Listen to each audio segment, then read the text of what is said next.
nobody writes down. Never ask why you're summoned. Never stay longer than requested. Never be memorable unless memory is required. Court's favorite joke that the last guest, the winner's brother. You will remember you were inefficient. Laughter follows. You file it away. At banquets, you notice how color eats lightly as the drink slows.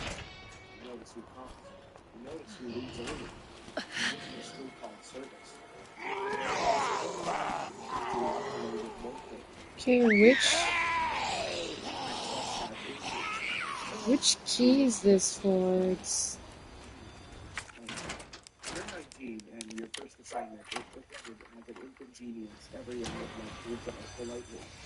A senior official explains that someone's health has become unreliable. You use it to approach it 3 times, as if repetition might improve outcomes.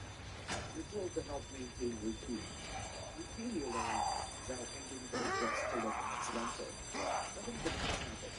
That's the point. You adjust the schedule so a meal is eating late. You suggest a bath after exertion. You replace one jar with another identical jar that's been sitting longer than recommended. A woman passing by mutters that storage is gamble. You agree.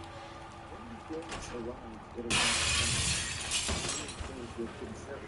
The physician in the Dr. Gray, the book writes natural causes before anyone else. Your brain hears the version. Someone says you have a common presence. You wonder how much later, you offer tea of congratulation. Not for killing, but for discretion. The difference matters here. The tutor reminds you that success is measured by the absence of discussion. You laugh at the idea of success being quiet. She laughs too, which feels like approval and warning combined. That night, you sleep easily. This surprises you. You decide not to investigate why. The court prefers employees who do not reflect too deeply. Reflection causes hesitation. Hesitation causes errors. And errors cause attention. You are learning the hierarchy of sins. And murder, oddly enough, ranks lower than making things awkward.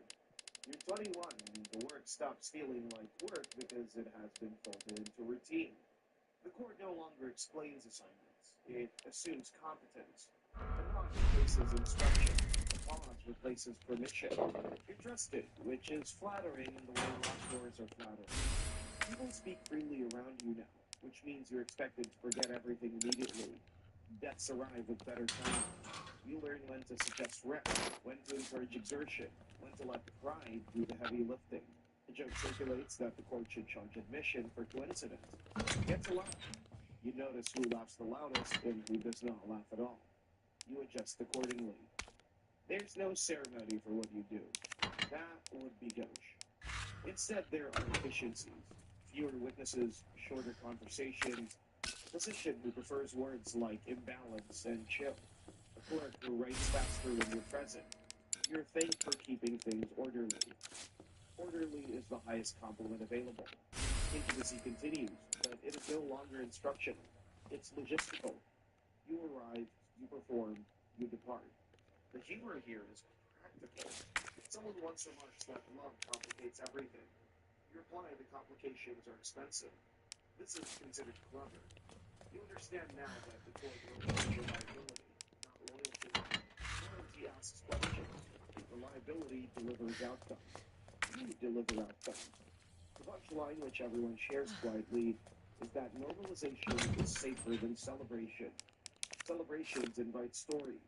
Stories invite audits, and audits invite names. You've learned to avoid all three. You're 26 and the court changes its mind without changing its face. Members stay put, smiles stay practiced, but the rooms start favoring different people. You're reassigned with courtesy, which is how danger announces itself here. Courtesy means nothing's wrong and everything's changed. A new patron prefers different hours, different meals, and different confidences. You adapt because adaptation is in your resume. Briefings become shorter, jokes become thinner. Someone says the word transition as if it were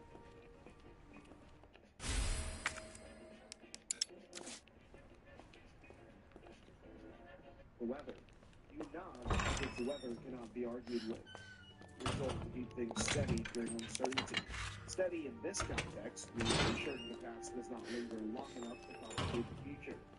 You hear the rumor in that and swallow it. Your method simplified.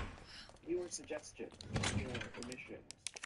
You discover that not delivering the message can be as effective as delivering the wrong one. A physician complains about shortages. You sympathize and do not fix them. An official postpones travel. You encourage rest. Paperwork improves, outcomes follow. People stop using your name. They use your presence. She'll handle it, someone says, as if you were a process. You consider the promotion. Processes do not age, but they do get replaced. At supper, a clerk toasts to continuity. You toast restraint. Doctor arrives on schedule. Later, a senior woman pulls you aside and congratulates you on surviving the shuffle. She adds lightly that survivors tend to become liabilities if they learn too much. Thank her for the warning. The joke lands because it is accurate. In 28, the court begins treating you like a document that has been read too many times. Dangerous, exactly. Convening to keep on the desk. Invitations become less, and access narrows. The tone shifts from confidence to courtesy again, which is how you know the ledger is being reviewed. Someone compliments your longevity. Longevity is not crazy. It is a question. Assignments now get wrapped in safeguards. More steps. Fewer opportunities for coincidence. The physician insists on tasting tests. Clerk insists on counter signatures. You are think through the patients. Patience, you notice, is what people request when they're deciding what to do with you. You are very careful.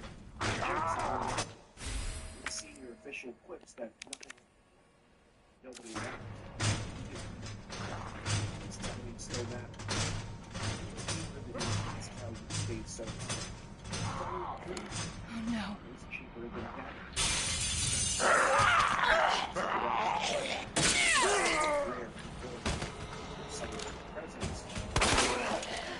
We see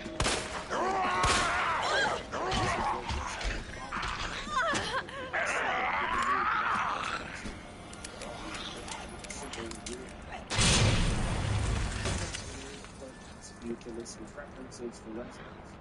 She calls it contingency planning. You call it polite distance. The form offers options that are all the same distance away. Choose the one that's flat. Jokes such What the hell is up with you? choices are offered when decisions are already made. 29 and the court begins removing you without announcing that anything is pending. It starts politely. Physician recommends fewer obligations. A monk suggests reflection. Clerk frames relocation as consideration. None of them look at each other when they speak, which tells you this was discussed already. You thank them because gratitude still functions here, even when relevance does not. You're moved to a residence outside the main court, close enough to be supervised, far enough to be forgotten. Clients are introduced as attendants. A stipend is arranged with impressive efficiency. You're told this ensures peace, or whom is pleasantly vague. No accusation is made. Accusations create records. This creates distance. Days lose their purpose. Meals arrive on time. Instructions, however, do not. Messages from the capital have been out and then stop. Occasionally, someone sends news that sounds like gossip or reads like confirmation that the machine is still running without you. That's the joke. They never needed you personally. They only needed someone shaped like you. By the time you reach 31, the arrangement is permanent and no longer discussed. You're alive, ancient, and strategically irrelevant. The court calls this mercy. You recognize it as storage. Booking.com has space for absolutely anyone. For instance, imagine you're a vampire thirsting for a lively hotel. You find a Vegas resort near some great nightlife. Perfect. You may be undead, but you're... Hey, I'm Jay from the Cub Scouts. Welcome back to the first video we have of today's episode is called True Craigslist Horror Story Animated. And I do have a story for this, but it's nothing interesting. Like, I used to sell stuff on Craigslist when I was broke as a joke. I just needed, like, some extra cash. So So I'd be like, N64 game for sale, or skateboard for sale, or this T-shirt for sale, or my skid mark underwear for sale. The only time it was super creepy is when a guy asked me to meet him to ride a skateboard. He wanted me to meet him like at a spot behind like a railroad trolley track thing, and it was like behind this weird strip clubby building. And I don't know, it just looked so.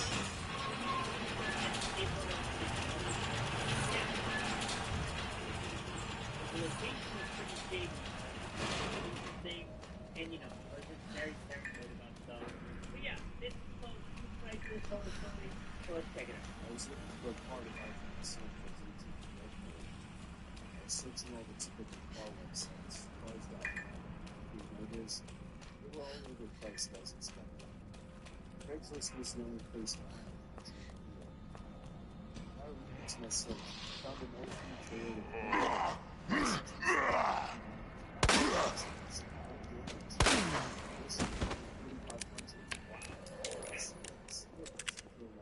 a pretty good. Anybody here?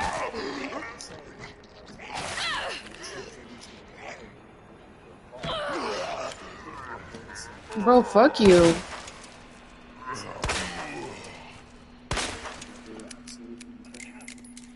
It's so freaking creepy already. The guy got in his car, and then he said, right, wiggling down the price pulled up the graveyard's house probably about 15 minutes early. It was a tiny little house with a decent sized property because of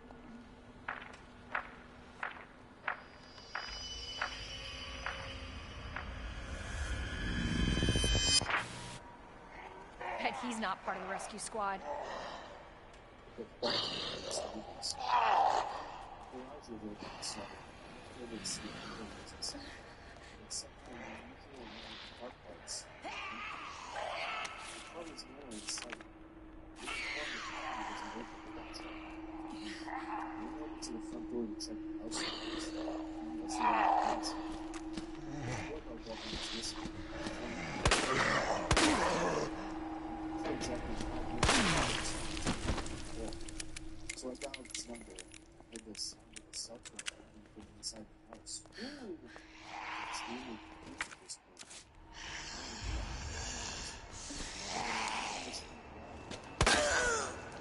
It was an answer.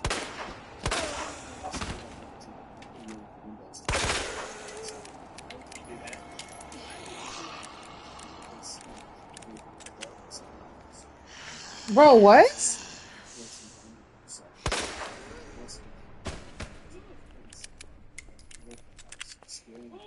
creepy! Why is he just looking at it under the thing? There was no glimmer of influence in the backyard. It was just a wide open yard since this wasn't a rural area. I simply walked around the house to the backyard. I didn't understand how he couldn't hear me.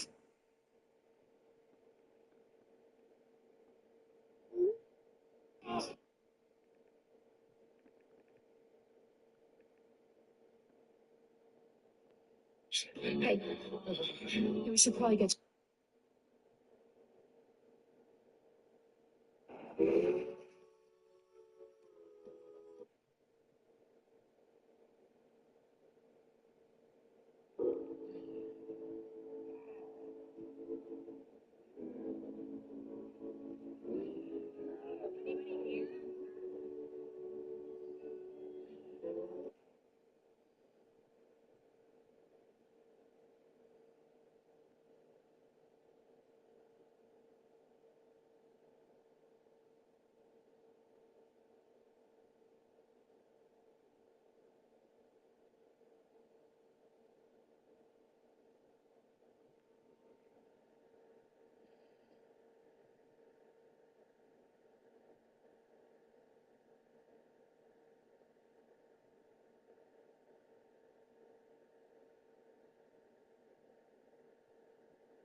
get you to hospital. No, I am not. Hey, I'm not just gonna leave you here. I'm giving you an order, Rookie. You save yourself first. I'd come with you, but I just slowed you down. Nobody knows what caused this? Keep that on. Who did the young people get this over? Oh, no. Not you too.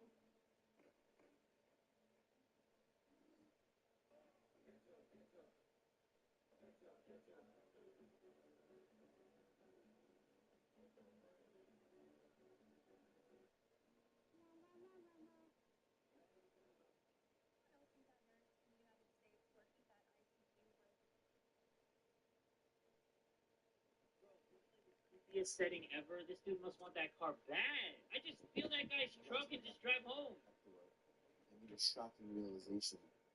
The figure standing by the door was a taxidermied human being. Oh!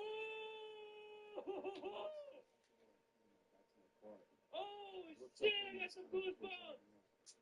The blinds to the window I had peeked into had been shut, but I could see two of the blinds bent open. Oh, I got goosebumps from my goosebumps. Bro! Gas out the gas pedal to the floor the whole way home. The whole situation still makes no sense. That doesn't make any sense at all. The fact that there's no Toyota Camry, the taxidermied human being, the fact that there was no car there leads me to believe that whoever that man wasn't planning on selling me anything. And that also leads to the disturbing thought that I was very close to becoming a lifeless statue staring out that window. Oh, that gives me the heebie-jeebies. Maybe he just wanted the guy to see his art, you know? Maybe he just wanted him to see his work. Like, he was so impressed with his taxidermy human figure that he was like, man, I gotta call some sucker up. That is actually legit terrifying, though. We're starting off on a good note. 9.99. I mean, it's our best deal ever. Save $12,000 on a new Jeep Wrangler Sport or get 0% APR for 60 months. The new Jeep Grand Cherokee. Wow. Okay, so that actually trumps any Craigslist type deal I've ever had. I've never had any like stiff taxidermy thing. I mean, when I sold my stuff, I got a little stiff, but that's about it. You know what I mean? I'm so dumb. But next up, guys, we got True Craigslist Horror Story 2. So maybe this one will up the ante. This story took place a long time ago. That first one was really good, though. When Craigslist I'm was in its impressed. early years. Many wouldn't know, but back in those days, Craigslist was a lot different.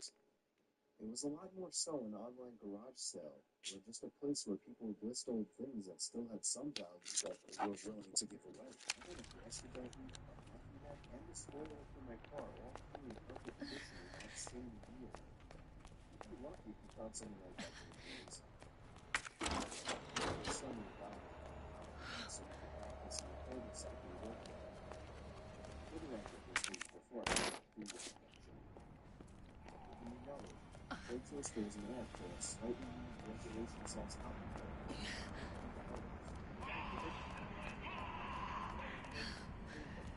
Two slightly new hockey sticks. How are you alive? Worked about 2 hours a day.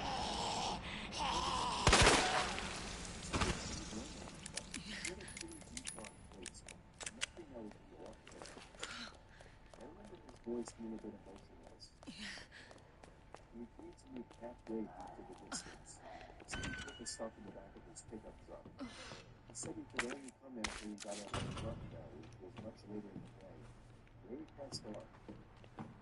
He agreed to meet at some rest stop off the highway. Me and my son, who was 11 at the time, took my wife's minivan, the only car that was able to pick up these things. Can't let this asshole sit in the front with you, Dad.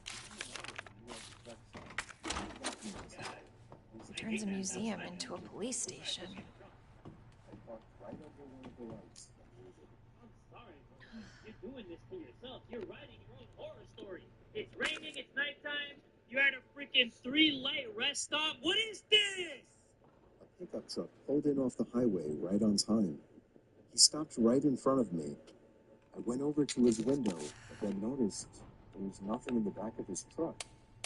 You soon. You, Steve? He asked me.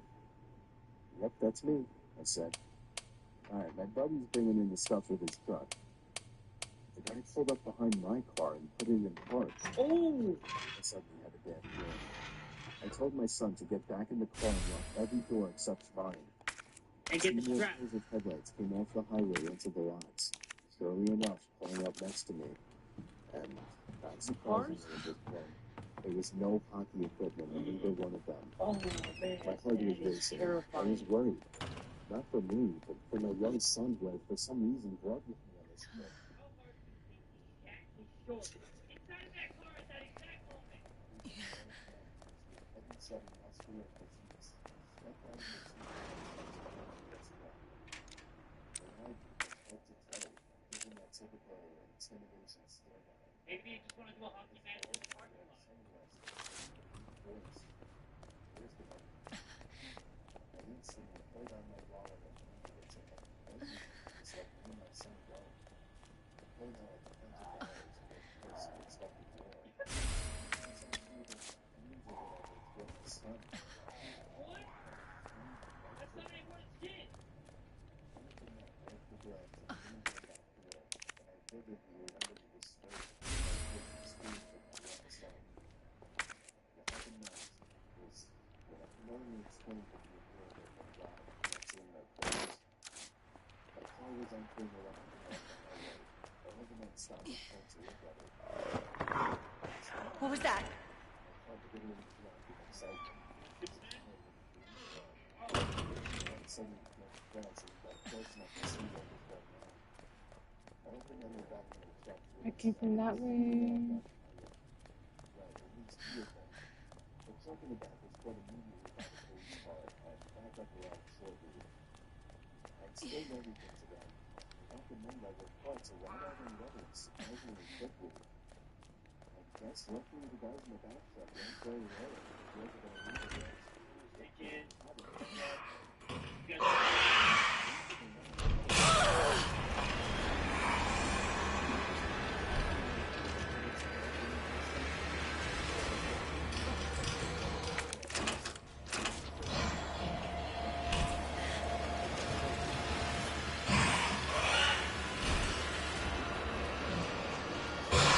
Oh my god!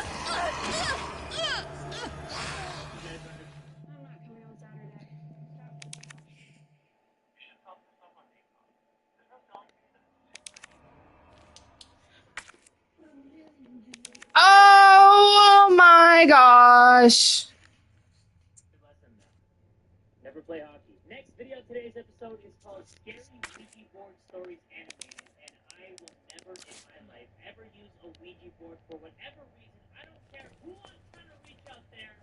I'll call them or something. A Ouija board to do anything. My sister and her friends share this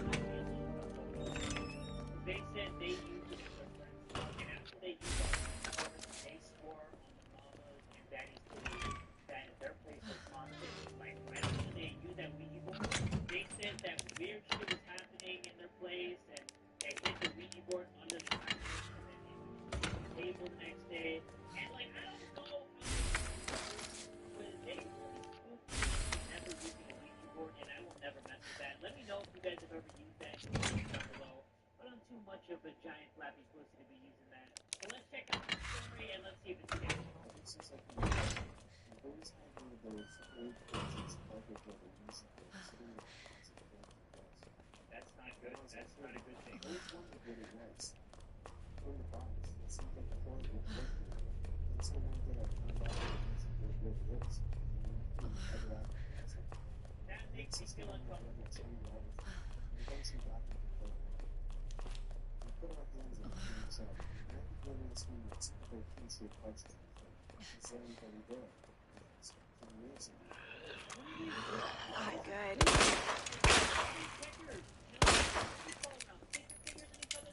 Why are you playing the Ouija board?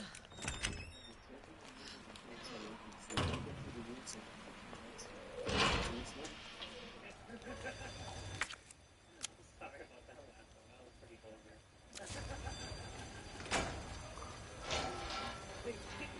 What? Who does that? The spot.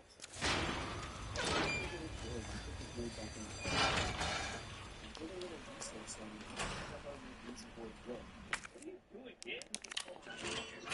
No environment where you isn't it that pain only get better? So what happens to my health? I know it's better in the central second degree. It's my brother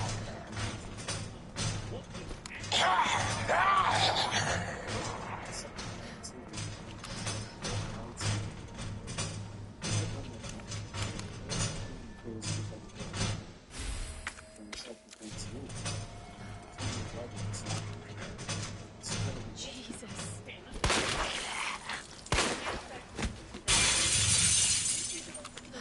And O. Then what? If it's got an oxymoron, is that like a contradiction?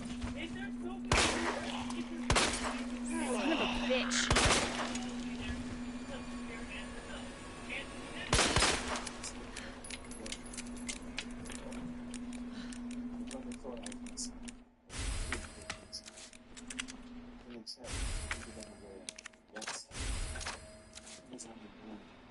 legitimately killing myself.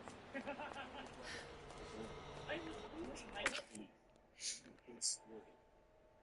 There's a 5-second pause before my brother's speed to move the line of the plant's head to the road. I open it fast, and I whisper my way into my room to help him get home, but he continued on with the so-called game. That guy got big steel walls. This kid. So, the speed is on his hands. He speaks to someone. He's pointing at his road. Yes.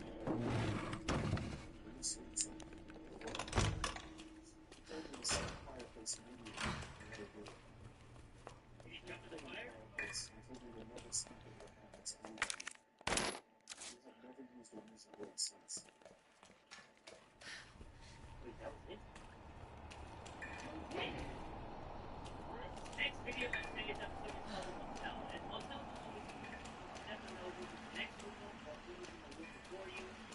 I was 19 years old, working on the steps of the hotel. I was hoping to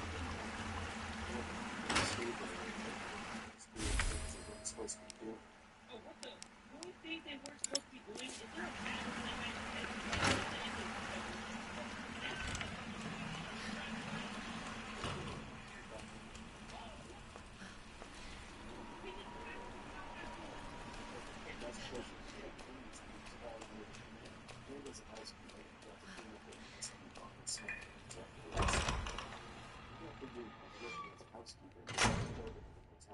Outside Fergus from the office. I hated working over there because it not only had the most worn down roof, and it was always pretty vacant over there, way too quiet for people. I began cleaning one of my last rooms and wanted to get done in a hurry because it was getting late. Yeah, of course. I was watching the mirror in the window. Oh, my stomach hurts. Let me take shit. I saw a man in the reflection staring at me. He was dirty with long, greasy hair. Oh, if I saw that. I startled. I screamed, "Oh my God." I told him it scared me. The room I was currently cleaning was vacant, so there was no reason why this man should have been in there watching me clean.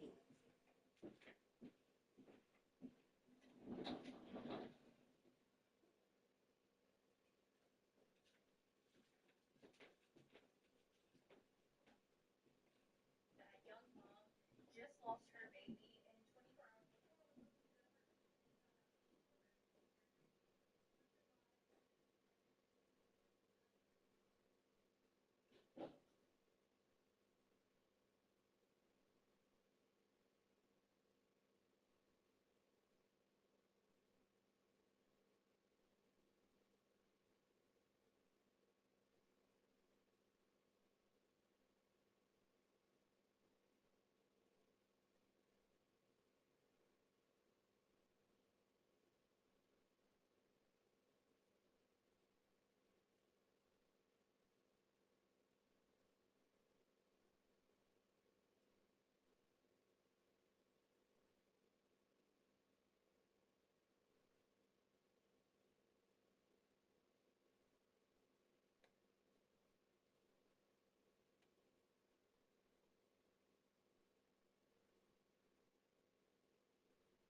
stressful things. My brother-in-law is the reason why my husband left me. I don't know what to do now. All right. Buckling up. Getting into it. We're getting into it. Those were little warm-ups for us. I, female 38, met my brother-in-law, 38, at uni. He asked me out in our first year, and I refused. He called me the C word and that I am shallow. My best friend told me that it was a harmless comment from a drunken guy who got rejected. I never thought of myself as shallow. It was his demeanor and awkwardness that was off-putting to me. Anyways, he proved my friend right, and other than these comments, I have never felt uncomfortable during my uni years because he never bothered me again. Not even looked my way. Next time I met him was when my baby sister, female 28, introduced him to me as her boyfriend. I didn't even recognize him at first because it was like 9 to 10 years since that day he talked to me. He was visibly annoyed that I didn't recognize him, and he called me a liar. The family was skeptical at first about him, but he seemed to treat my sister right, and she seemed happy. Parentheses, he is very rich. Taking her all over the world, and he seemed kind with her too. They got married after a year of dating. They now have 3 children. I met my now ex, male 40, 5 years ago, and the only odd comment from my brother-in-law was that I was still as shallow and superficial as I was in university. At the time, I took it as a joke, but in hindsight, when I found out the truth and started thinking back looking for red flags, this was probably a big one. He never showed any signs that he disliked my husband, and he was always decent enough with his indifference to have a close friendship with my husband and I. Didn't seem odd because he was always kind of a recluse anyways. A year ago, my husband came home and accused me of cheating, and he had evidence. The guy contacted him, and he had nudes, etc., of me on his phone. The guy told my husband that he didn't know at first that I was married, but as soon as he found out, he contacted my now ex. He even apologized to my husband. I have never met this guy in my life. Nothing I said or did made my husband believe me. He left me, and our divorce is pending. Then yesterday, the guy contacted me. He apologized for what he did and told me that he is friends with my brother-in-law. He sent me conversations, endless conversations my brother-in-law had about me for years. He has never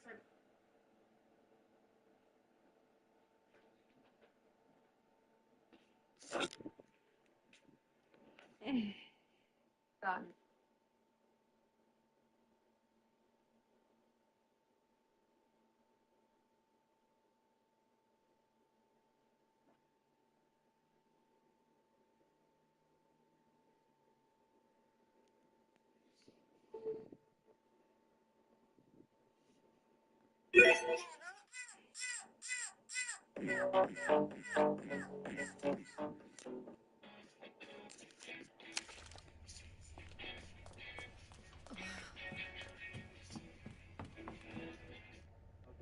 I was watching the mirror in the room that I was cleaning. And all of a sudden, I saw a man in the reflection staring at me.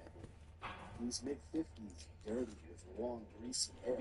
Startled, I screamed, "Oh my God." I told him he scared me. The room I was currently cleaning was vacant. There was no reason why this man should have been in there watching me clean. I just had a meeting with customer satisfaction, and my boss was really proud. 閉めて閉めて At a motel? Hell no. Sir? I asked him cautiously. Can I get you anything? Towels?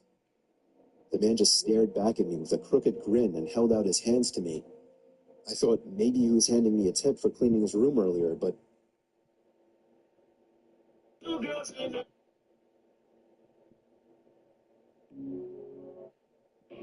Why, you have your daughter right in your own hand.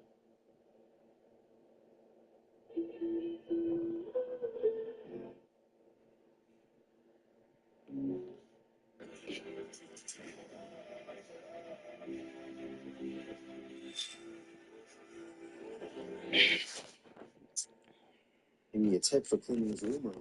I looked down. I saw he was holding a $100 bill. Alarm started going off in my head. No one tips $100 on a $40 bill. The man just smiled and said his name was Terry. He said he was staying in the room next door with his wife Sherry, and sort of joked about their rooms right. It smelled like car oil and alcohol.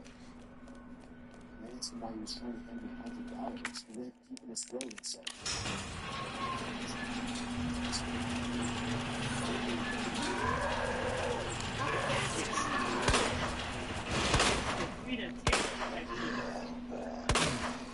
I can't do that, sir. I'm sorry.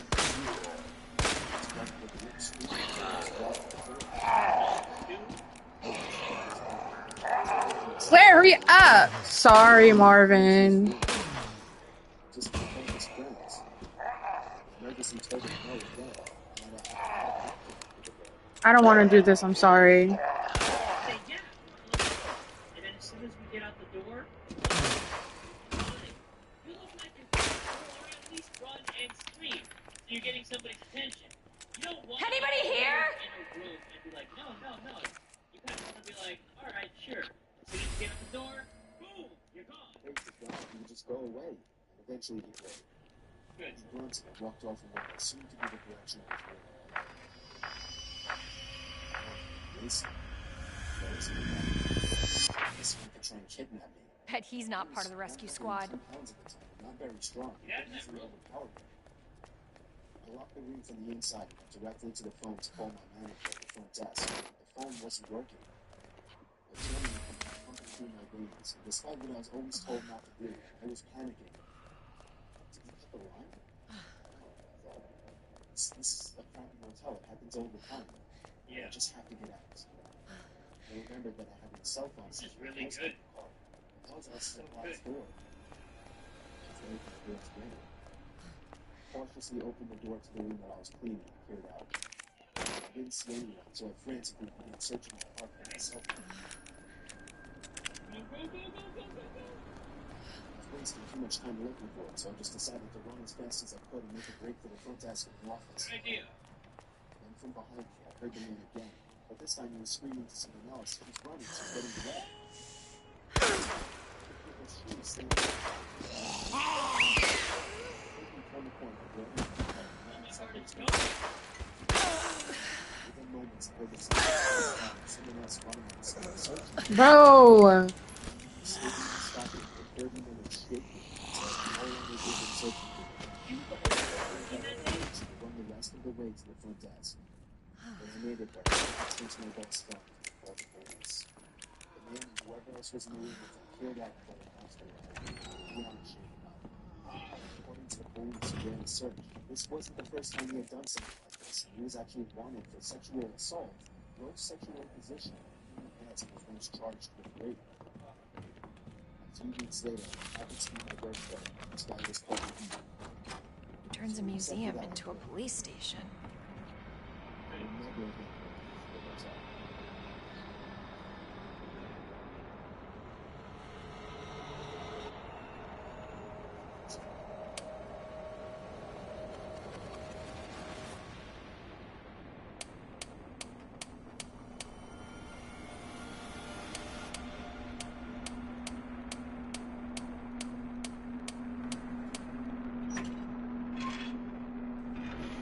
Jeez.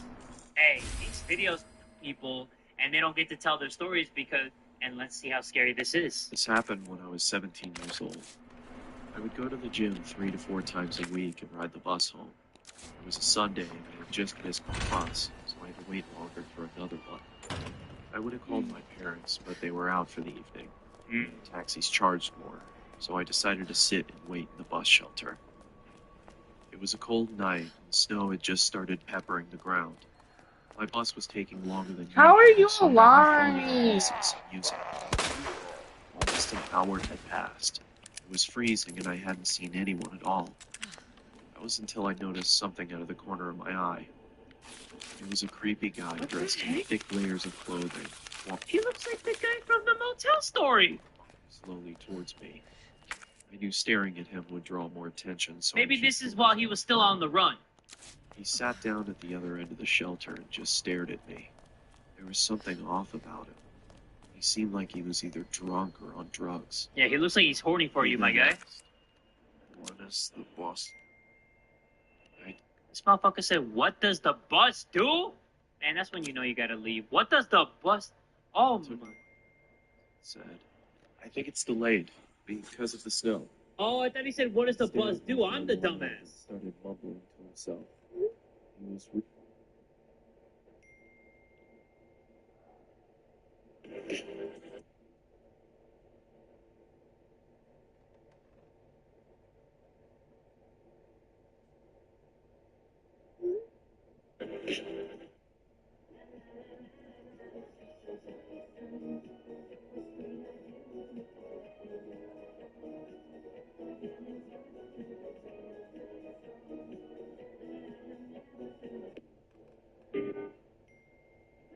I trust you to bathe and shower yourself. I don't trust those to the left of me called chat. They're really starting to creep me out, so I pretended to be on my phone. After a couple of minutes, I took another look. He moved closer to me. I looked away for a second, over the sound of him sliding even closer. I turned to him and said, "You okay there?" He stared at me with glossy eyes, lifted his arm, and leaned towards me. Immediately, What I the grabbed my heck? bag and ran as he fell to the ground. I ran down the road, trying my hardest not to look back. I kept going. You gotta look back. You gotta look back one time for the one time. I turned around to check to see if he was there. And he He was was. gone, so I went to sit down.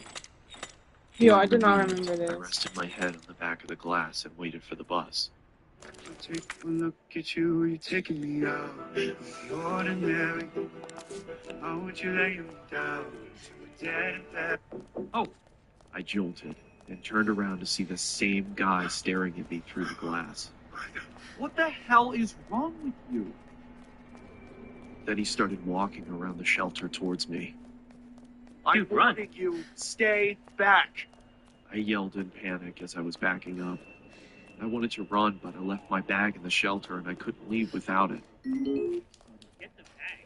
He leaped at me and Book it, dude. I fell to the ground face first. I froze in shock, then noticed the blood coming from his face. I tried to get a response out of him, but nothing worked. Run! I called the police and paramedics, and they arrived shortly after. I told them what had happened, and they told me that the guy was on prescription drugs. They found a photo in his wallet of him and his son. The boy looked just like me, so we assumed he thought I was him. Oh. I later learned that he had lost his son in a custody battle and went off the rails. He was taken away for treatment. That was the last I saw of him. It looked like the motel that he was at in the last video. Never been on a bus since. Oh, he was right there. He was hiding in the bushes. What the heck? You guys saw that? He was hiding in the bushes, and I swear that's the same motel where he was trying to hit on that one girl working there. Look at this. Away for treatment. He was waiting for the fool of the bushes. Look, bush tactics. I got my driver's license. I'll pause it at the right time. And have never Come on. been on a bus since. There he is. Bam! Horny for that guy, dude. Oh my god, this dude just waiting there. He was like, I'm gonna wait till he drives back. Like, who waits there? Alright, you know what? That was a good story. Not as good as the other ones, but hey, all of these videos, just as a combination, were they were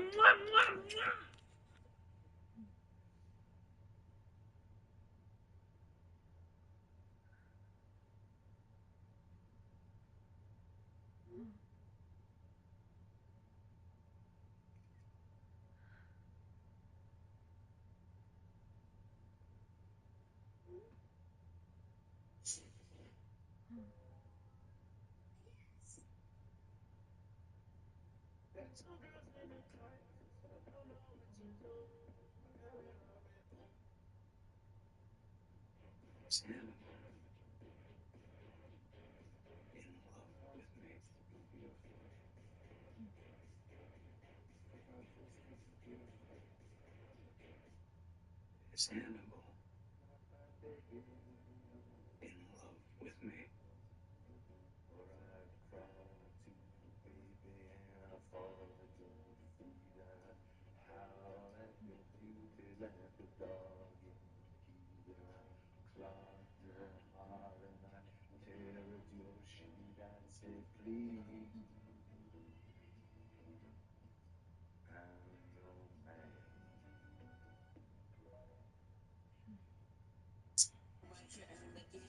So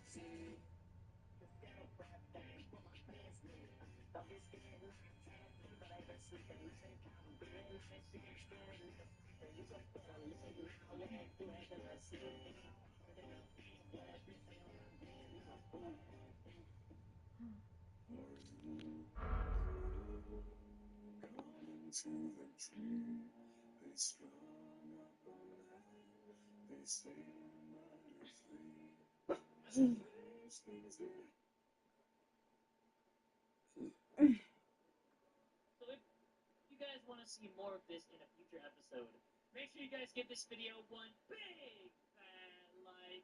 And tell a friend today that Jake.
Hey, I'm Jay from the Cub Scouts. Welcome back to another episode of me reacting to scary animation. Right. I did Leon's part like over a year ago. I forgot how to do this stuff.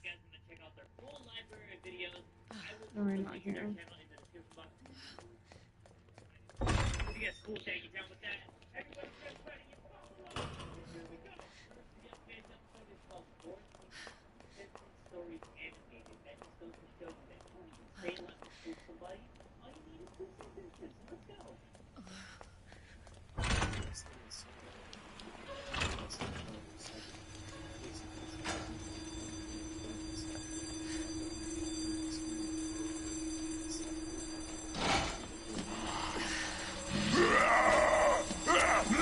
Ammo! Oh my, I forgot. You bastard!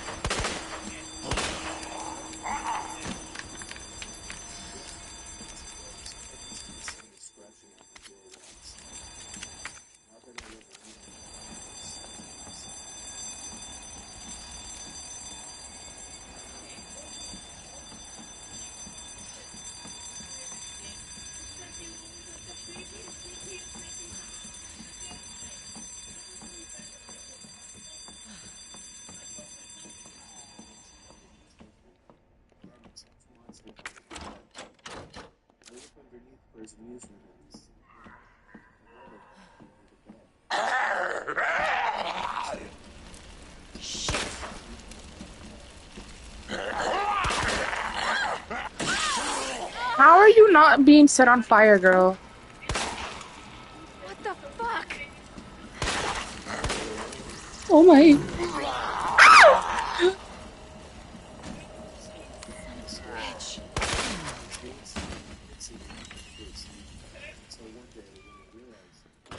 She was always looking just behind me.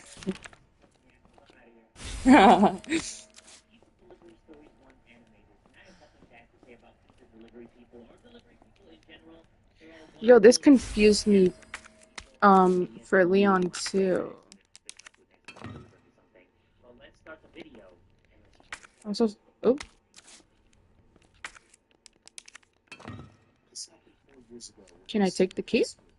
Oh, he got this piece It's of not a pizzeria, key. mamma mia. I was told to do my last delivery with my truck. I got in my car, which was a 1999 Camry.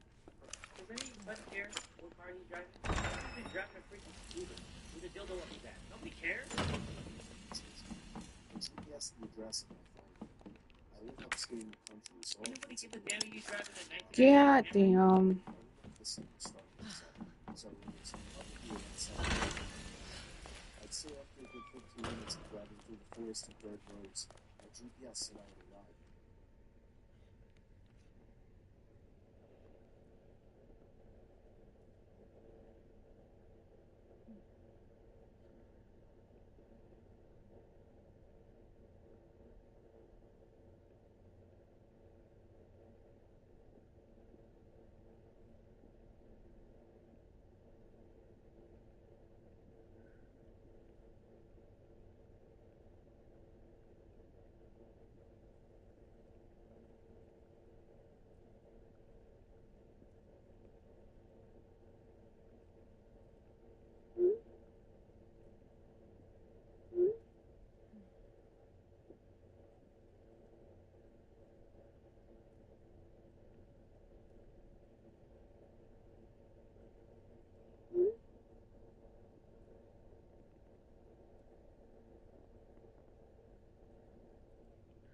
It was an old little cottage-like house made almost entirely of wood.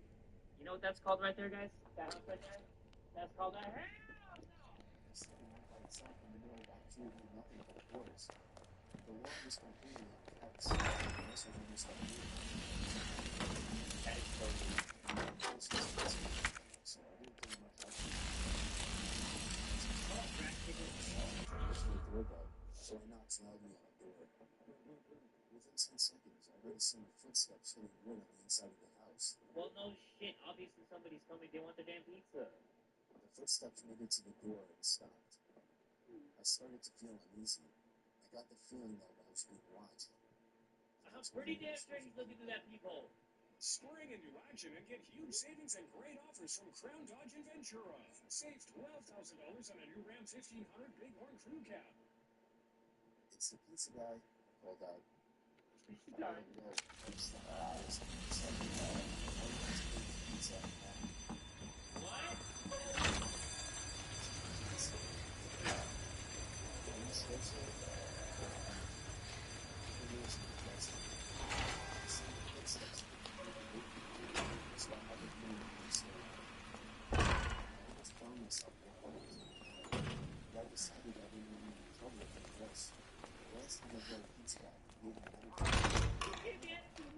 Mario? That looked like Mario. I want to see full face. That is definitely Mario. So I reluctantly walked through the uncut grass and around the small house to the back. I remember there was a shed and a little patio back there. In the patio, there was a table with 4 chairs sitting on it. In one of the chairs facing away from me, I saw the head of somebody sitting in the seat. I began walking over and said, "Excuse me," but the person didn't even move an inch. Ooh. "Excuse me," I said again louder. Then from behind me, I heard, "Psst." I turned around to see a man poking his head out from the corner of the house, looking at me with a crazed smile. Did he really look like that? That looks like a ghoul. That looks like a zombie. "Come over here. I want to show you something." Or maybe just a crack addict or something. I freaked out, turned around, and ran around the house in the opposite direction. What? Somebody swinging on the swing. This ghost girl got splinters all up in her ass. For some reason, still holding the pizza. I got in my car, started it, and got away from there. On my way back to the pizzeria, I pulled over to the side of the road and called the police. Eventually, I was informed that there was no sign of anybody having been in that house for a long time. Ooh, that gave me goosebumps. I quit my delivery job a few days That is Mario. Old ass Mario. I have no idea what would have happened to me had I gone up to that man. But to this day, I still wish I had just turned my head to see who or what was sitting in that patio chair. That's true. It could have been like, oh, that's what I was thinking. Well, not like that. I don't think it was somebody that was dead. Because how could you not see that? Obviously, you're looking at it from the back, but you didn't see if that's a person or not, right? It's not completely black. But anyway, that one was actually pretty creepy. It would have been super creepy if nobody was ever in that house and he just saw like a bunch of ghosts, like it was a haunted house. But that was still a good one. Next video of today's episode is called Scariest Hallucinations People Have Had Animated. And just the thought of that creeps me out because they say if you see something supernatural, you kind of have to be in a state of being very vulnerable and just have your senses heightened. That's when people see like paranormal stuff or they just have hallucinations in general. I always feel like I'm in control of my own emotions and my thoughts and stuff like that, so I personally haven't seen any crazy stuff. But let's check out some of the scariest hallucinations other people have You had. can see some weird things when you're tired. But the thing about this story, I wasn't tired. Me and the family were on vacation to some resort in a very rural area of Pennsylvania to make the setting creepier. There weren't many young people there for me and my brothers to hang out with. It seemed like more of an adult resort. Well, boo freaking who? Hang out with yourselves, you selfish bastards.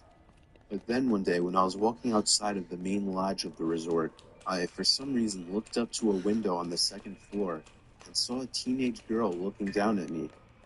From that distance, she looked kind of cute, so I gave her a wave. But she didn't show any sign of reaction. She gave him the finger. So I just moved on. However, later that same day, I was so bored that I was sitting in the swing set at the little playground of the resort. That's when I saw the same girl again. She was a little ways away from me, down past the playground. I forgot about that. Close to the tree line. And she was just standing there.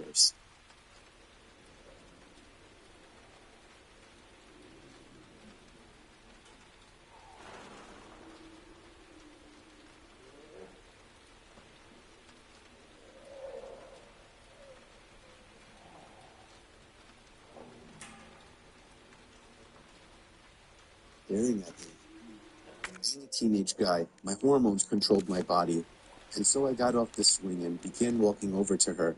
Wait, what does that even mean? The hormones were in my teenage body? What does that mean? You had like a raging boner for her, so you walked by? You thought you were gonna spit some game? Getting closer. What does that even mean? I realized she wasn't as cute as I thought she was. There was something about her face that just gave off a He should have said she looks oogly googly, and she does. Oh, hideous beast. If I had to say, I think it would have to do with her eyes and her mouth. Say once I got about halfway over to her, she turned around completely and ran into the woods. And I mean, she full on ran into the woods. I stopped in my tracks, completely turned off. This girl seemed like a freaky stalker. I didn't see her the rest of our stay at the resort. During the car ride home, miles and miles away from the resort, I was thinking about her. How maybe if I followed her into the woods, I could have gotten laid. This kid died. Fuck. Follow some ghost-looking, evil, nasty girl into the woods, and he thought, hey, if I followed her, I probably would have gotten laid. Because maybe a condom would have been laying on the ground. And maybe a bed and a pillow and just all these candles lit, and the magic would have happened. What the hell is wrong with you? This dude looked like Diego from Dora the Explorer. He ain't getting laid. He said, even if there was something off about her face, I'll hit it from the back. I'll paper bag it or something. Like, what is wrong with this guy, man? You're on vacation. You're a teenage boy. What the fuck?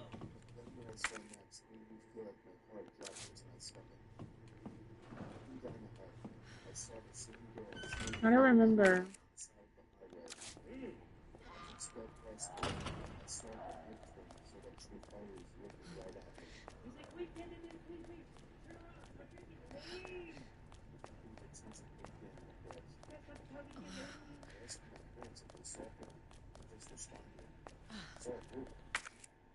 So afterwards, I accepted that it was all in my head, that the girl was the everything there.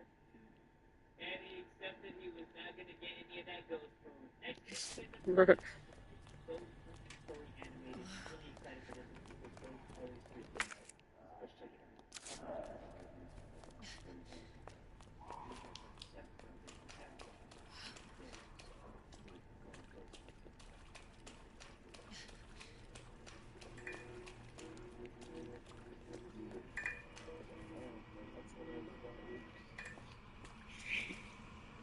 And I have no goddamn ammo, so there's nothing in here, right? Yeah.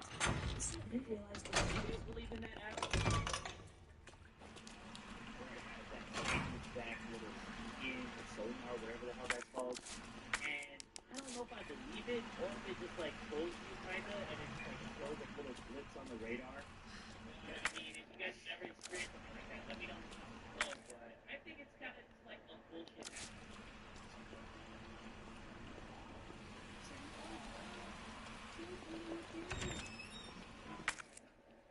Sometimes.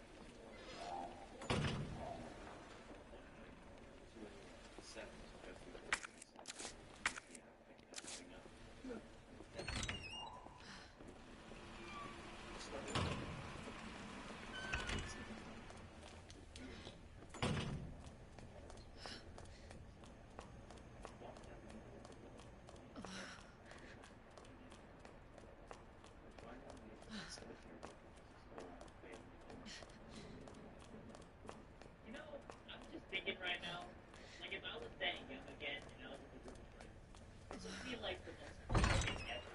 All the things that have.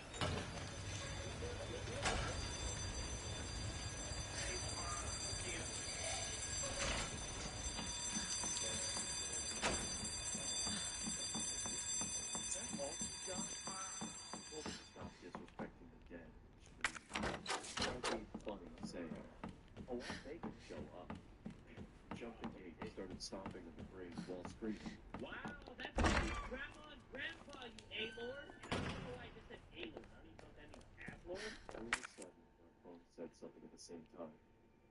I looked down at my phone, and Brain just stood there, looking at each other when 10 or so red dots appeared on the radar. Oh, it said it again. When a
And I looked back up from my phone. Seth was next to me. He said, "We have got to go." Alright. As soon as I said that, I'm gonna say. Oh, that is actually very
Gaga!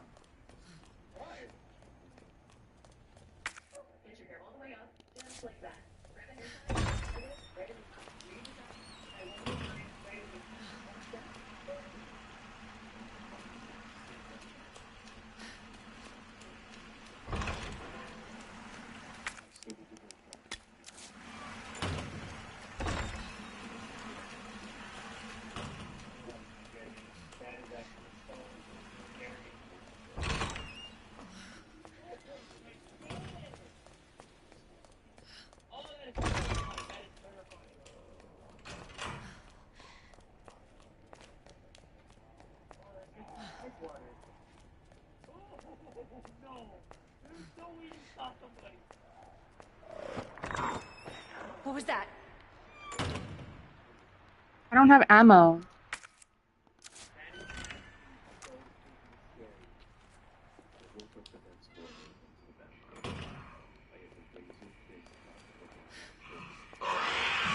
I don't have ammo. I don't have... What am I supposed to do? I don't have ammo.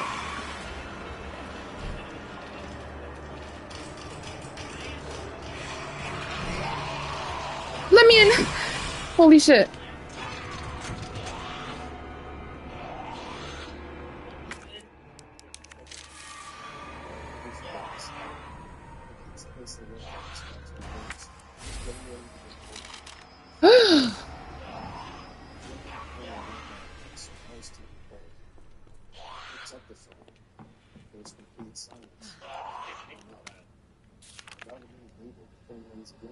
So I picked up again. Still silence. I was about to clean up again, but the very deep, old voice of an old woman. She said she wanted to go to a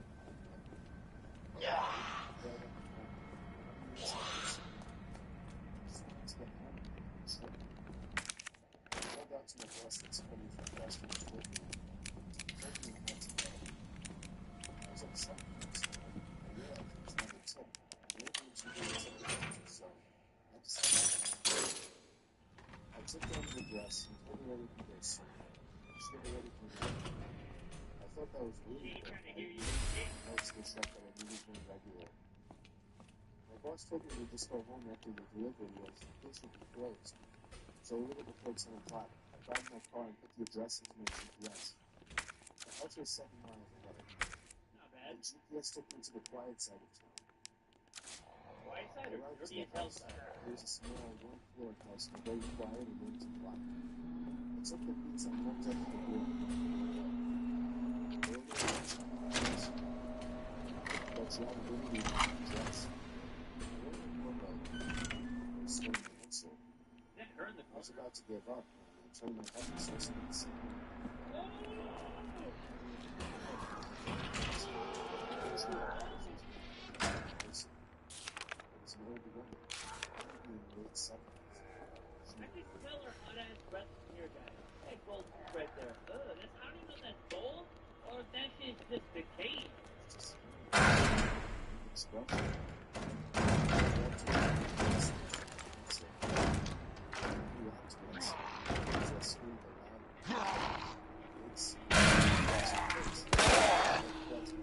Son of a bitch!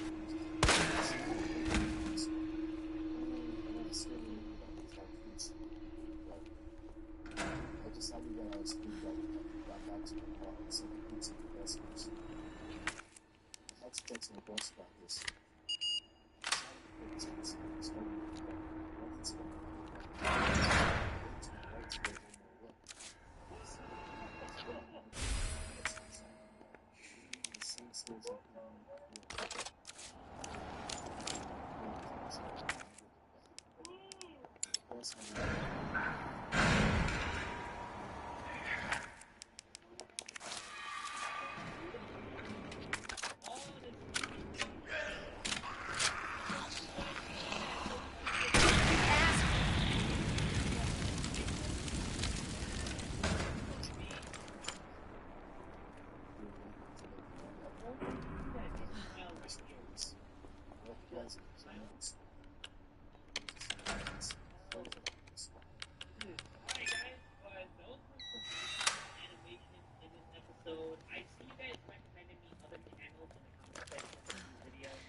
6, 3, 2.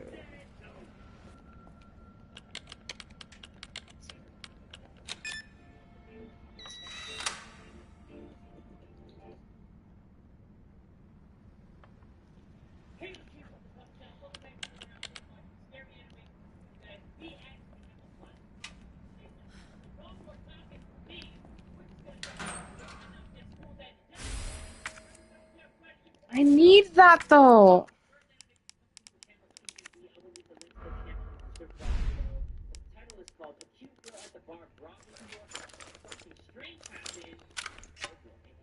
Had just turned 21, so he and his friend decided to go to a bar one night. Approached a cute girl named Candy. Even though Jukes was trying to get some gifts by flirting, so he told her that they didn't have much money. However, Candace was the one who offered, and she kept buying more and more. Kevin started getting to see that maybe she liked more because even David was one night. A little later, they both Kevin told him to go home with her, but he was so out of it he barely answered. Kevin told him he still let him go anywhere, as he didn't want David to wake up in the random house without a car and not remembering what happened. Candace kept pushing it, saying that she would take care of him, but Kevin told her that the only way David was going anywhere was if he tagged along.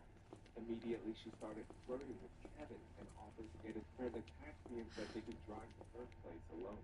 I think Kevin wanted that threesome. That's why he was pushing it so hard. At this point, Kevin had a few drinks and was pretty buzzed, so he agreed. They got David a taxi to go home, and the two walked to Candace's car. Oh, never mind. I thought all three of them were going to go together. They got in the car and she drove the street when she asked if he wanted to stop at the store and get some more to drink. Kevin wanted to be able to carry himself throughout the rest of the night, so he declined. He did find Candace attractive, and he didn't want to seem lame, so he told her to get a pint with some apple juice to chase it. She went in the store and came out with a lot more than just a pint. Kevin assumed that she wanted to drink as well, but throughout the car ride, Candace kept telling him to drink more and more. He somehow managed to drink all the juice, so he pretended to drink the juice is loose, everybody. Liquor in the This man's apple gonna juice. get freaky. Then tossed the apple juice out the window before she could see it. Oh yeah, look, Kevin was able to make just her chug that believe he bitch. was actually drunk, but in reality, he was simply buzzed. They drove up to her house, and he pretended to trip and stumble, so she helped him walk inside. The front door was unlocked, but she made sure it was locked when they got in. Kevin thought that was strange, but he didn't think she would ever. He told her that he had to leave the house. He walked inside and looked at himself in the mirror. And he was like, damn, What the hell? He was definitely Sit back down, He turned bro. on the sink to make noise and made himself puke up the liquor he drank. Kevin flushed and went to the sink and started drinking the tap water to sober up. He just didn't want to be drunk, but still wanted to hook up with Candace. Kevin turned the sink off and he suddenly heard her talking to someone outside. I was drunk as hell. Could barely stand up. You do it. Who was she talking to? And do what? Kevin walked out the bathroom, and the moment he stepped into the living room, he saw Candace walking into another room. That strange, very bright red hair. He didn't see her face or anything. Hey, where are you going? He walked back into the dark living room. The initials of our first names. Looked at her bright red hair and into her eyes. They were different. Her face was different. It was another girl with the same hair. That's when she realized it was another girl with the same wig. N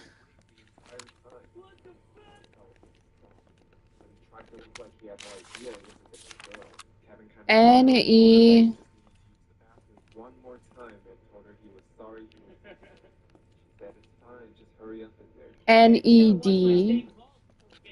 Heard her whispering something again and started thinking that he heard a male voice whisper back. Something sketchy was going on and he had to get out of the house. Kevin opened the bathroom window and jumped straight out of it and ran faster than he ever had in his life. Oh, hell yeah. Looking back, he kept running down the main road. Bro, where's this guy's name at? Stood straight at the front of the store in front of the camera. Kevin then called a taxi and went home. Mister, what's your name? She kept buying him and his friend drinks and even paid for David's R M that she gave to another girl to wear. R M. What was in that room that they tried to lure him into? Sir, what's your name?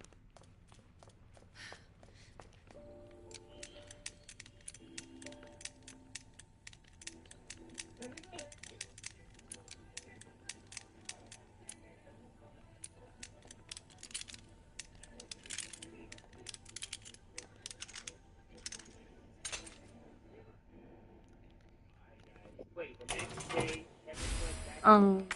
friends. No one was there, no cars were there. He ended up finding out that it was a summer rental. One of those people were in that house, broke into it for the night, and I felt like they were just trying to have a good time. Like, watch him go back to that room and, like, candles were lit, you know, some Marvin Gaye a few rubbers, maybe a dildy in the back. Who knows? It could have been a wild night, but he jumped out the window, so you never would have known. This next animation comes from my guy More. Link to his channel will be in the description box below. This video is called True Halloween Animated Horror Story. This better be good. My first Halloween vacation, I was with my parents. I live in a small corner house with a basement.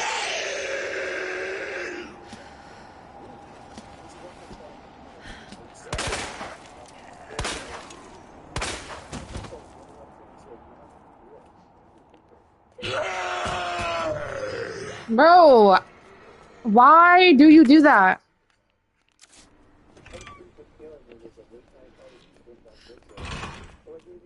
Oh, I thought he had a gun in it.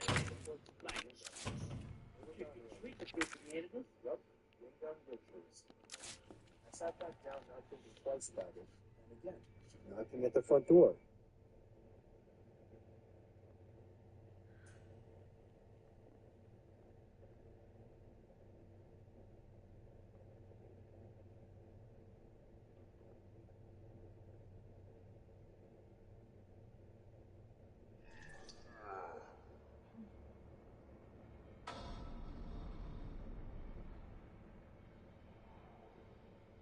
Meal, you know, they're doing their thing. Stop. The last video I chose for today's episode is called True Airport Horror Story. Let's go. It was the spring of 2017. I was flying out to Chicago for a job interview. It was around 11 p.m. and I was sitting in the gate that was centered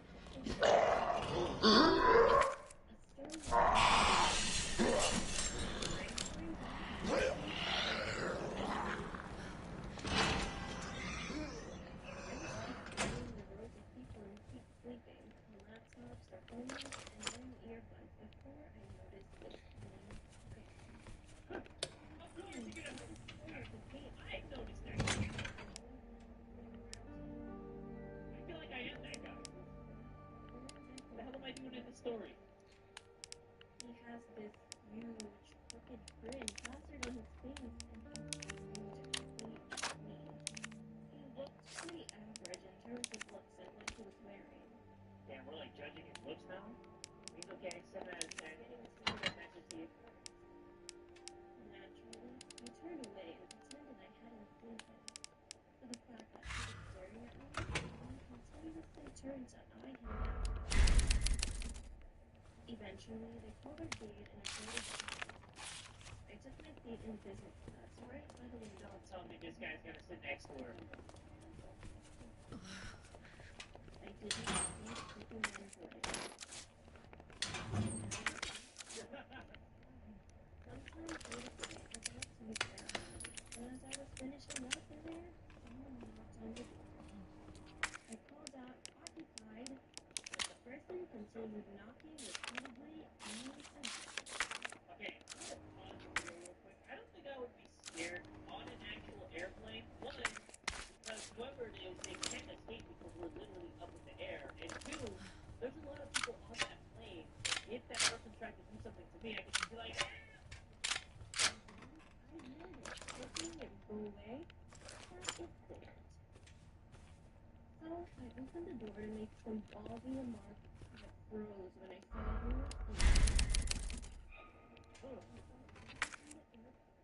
someone with that creepy grin plastered on his face. I pushed past him and walked to my seat, not glancing behind me. The rest of my flight went normal except for the fact that I couldn't get him off my mind. As soon as we landed in Chicago, here we go. I had to get my suitcase down from the overhead luggage and first off of that airplane. I called an Uber as I walked to the airport parking lot. It was 12 p.m. in Chicago. The Uber came and I drove to my hotel. And as I checked into my room, I realized something horrible. My wallet was missing. I don't know. That's actually my worst fear too. I called the airport and asked them which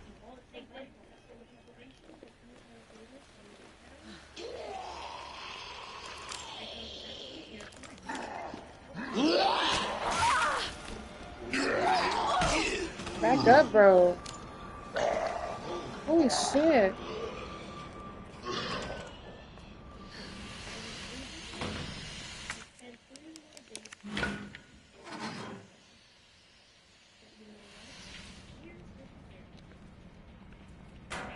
Oh my god! Something disturbing. My door was unlocked, and my entire house was trashed.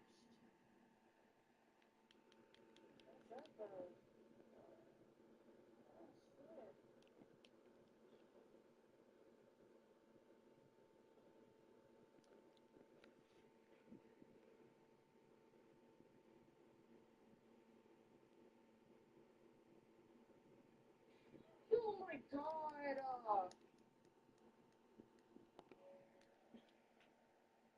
Everything had been broken, and anything Why are you in there?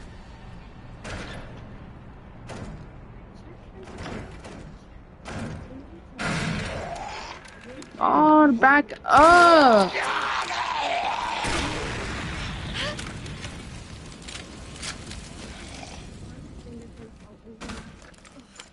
the only scary thing was, the prints did not match anyone on record. You were there the whole time? Yeah, let me check who it was. I was in there, everything kind of.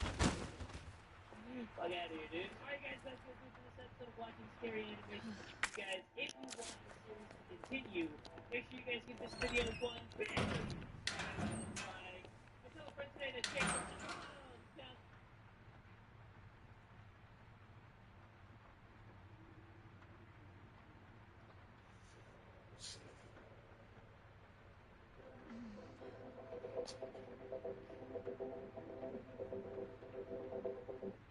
Hey, I'm Jay from the Cub Scouts. Welcome back to another episode of Reacting to these true story animations. I got 3 good ones in today's episode. If you guys cool with that, you down with that? Everybody get ready and buckle up. Here we go.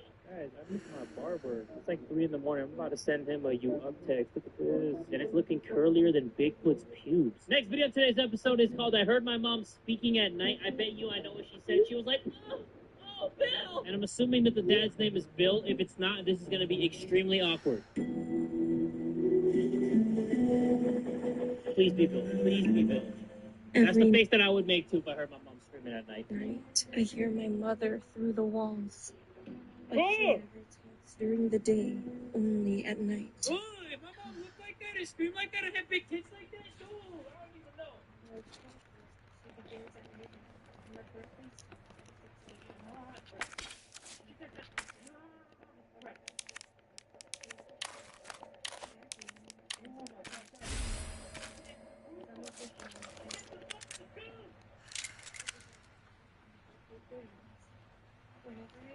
Bro, this is how scared I am. Look.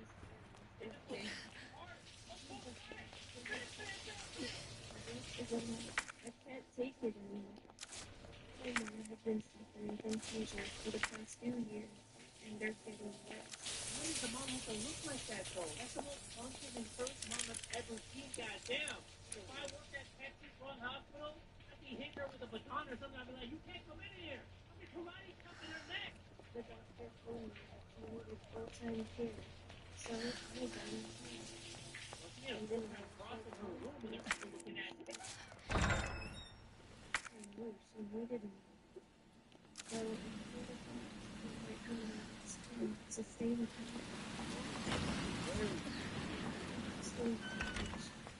She's scared of me. She doesn't even eat. I've tried and tried. Yeah, scold her. I've tried to get her out of her bedroom, or at least out of her chair. Oh, god damn. You have enough strength to pull that hair? Whenever she needs a bath, I bathe her right where she sits. Does she wash her ass? It looks like she does. Judging by the way she's going down. You know, I opened that already. She washes that ass. She probably got swamp ass. You know? She probably got dingleberries. Mom, your grandma, or mom, whatever you are? I'm about to go insane. I can handle caring for her during the day, but at night, I can't. So I finally went to the doctor for some help. I told him that she's been keeping me up at night with her whispers. And I also told him that it's getting too much and she's starting to scare me. But his facial expression while looking towards me was weird.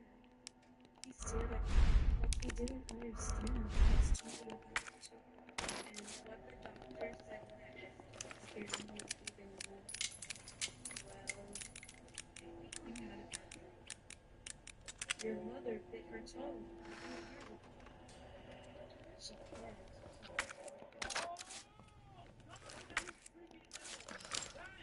I'm telling you! Look! Oh, look at that thing! Moonlight peered through my window as I jolted awake. My clamorous breath disturbed the silence of my dark room. Your clamorous hot breath? Just come out of a frightful dream. I remember thinking it was all too real. I always assume people have hot breath. With sweat on my brow, I sat up and grabbed my water from the I think they have nice breath. took a sip from the now. You know what? That's why. Everybody's breath smells like ass. My hands shook as I recounted my nightmare of the horn-headed man. In my dream, I was walking through my neighborhood, with street lights flickering as I made my way down. Fuck. Threat See you, bro. it died out. A block down, I could see a figure in the distance, walking slowly towards me. His steps seemed mismatched. He passed a few houses, looking straight ahead.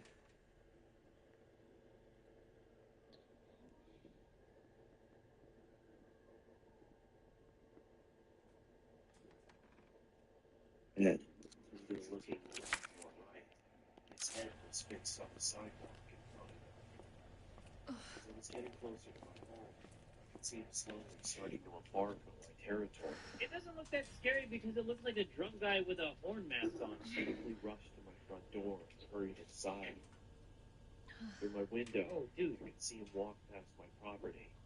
I was thinking to myself, oh God, please have him keep going. Please. His body shifted abnormally as he turned to face my home. He just stood there, looking, not moving. You're looking like a final boss in a video game that's not very good. Before the horned head of the skeleton built, his body Jesus, stay back! fragile.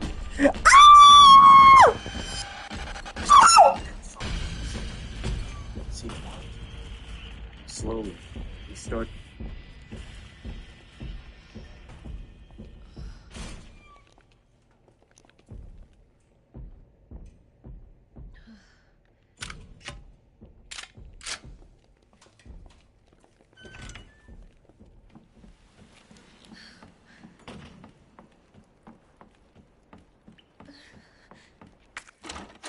God, of course these are fucking locked.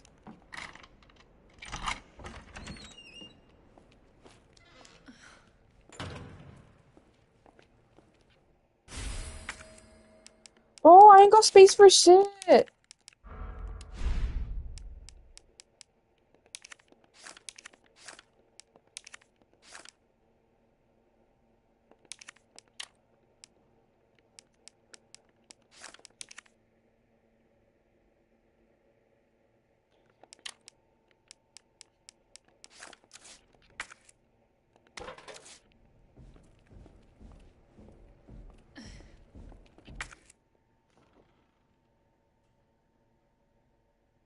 Lifting a quivering arm and pointing right at me.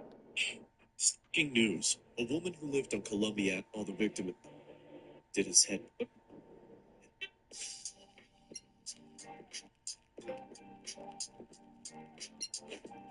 Last video of today's nobody ever.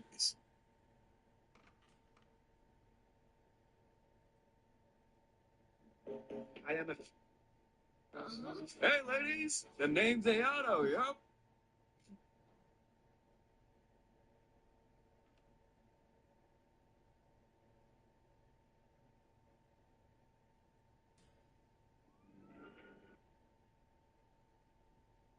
Did you know Capcom actually reanimated scenes just for different outfits in Resident Evil Requiem? For example, in this opening scene, there are different versions depending on whether Grace is wearing glasses or not. Or in the city outbreak scene with Leon, there's a different version depending on whether he's wearing gloves or not. And here's a tiny detail. When Leon takes off his gloves, his hands are completely dry. And finally, in the ending scene, he removes his gloves as well if he was wearing them. Did you know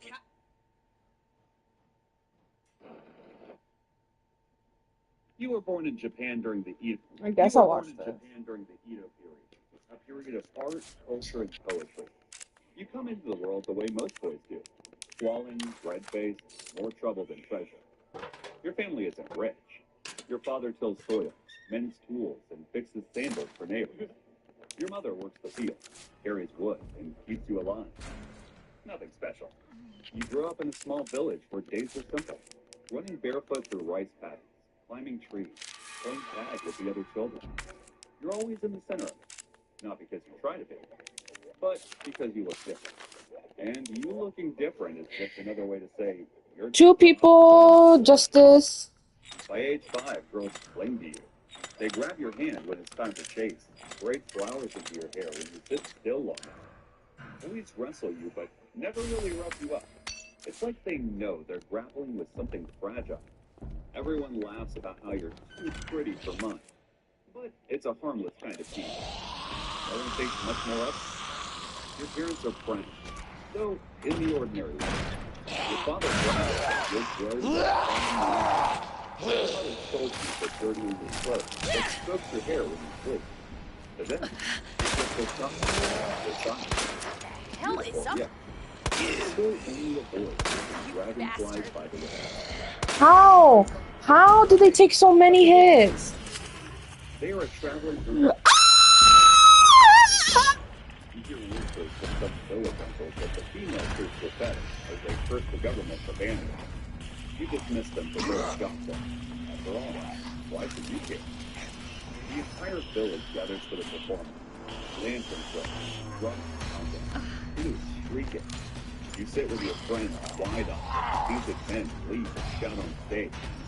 You've never seen anything like it. When the show ends, a man from the troop lingers. He looks at you too long. Oh my god! Oh my god! He talks about talent.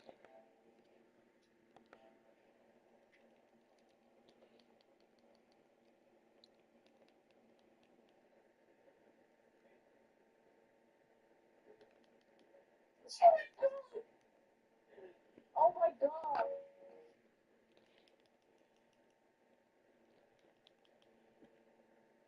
About theater. About how your face is made for the stage.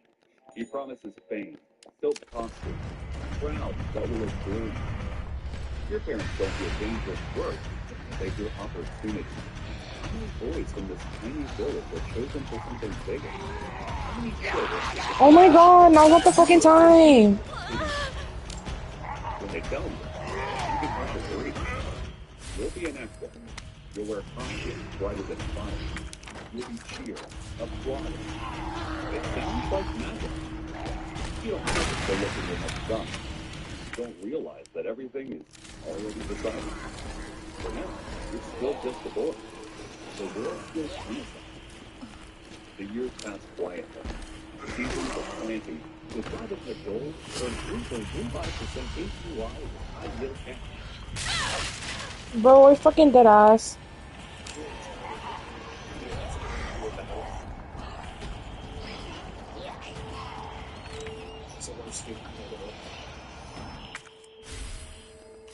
I don't think anybody ever expects to hear that their child has cancer. It's always one of the Harvest, of snow melting into the river, of festival drums echoing in the night. You still chase dragonflies, learn to carry water drums, and fetch kindling when your mother calls. You never stop being the beautiful boy, though. Girls still tug you into their game. Boys still laugh that your face will never harden like theirs. It's just who you are. Harmless, ordinary, a boy of the village. Until the day you turn 12. The troop man returns, as if he had never left. He brings a bundle of silk for your parents, a purse that clinks when it touches the floor. father feeds. Your mother fidgets with her hands. They tell you to sit. You don't understand it first. Then the razor comes out. The village barber shaves the crown of your head, leaving only the long forelock.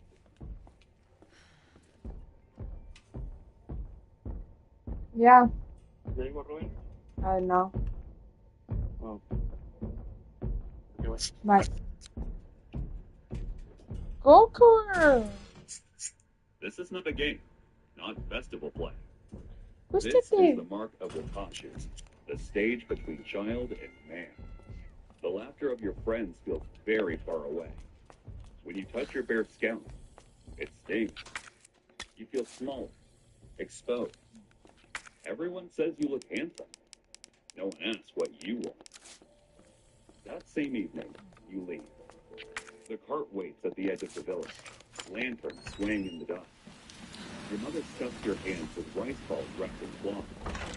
She doesn't cry, not in front of you, but her eyes shine wet.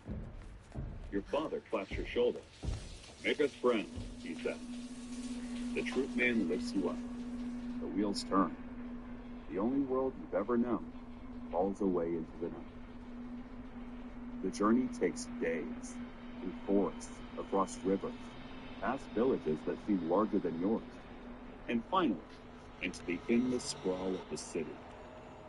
Ida. Lanterns everywhere, streets buzzing even after the sun sinks. You smell perfume, sweat, smoke, roasted fish, all at once. The air itself feels crowded.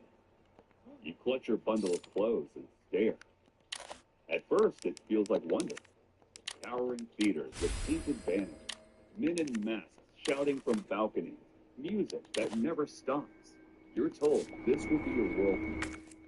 They take you inside a tea house where other boys your age sit cross-legged, faces powdered, hair shining with oil. They look at you the way villagers look at a stray dog, curious, measuring. Your training begins gently. You learn to bow, to walk without sound, to stretch your arms in flowing arcs. They show you costumes brighter than fire, masks that grin and scowl. It is acting, they say. You are an actor now. But sometimes when you pass through the hallways, you notice the men who linger. Merchants with silken sleeves. I need that. Samurai with I'll polished just use swords. this. Their eyes rest I'll on just boys destroy in their it. painted robes. They look at you the way your father looked at a fine fool at the market. You don't yet understand why. No one explains. No one warns. For now, you are told only that you are lucky. You are chosen. You are beautiful. And whether you believe it or not, the stage lights are waiting. And the stage adores you. By the time you're 14, the crowd's already chant your Bro. name. Women in layers of silk whisper about your delicate grace. Samurai smirk, folding their arms as you glide across the stage in a role meant for courtesans. Merchants lean forward, eyes glinting in the lamplight. You think it's admiration. You think they see the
insecure.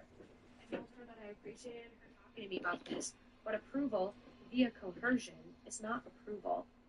I also said that I do not appreciate her language in describing my, as of yet, unknown reaction to this very large issue that could affect the rest of our marriage/life. I got up in the morning. She basically said that she was sorry for putting such a large decision solely on my shoulders, and that to help, she was taking the decision away from me. She booked a hotel near where her coworkers are having a party/send-off for this guy, and she would spend the night there with him and hoped that I would be here when she got back. That she would answer any questions I have about the night after it happened, but not before.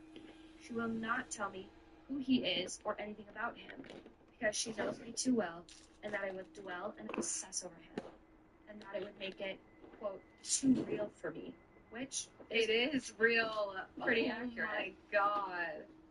Her POV is that the less I know, the better, which contradicts the offer to tell me anything I want to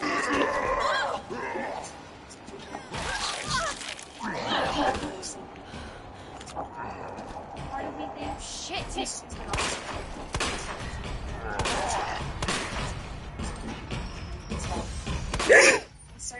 I hear his big ass footsteps. So I cannot dismiss how this affected her mental state/outlook on life. Part of me wants to put my foot down and say this is not going to happen and deal with those consequences when they happen. Her best friend called me callous for even suggesting.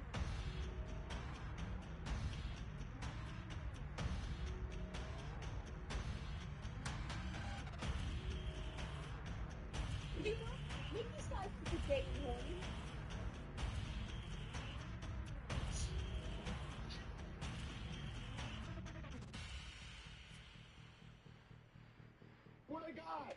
Put that on say, put that on Allah. Say wallahi, bro. Say wallahi.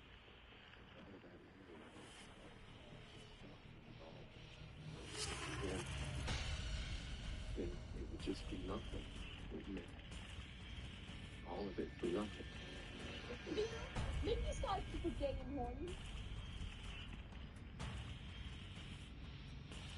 Flesh, the hours of practice, the aching respect, the rehearsal that never ends. But they don't. They see your face, your skin, your youth. And that is the part you never rehearse. The first time a merchant sends a note backstage, you laugh. Oh. In the office is the right thing. Instead, the note says, private jet. You crumple it and hide it. But the troop master finds out. He doesn't laugh. Self, he snaps. The candle, the car.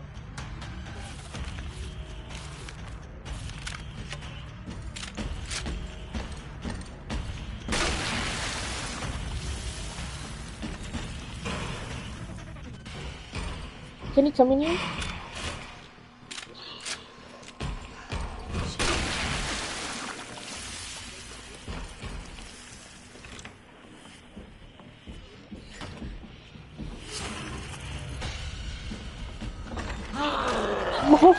I can't do this. Before Sake, her hands strained and trembled just enough to have dealt with. You listen to jokes and don't fight. You laugh anyway. The men scream because they support a fun. The women giggle, pretending you want to bet, but no touching.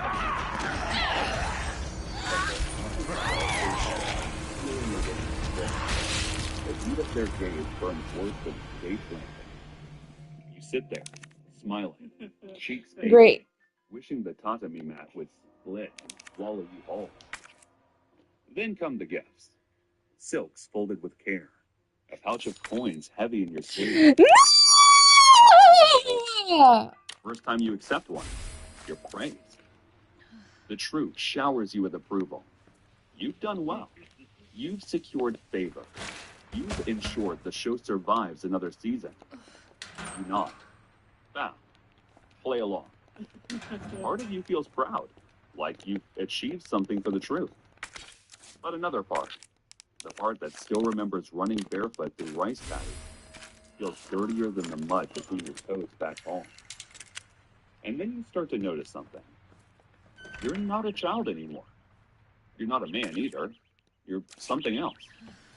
And you're starting to understand the price of being beautiful. Some months pass by as you keep your routine. Perform, escort, serve. You think that is all that's required of you. Until it happens. One night after another performance, you're summoned.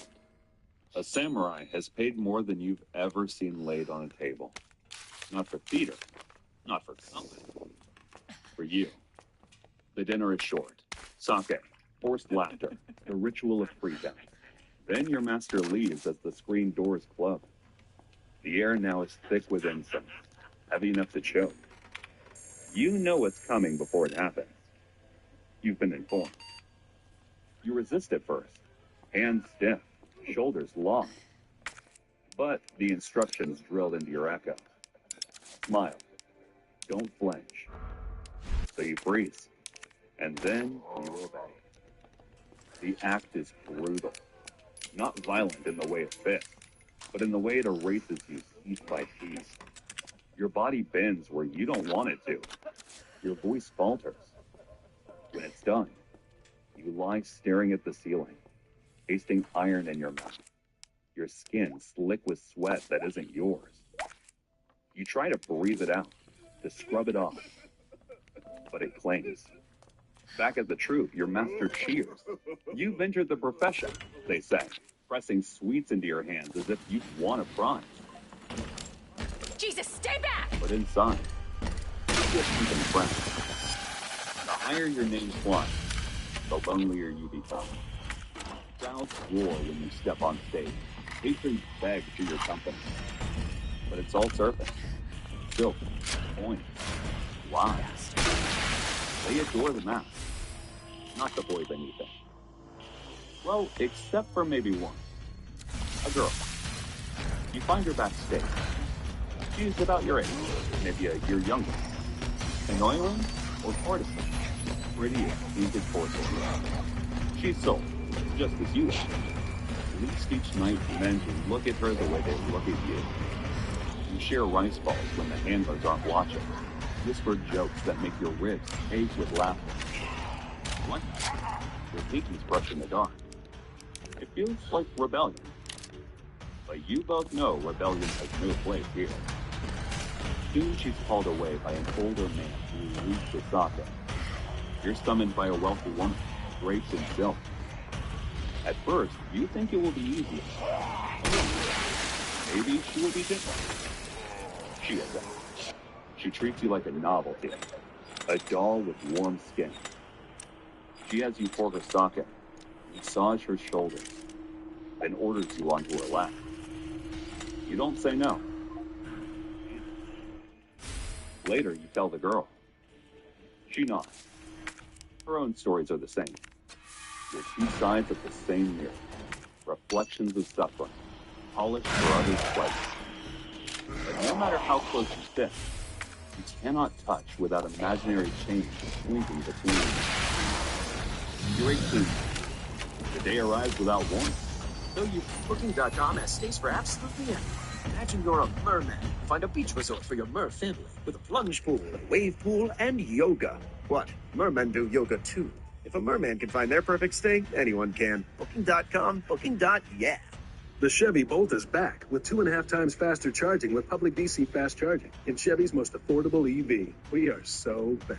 Learn more at Chevy.com/Bolt. 2.5 times faster charging with 150 kilowatt public DC fast charging. 2027 Bolt will compare to 2023 Bolt EUV. Felt it coming in every sideways blink. They sit you down. The blade flashes. The forelock, the soft cup that marked you as the Kashu, falls to the floor.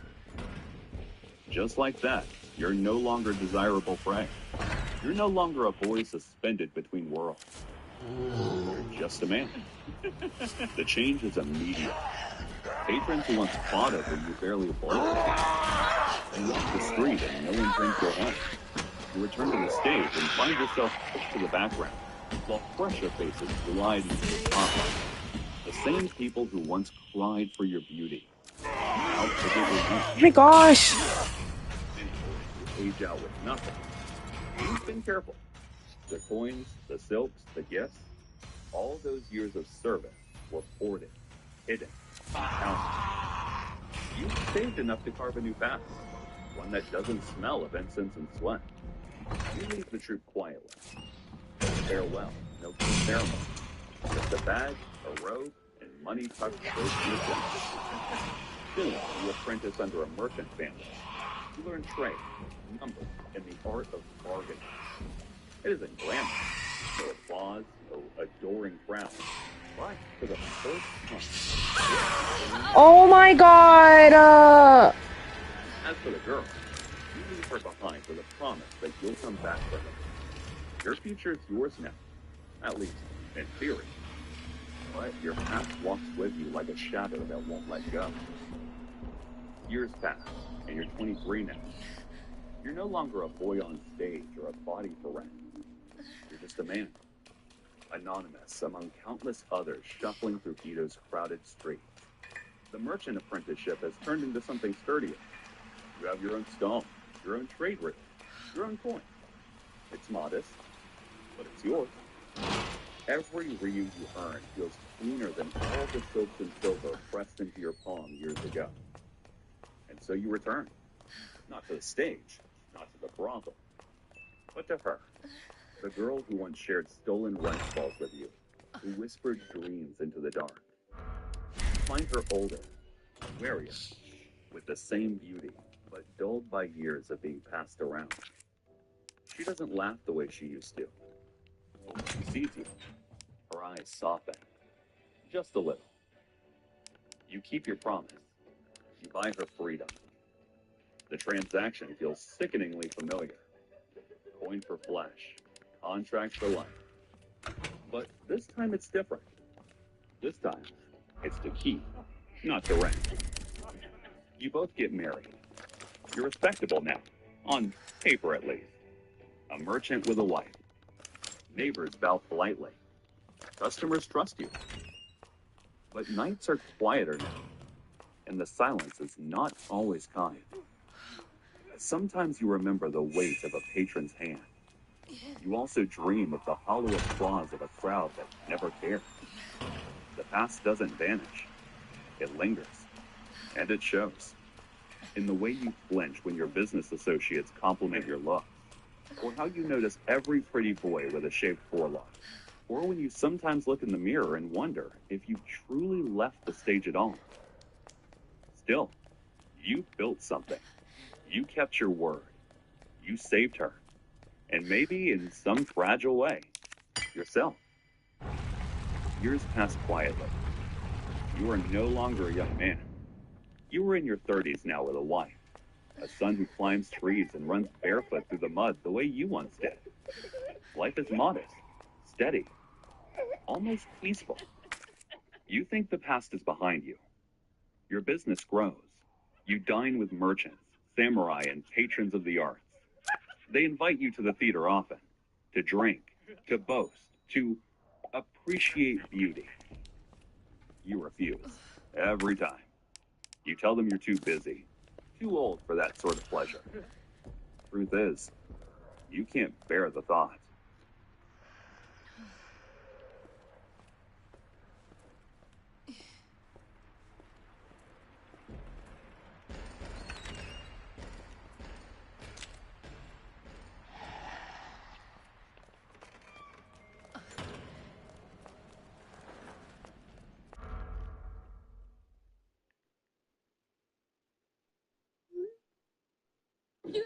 Computer, make these guys super gay and horny.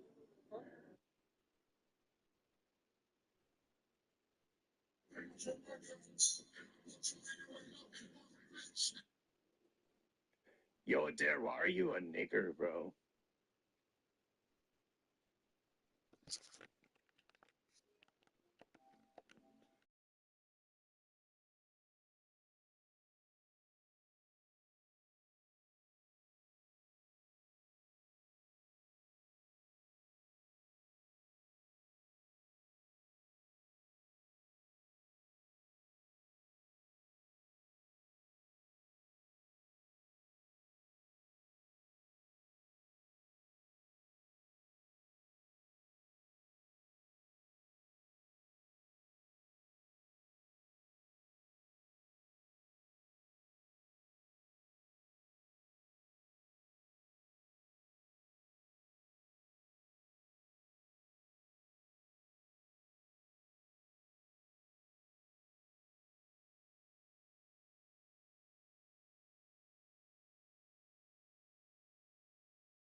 You give in. A client insists, and refusing him would cost you more than pride. Where's he coming from? Yo, where is he coming from? Where? Alright, that's what we're doing.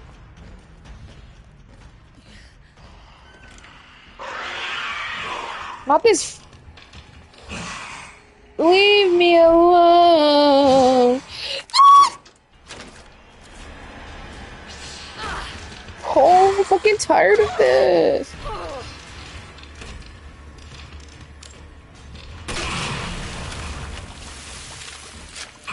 How is it alive?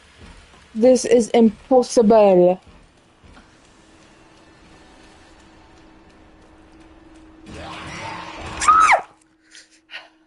Okay.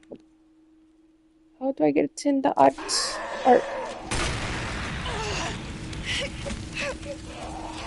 Son. Mr. X is coming. Fuck up the way.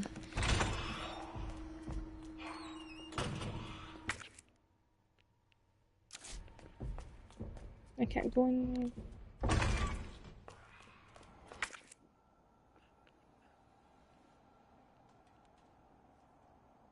How do I get in there again?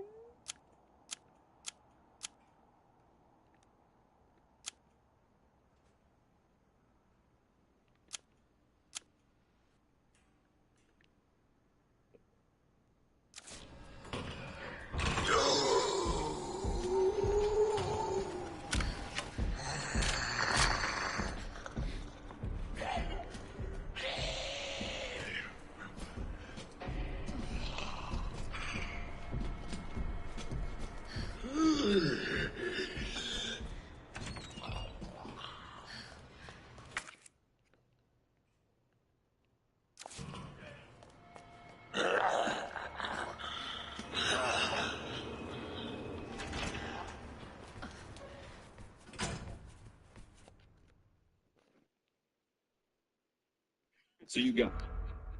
Lanterns sway. Laughter fills the air. The men around you toss coins like confetti, bidding for moments with painted boys and perfumed women. They call it art. They call it culture. They say it's nothing at all. You see the Oiran smile through the ache in their eyes. You see the Wakashu bow, just as you once did. You see your wife in their painted faces. You see yourself in the trembling boys. Something in you splinters quietly. You stand, muttering excuses, and leave before the curtain falls.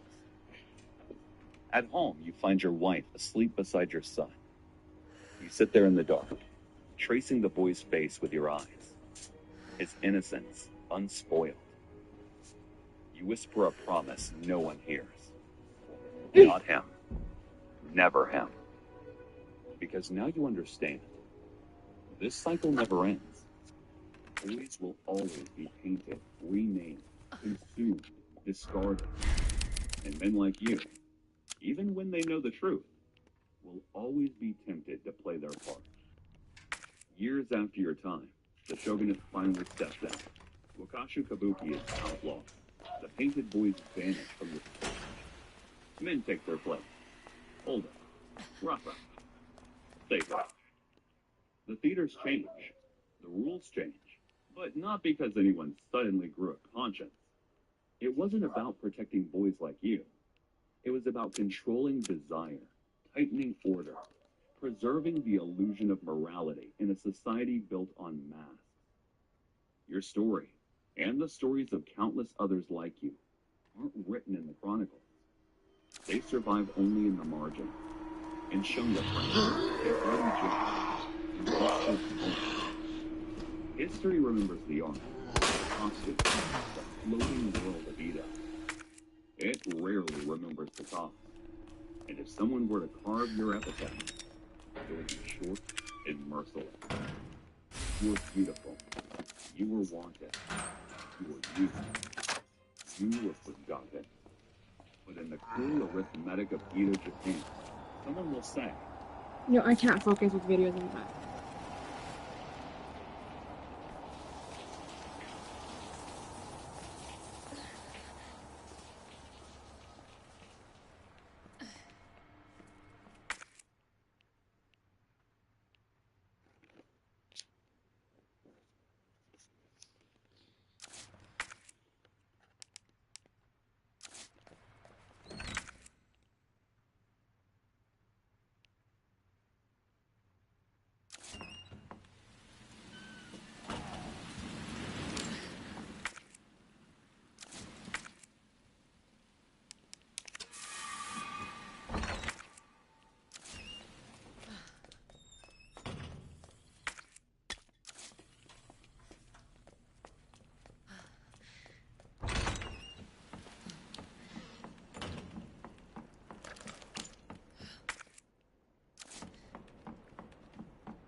Give me it.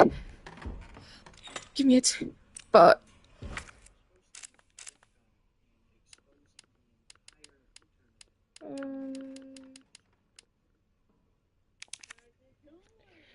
ball music bird.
Give me this.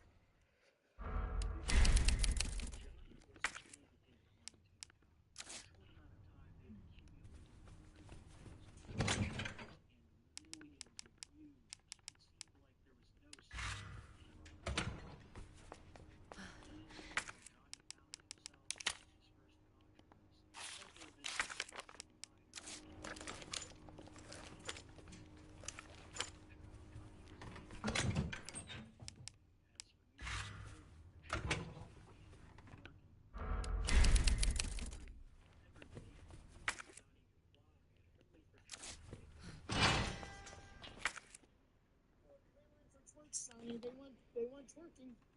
Uh-oh. Here it is. He's twerking up a storm. Johnny drops it low. Johnny, we're almost at 5 million, dude. Never. They want to know if you had a poopy accident. No, it's this. I'm sitting on a thing. Yes. See, everybody, just wet paint. Very few people believed that it was wet paint, and it would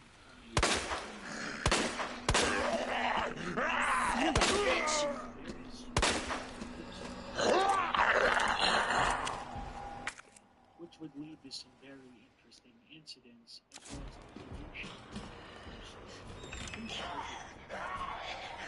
was him discussing his love life, all the girls that he loved in his over 30 years on this planet. My favorite example of this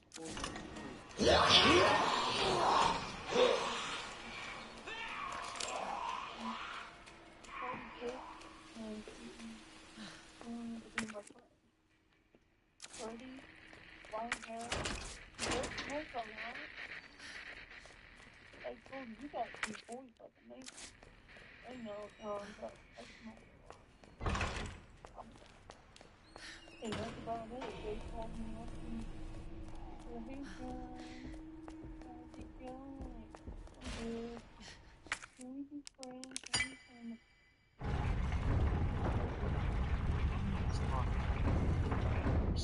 cases that he's been involved in, and they quickly became I missed a lot, but get me the fuck out.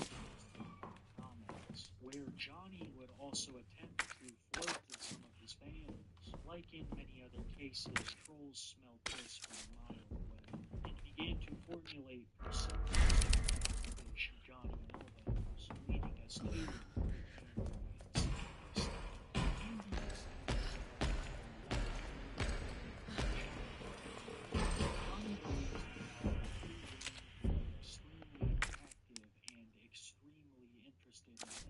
he has tried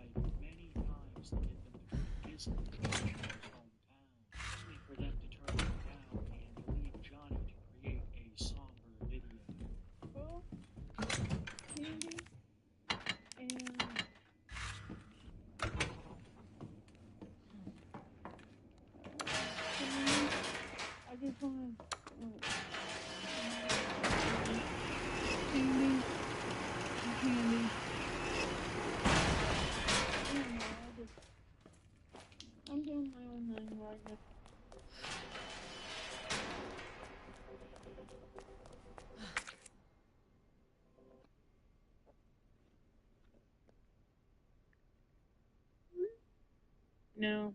Johnny's relationship with these trolls has been rocky, to say the least, as Candy and Sandy have woven this elaborate tale that creeps into every aspect of Johnny's life, and have also gotten Johnny to do some pretty compromising things while under their influence. I'll have to come to it and see me, please. I'll just be fine by myself. And tell the other lady she can go leave my pictures. You know, and everything. I'll leave my number, and I'll delete your number. You don't have to worry about me.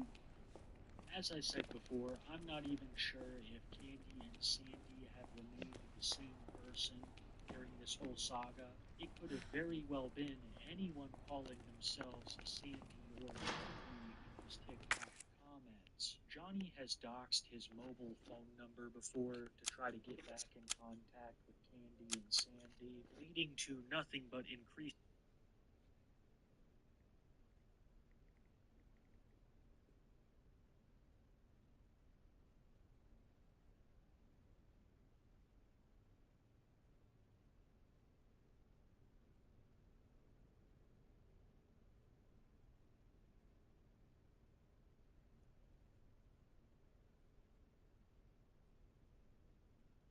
I can't leave until I get that.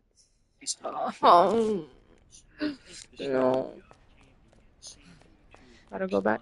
With elaborate subplots centered around Candy and a mysterious individual.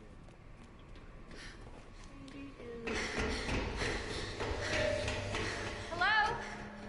Hello?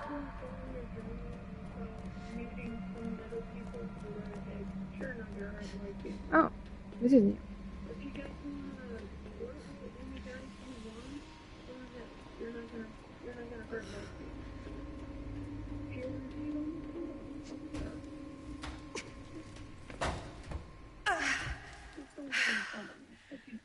Won't budge.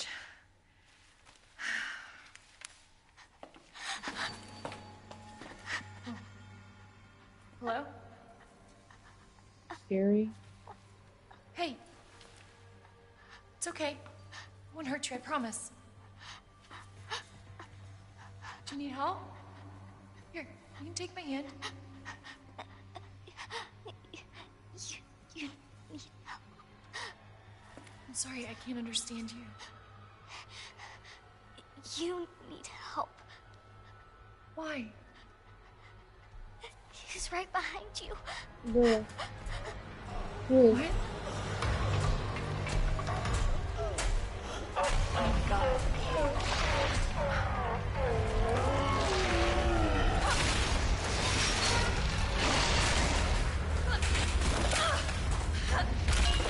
Bro, who the fuck? You gotta be kidding me. Words ain't gonna cut it with this ring. This thing's gotta go down.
No.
Hey, little girl.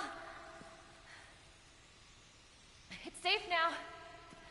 It's over.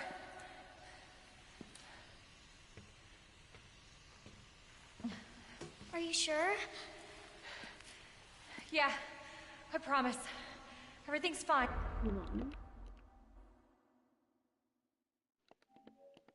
I just need you to lower that ladder for me. Will you help me find my mom? Your mom is down here? I think so. I hope so.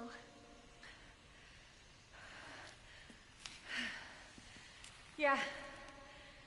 Of course. I'll help you.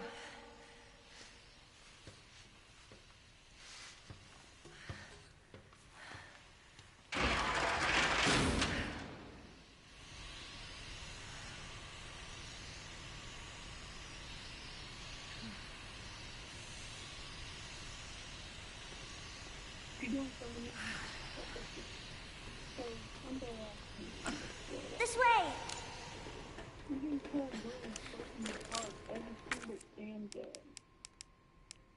You can't even Sandy.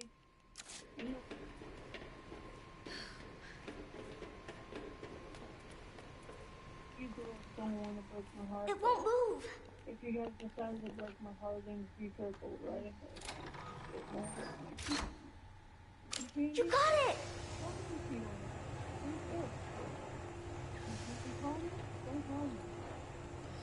So, what's your mom like? She works at Umbrella. She's making an important new medicine. Umbrella? That big pharmaceutical company? My mom's always at work. I don't get to see her much. Well, hopefully you'll get to see her again soon.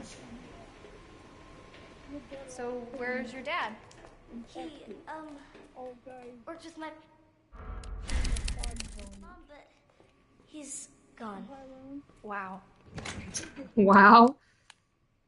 Just be nice to Candy and tell her you love her every single morning, every single night. Just tell her I'm glad. Both of my parents are gone. It's just me and my brother. Oh, I'm sorry.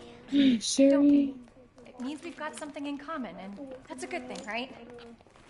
Let her have her own space, and eventually she'll forgive you. And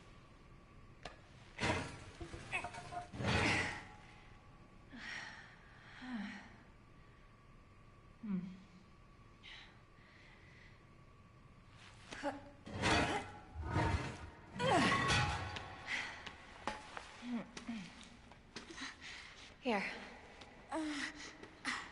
Sherry, you're fucking chopped cheese, bro. Over there!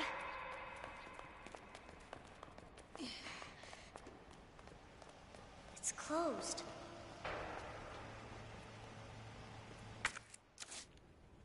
Damn it. We need a key card. Hold on.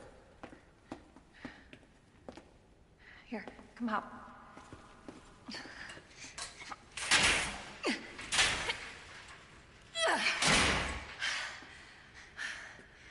And you're sure this is the way? This is how my mom took me last time. Sherry? I've been looking everywhere for you, Sherry. Brave little girl to leave your house in the middle of this mess. Who's bro? On the ground, hands behind your head. What the Can't be fuck? serious. on the ground. Now. Who's this fat ass? Sherry, tie her hands. Why are you doing Shut up. Tie her. Okay then. You tie her up now or she dies.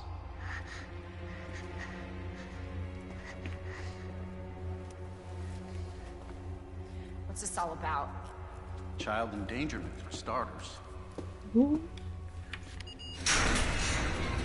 Sherry, come here. What are you gonna do to her? None of your fucking business. Yo, rude ass bitch. Stars and Sherry, get over here. What's your name? What's your fucking name? Why is he so aggressive? Sherry, you come with me now or say goodbye to Claire. Okay, I'll go. You better be taking me to my mom. Absolutely. Don't listen to him. He's shit. Yo, doing too much. Claire. Don't tell me how to do my job. Stop! Let me go! Let me go! Obviously, nobody taught you manners. We'll fix that. Oh, yes, we will. Let me go! Let me go! I'll get you, you fucker! Bruh.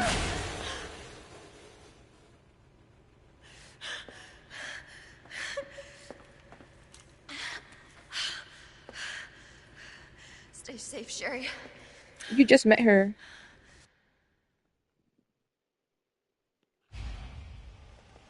Wait, no, I already did this part with Leon, bro. First. Then that asshole gets what's coming to him. I came from there. No, I came from over there. Wait.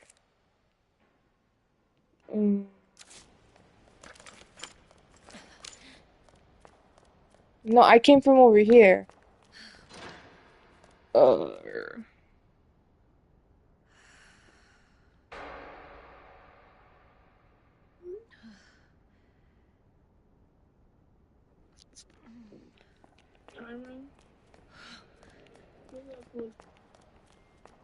Despite all of the hardships, No, I can't. No, I didn't. No, where am I going?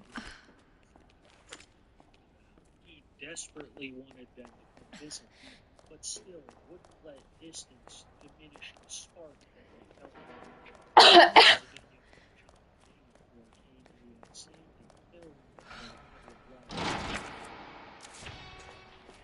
Fuck no!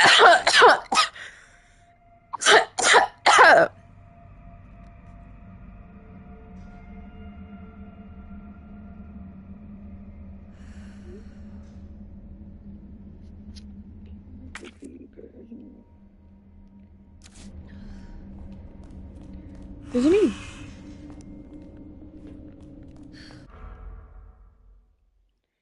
What the fuck?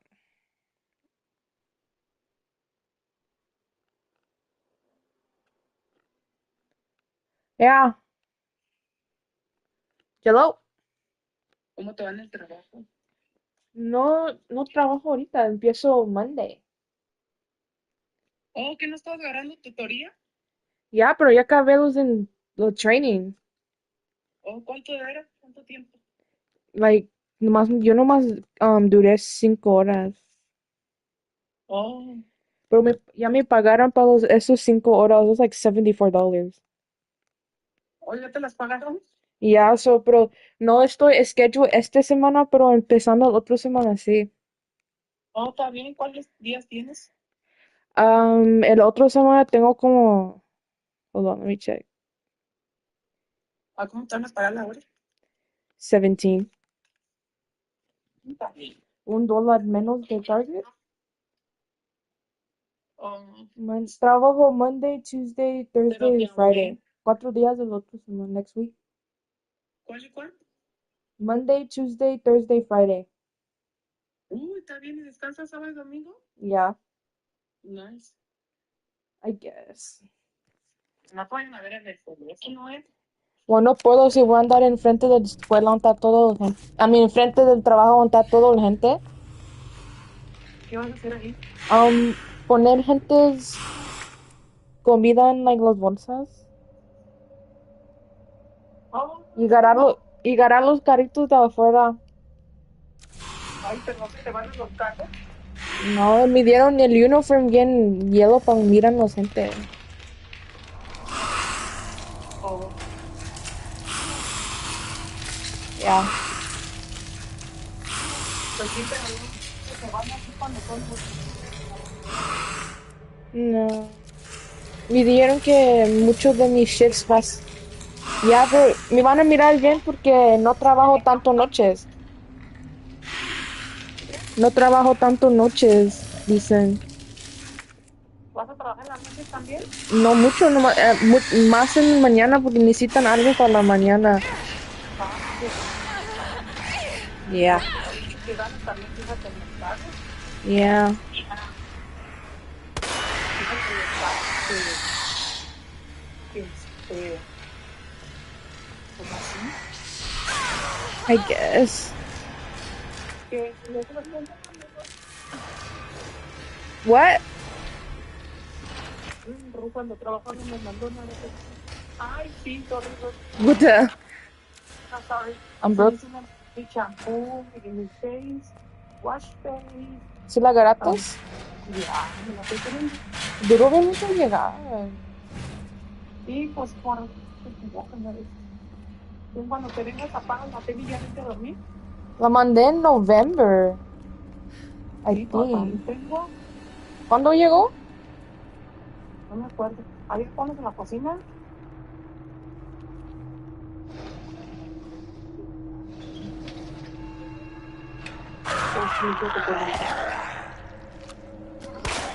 Pues no te limpiaste, ¿eso qué? Dale.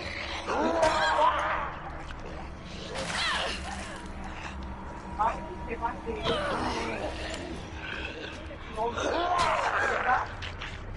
Ay, no, ¿te quema? Ay, ¿qué haces con eso? Haz bleach.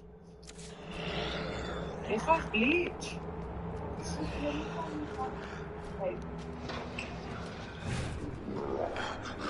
Ya te digo. Ya te digo, Lucy. ¿Todavía no agarras tu gato? ¿Todavía no? ¿Mañana? Oh.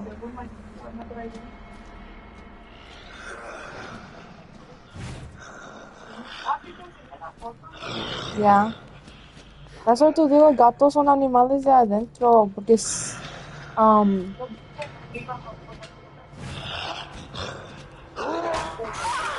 bruh. El Coco nunca estaba así con Leoncito cuando estaba chiquito. Ay, pero también es un perro libre. I guess.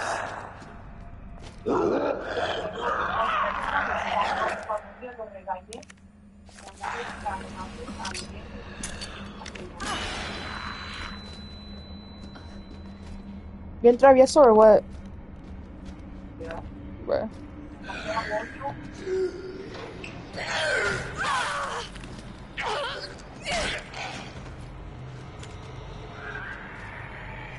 Bruh. ¿Tan temprano? No. Why?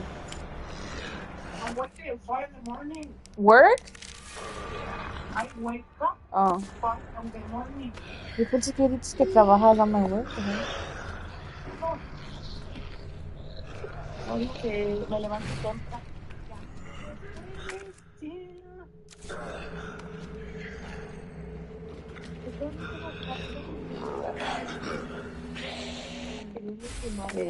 Sí, no. La mañana Bye.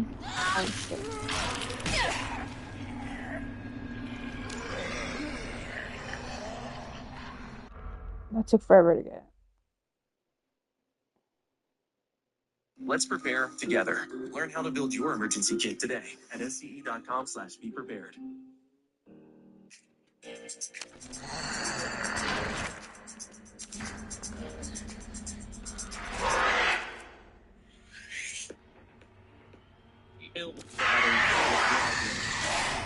I'm dead as fuck.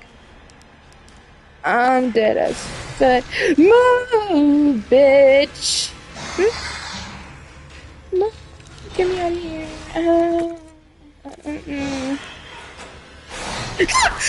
Whoa, we dead ass? I don't want to do that again.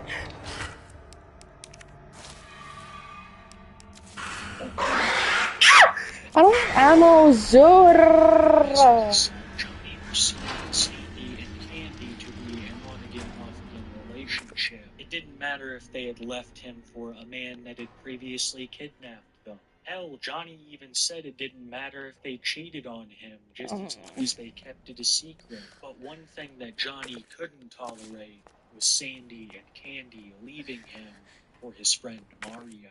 Patrols Must began be where to that guy convince came Johnny from. that Mario...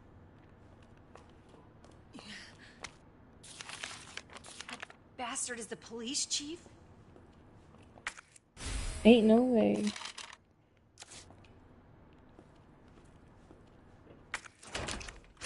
Yo, thank God I got this first.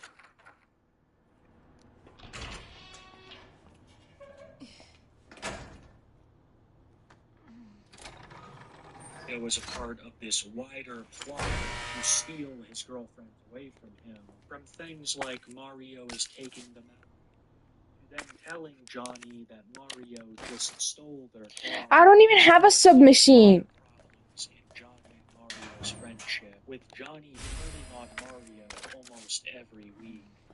I can't believe what you told me. You're such a loser, Mario. No one likes you. Why'd you take Candy's car and keys? Why'd you take her car and keys for? You and I is not friends no more. Mario. Big boy pants.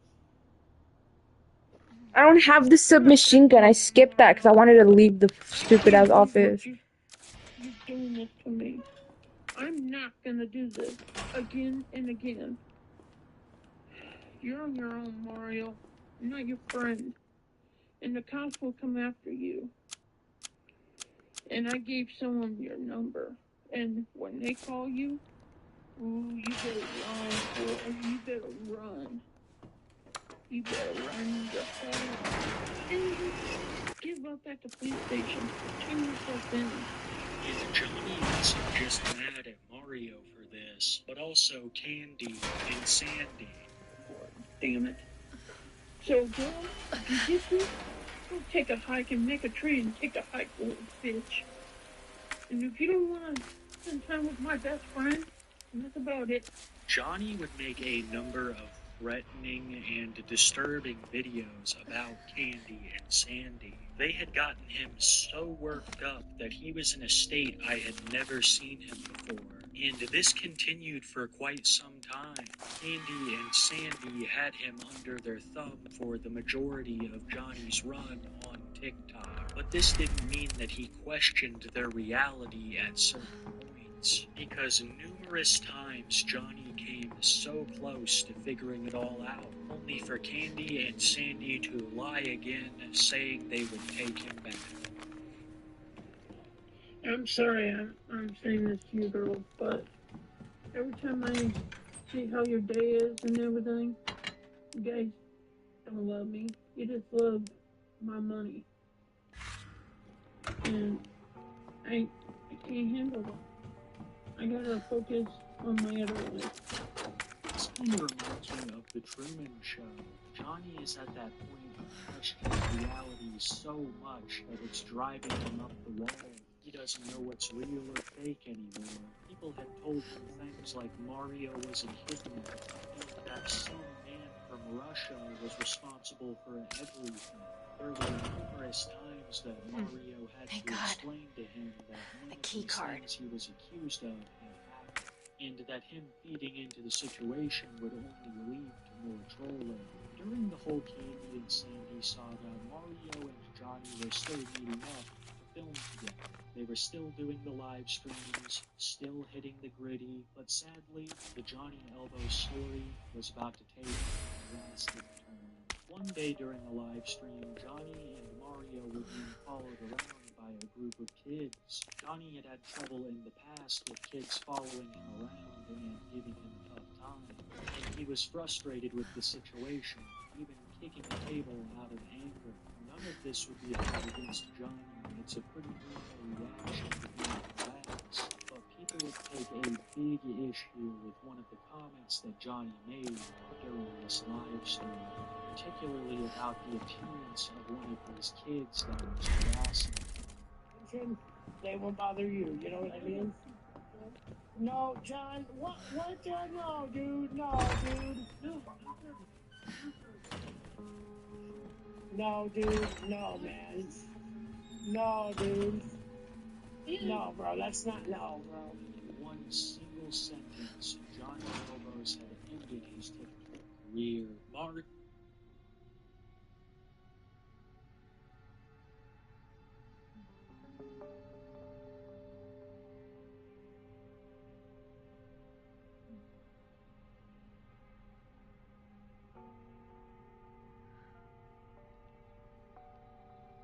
Here's 5 reasons why you should learn a new old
No, dude, no, man.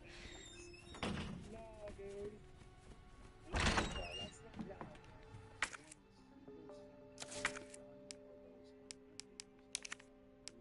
Mario almost immediately after ended the stream trying to explain No, dude, no.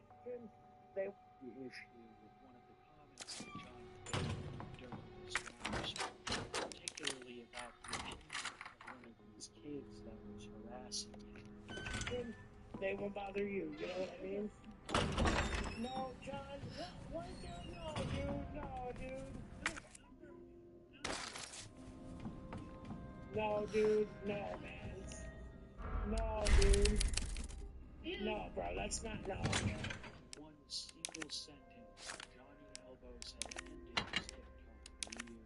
Mario almost immediately after ended the stream trying to explain away what happened. This would not stop people from spreading across the internet.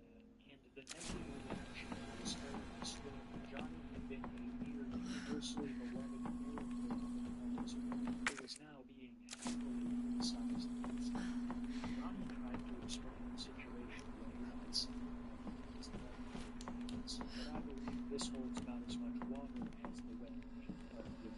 After seeing all of the negative reaction by the public, Mario had distanced himself from Johnny, making a video disavowing all of the things that Johnny had and stating that they were no longer related.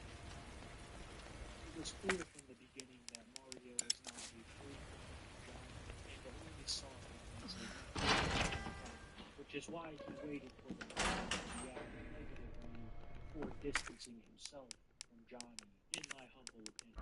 After being denounced by his community and cut off by Mario, Johnny would make an apology video of his own, stating everything that he had done and would be leaving the platform very soon.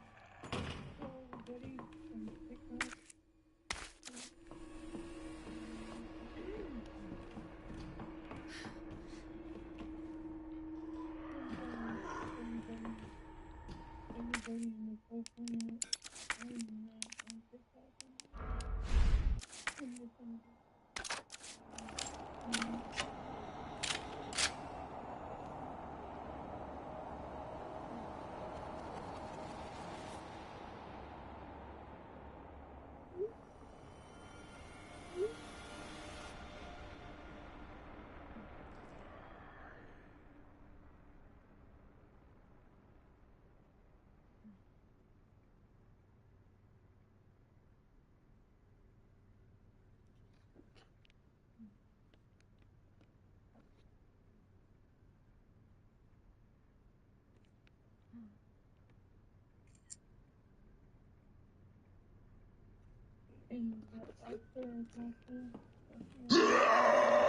What?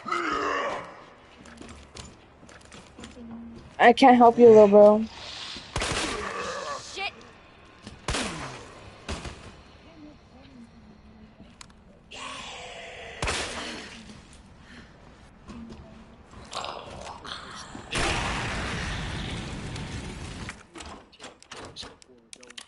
I believe by the advice of his family. His most recent to an influx of hate messages. So Johnny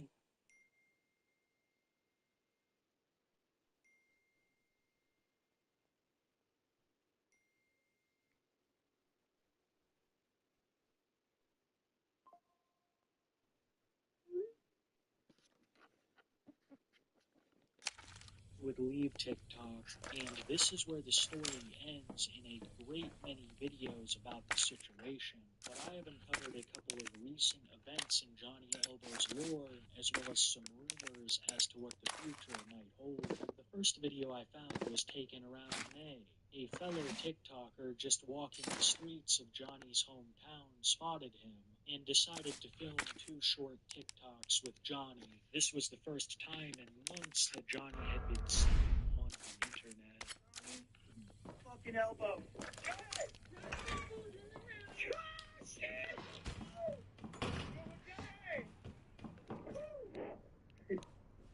You gotta be quicker than that, buddy.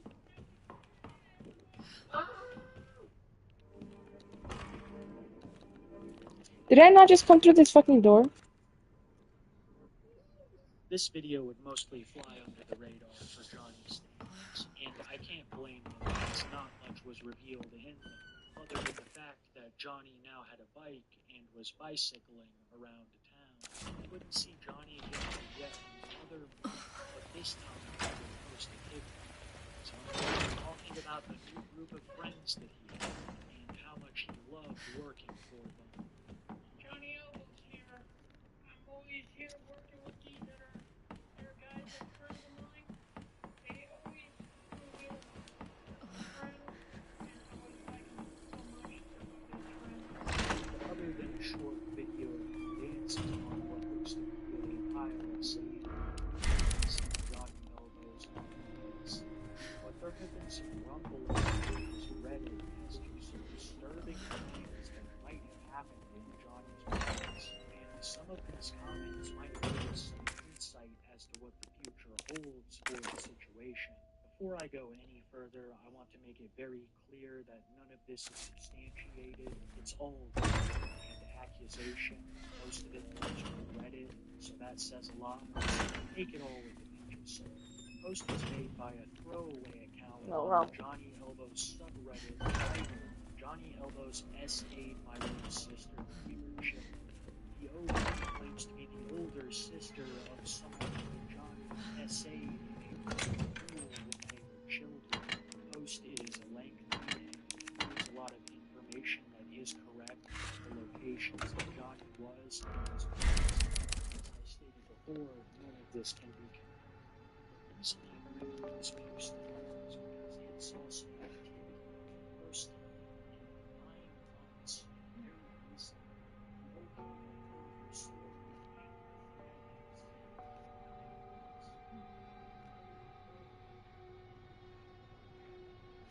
and this new account replied to a purely independent post on the subreddit stating that the Reddit name this post was clear. It's all written on the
own stories, go to the r/OK Storytime subreddit. It started with a glass of wine after long work days. It was never a big deal in my family. My parents are wine snobs.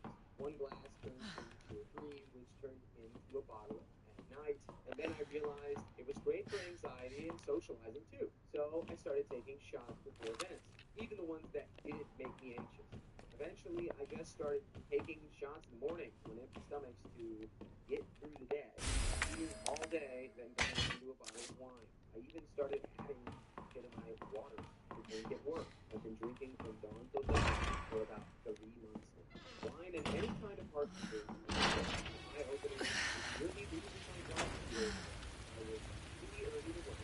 Everything was so fun. I had a bit of time to burn, so I went to the supermarket down the road, picked up a small, mid-sized bottle of flavor. Turned it into a travel coffee mug. I was out late the night before with a relative who recently ended his marriage.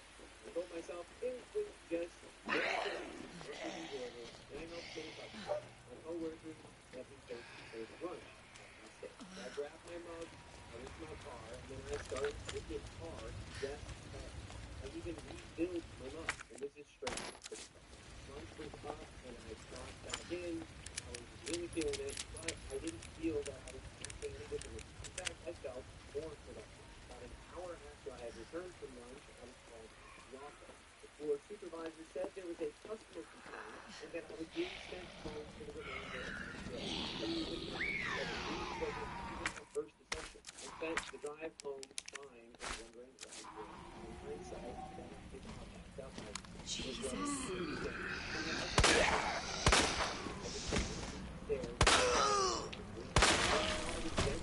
They wouldn't tell me why. He comforted me the best he could, although he was concerned. He said it wasn't that great of a job anyway, and I could always find another one if they let me go. I was grateful for his comfort, but secretly started to wonder if this was I had to pull myself together quickly though, as I had my other jobs to get to. Photography. I had a family shoot in the park. I put my makeup back on, got changed, and headed out. The mug was still in my car, and this time I said I need it because I'm scared and had a bad day. Change clothes and this started to they forget. I don't even remember the truth. I was lucky that my camera settings were on point because I never even bothered to change them for the duration of the event. We worked in my favor for one thing only, the kids. They were giving me high fives and full of energy, and I was able to come with it. What was going to be a half-hour shoot turned into an hour and a half. I was going with it. I think that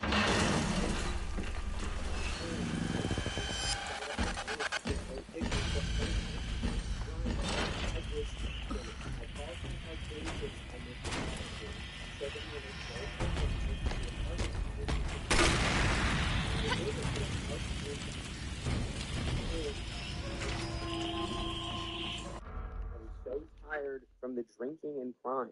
Knew I'd had a long day, so it wasn't strange.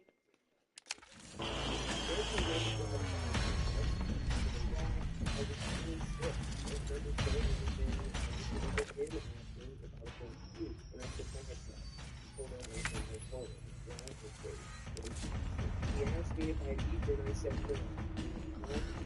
Dinner, and I devoured it. I assumed it was stress and fatigue. The next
just says that she now knows that I have the potential to cheat. With every passing day, honestly getting tired of the crap. What do you guys think? Right. You don't need to test your partners. Tests will come up organically in your relationship, and how we do during those real-life tests will prove what My girlfriend set me up to cheat on her, and Okay, moving along. This one is posted about a month ago. Okay, moving along. This one is posted about a month ago, and it's an interesting Reddit post for this theme because it has this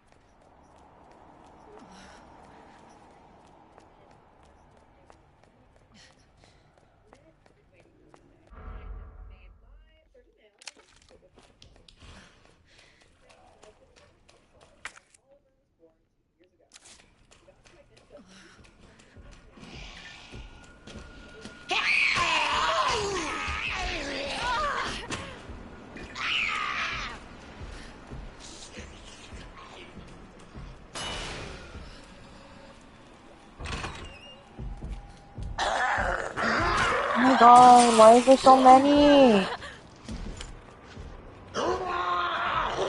Hello?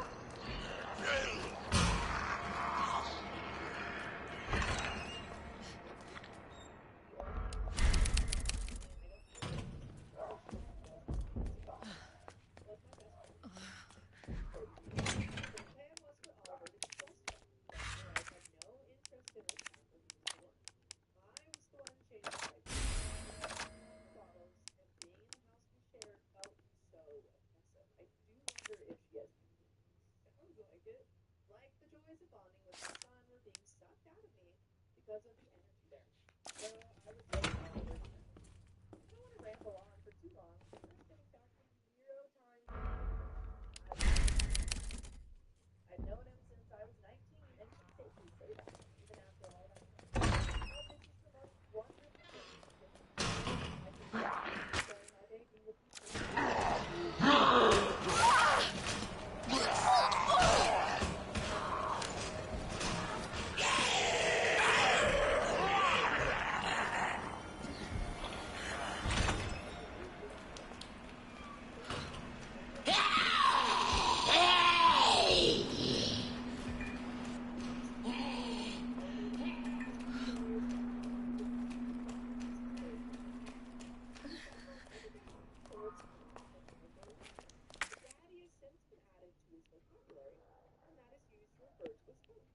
I have never corrected him. I checked it with Matt, and he said he was honored to be bestowed with such a title. Sam got to hear this recently when I was on FaceTime with Matt, and she faced them children. As much as I hate to admit it, I did so even more apparently than how true is hurtful. I need outside opinions on this. Am I the a-hole from all the way? My boyfriend told me to leave him alone. My golden child cousin. Am I the asshole for going behind my wife's back and telling her pregnant sister that she's being cheated on? I've been married to my wife for 3 years. I am 27 and she's 26. My sister-in-law is 30 and my piece of shit brother-in-law is 31. I've always had a close relationship with my sister-in-law. We are friends. Also had a decent connection between my brother-in-law. Not that close, but we often talk and get along. My wife and her sister didn't get along as much as you would expect from siblings. It wasn't just normal sibling rivalry, but constant fights and arguments. Anyways, 3 weeks ago, when I was having dinner with my friends, I saw my brother-in-law with another woman. They were just eating, didn't think much of it. I wanted to go and greet him, but I kept talking to my friends.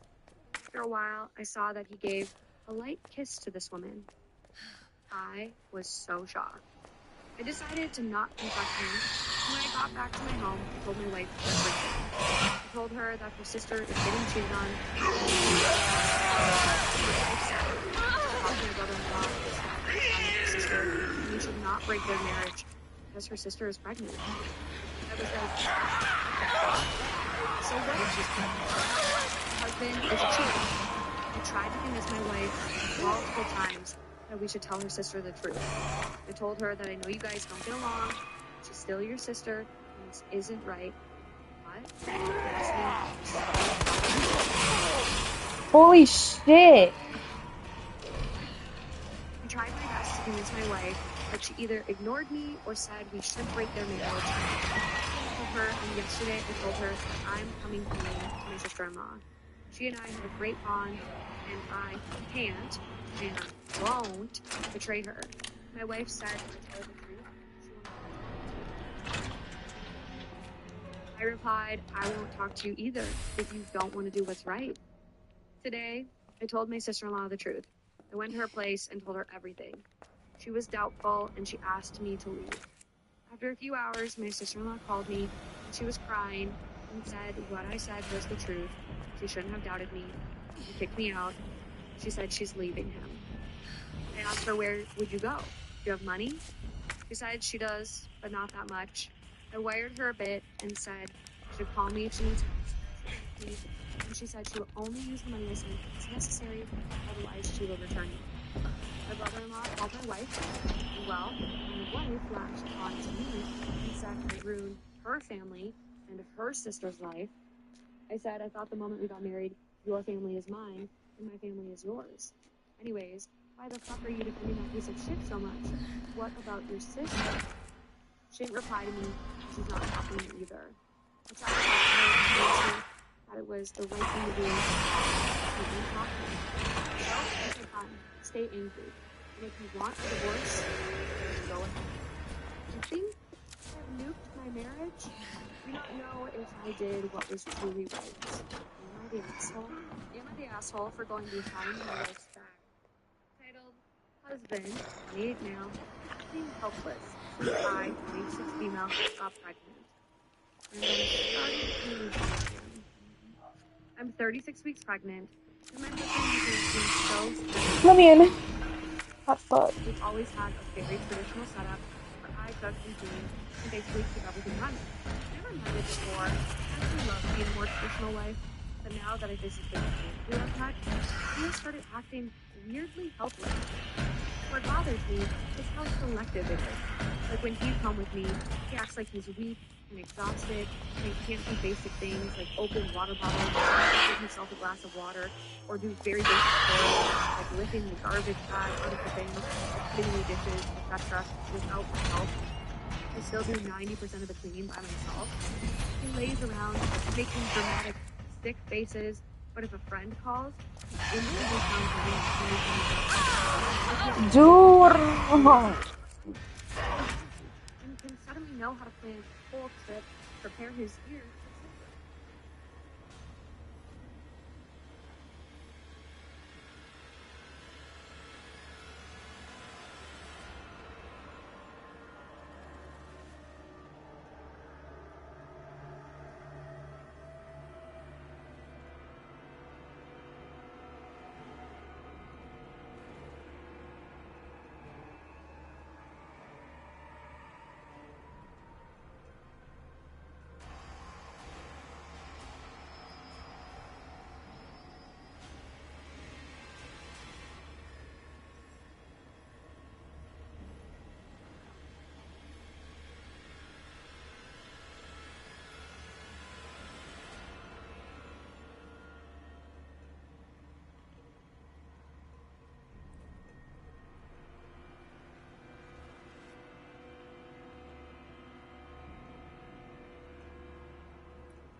About being sick or helpless, and had days after being sick.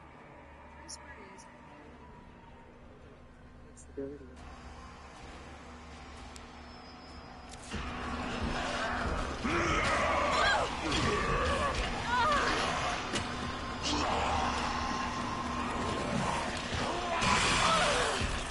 Oh my god, this is pissing me off.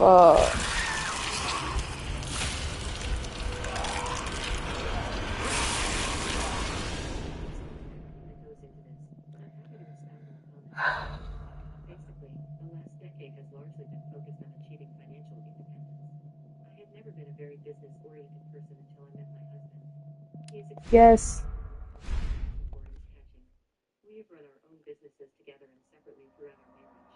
The goal has always been to make enough money and patient in building businesses we can live through. Not necessarily retire, but we have more freedom. Because of his encouragement, I'm now on a career path that could easily result in that. In 10 years, we have moved 25 times, all because better opportunities have presented themselves or current opportunities have dried up. We're now facing number 26 with number 27 not far away from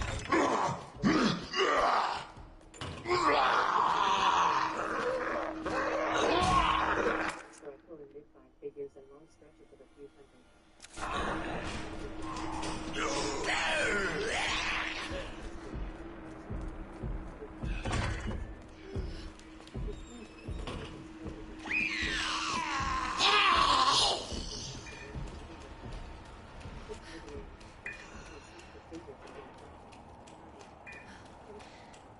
Here's the conflict, and where I try to eliminate as much of my bias as possible.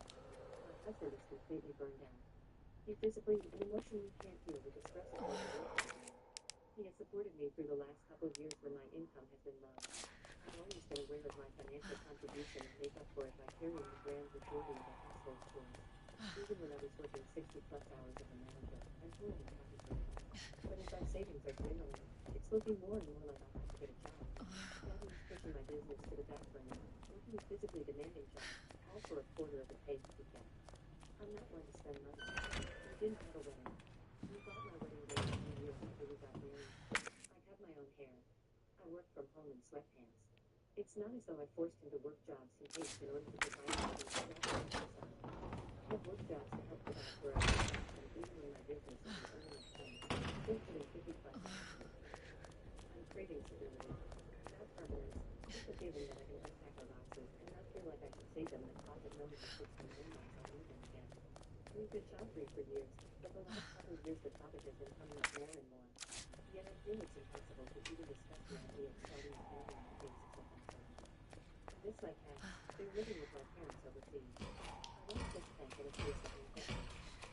He said, if you want those things, then you just have them. What the fuck?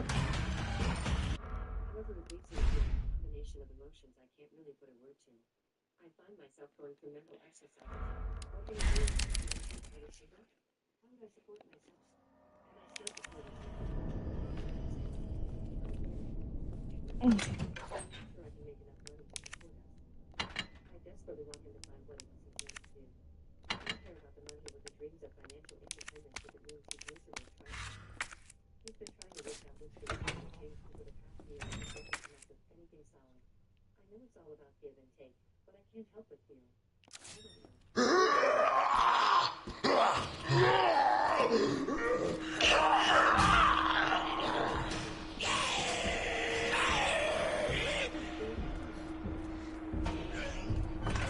I appreciate all the comments and opinions.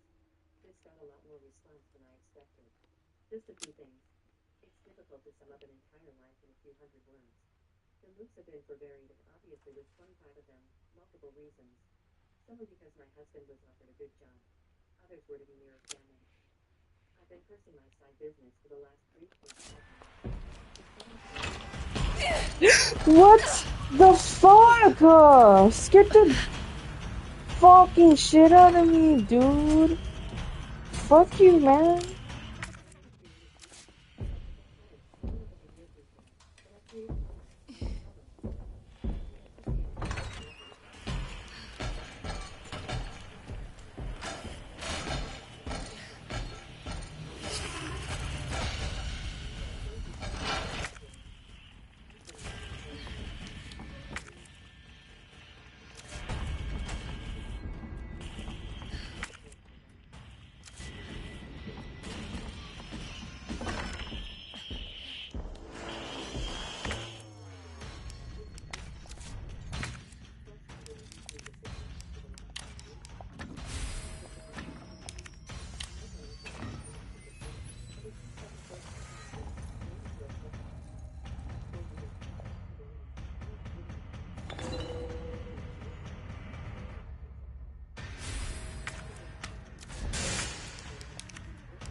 Bro!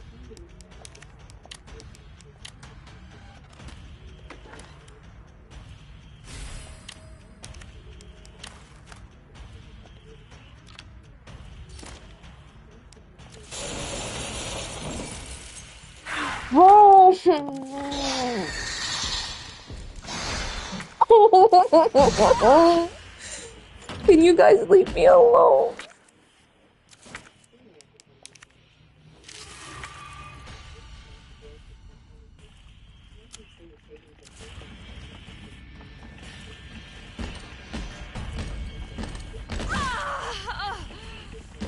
I really don't want to do this again. Please, Mr. X. Please! Leave me alone! Leave me alone! That's not freaking fair!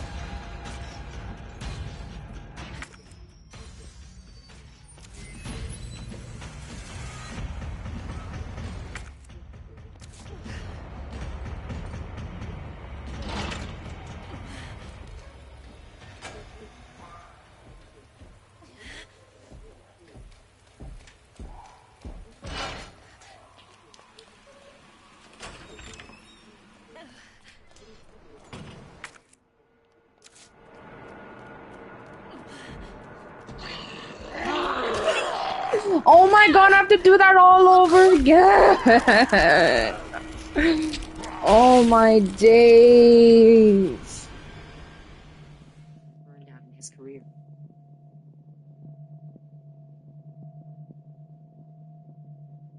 I don't even have PayPal.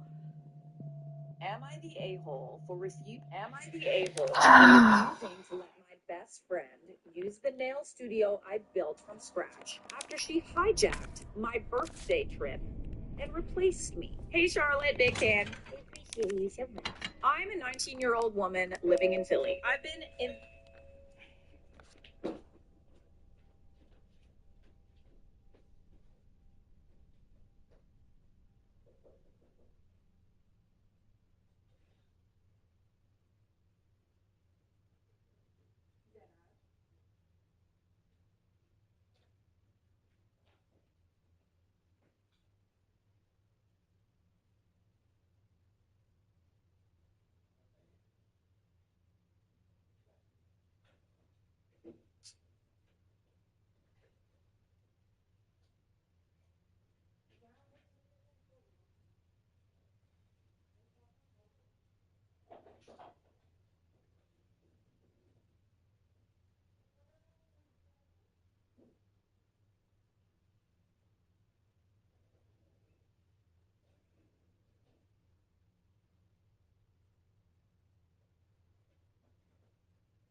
emancipated since I was 15. Long story short, my home life was unstable, and after a year of bouncing between couches and school counselors advocating for me, I took control of my own life. At 16, I got full responsibility for my little brother, who's 10 now, and I've basically been raising him since. Every dollar I make supports us both. No parents in the picture, no family handouts, just grit, prayer, and ambition. I started my own nail business 2 months ago, in my house at first, and I just recently bought my own studio. Oh, a round of applause. Not a booth, not a shared space, full-on private studio with branding, licensing, my own chair, booking system, the works. I am just so unbelievably impressed by you.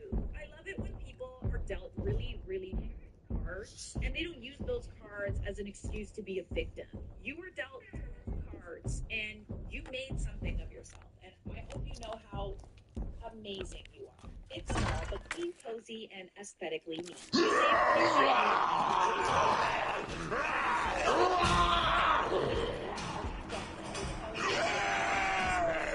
Weeks where I make $1,000 in straight agreement, and I'm so proud of you. My regulars come from all over Philly, just get started.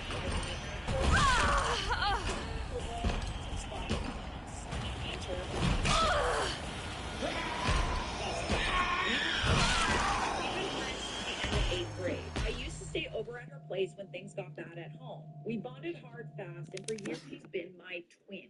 My best. We would talk on FaceTime until 3 a.m., made vision boards together, and cried over boys together. She even helped me design the logo for my studio. It's always been ride or die. Until recently. Back in April, I started planning a birthday trip for my 20th.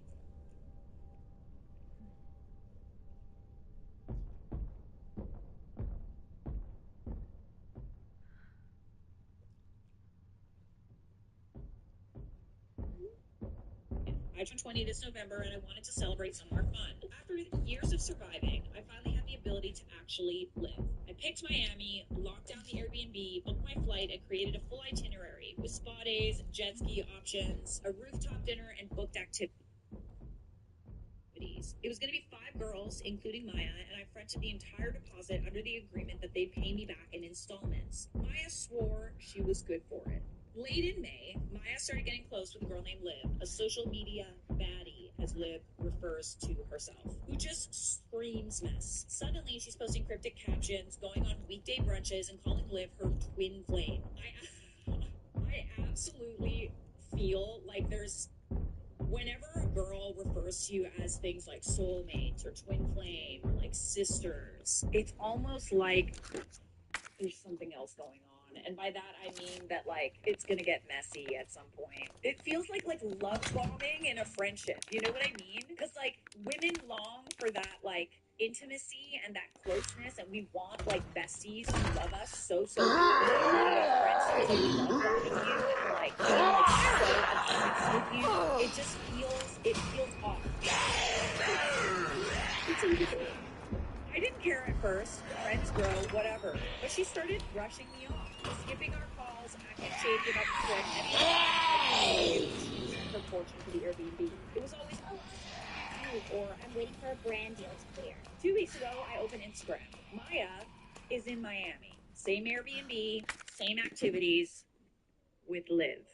She posted a boomerang clinking glasses on a rooftop bar I literally had in our original itinerary, the one I made. I DM'd her asking if this was some sort of sick joke. Her reply, girl. I hate it when people spell girl like that. I figured the trip wasn't even happening anymore. You've been focused on your business, and I didn't want to pressure you. Liv already had plans, so I tagged along. Sorry, you're mad. Sorry, you're mad. Okay, so this happened after you've literally been constantly reminding her that you were going on this trip, that you needed to be paid, and then somehow she got to, oh, you don't want to go anymore. The math is not mathing there. When I tell you my flathers were gasted, as are mine, bestie, then, and I swear to God, I cannot make this up, 4 days ago, she texted me asking if she can use my nail studio to host her new Lash Brands party. Apparently, the venue she had fell through last minute, and she wanted to do something authentic and cute. She told me, your studio will be perfect. It'll be super light. I'll clean up after. We'll tag your brand. Is she friends with Liv because she can help her with her business? Like, what's going on here? Yeah, no. Like, the audacity is actually crazy. I said no.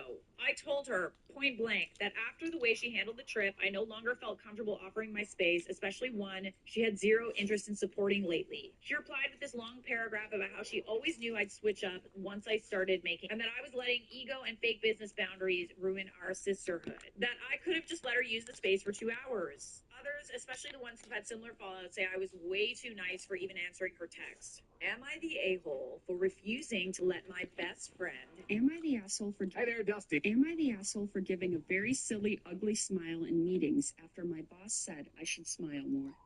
Are there still people in the 2020s who don't know not to ask that question? Because you really can't tell people they need to smile more. Hi there, Dusty, Thunder, and... Am I the a-hole for stealing my sister-in-law's wedding date? Hey everyone, I'm new here. I was told to post on the sub if I was looking for genuine feedback, which I am. I, 25 female, am engaged to my fiance, 32 male, since last October. We've been preparing our wedding for months now. My sister-in-law, 32 female, we'll call her S, has been very involved and helped me a lot.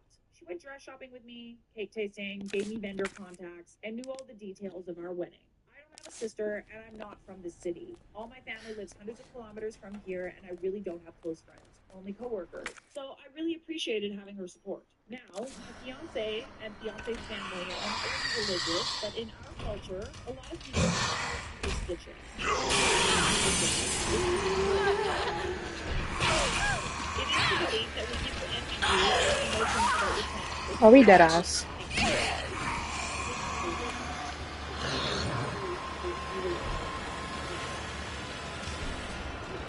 And also another thing, you can't buy your own evil. So if you get a little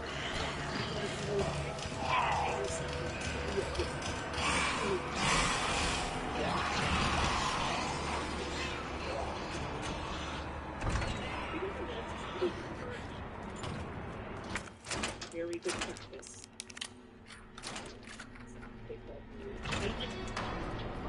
Is dry. You know what I mean? Not in.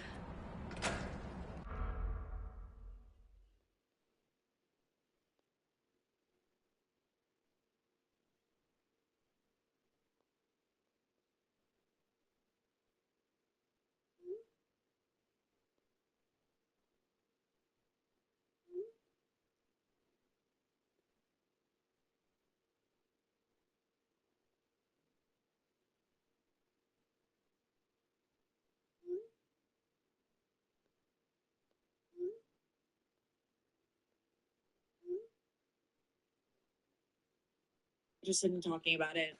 It's nobody's business until it's official. S believes in this a lot. She never tells you anything in advance. If she buys a car, you see it once it's parked outside. If she's trying for a promotion, she tells you only after she gets it. Okay, this is good, I feel. But is she also, let me guess, the wedding date? Her wedding date?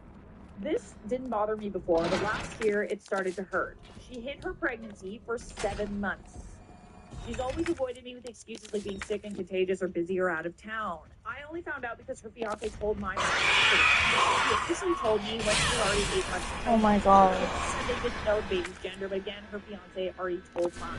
She didn't even tell us when she gave birth, and we found out 2 weeks later. Okay. To some degree, like, I get kind of keeping your cards close to the chest, but like with things like this, especially like as the lies start to pile up, I'm not a fan of that. I think it's like customary to keep it to yourself for the first trimester. It is what it is, right? Because like there's more chances of losing the baby in the first trimester, so people don't like to say it. But yeah, like if I'm close to someone and that person was like not telling me really important news.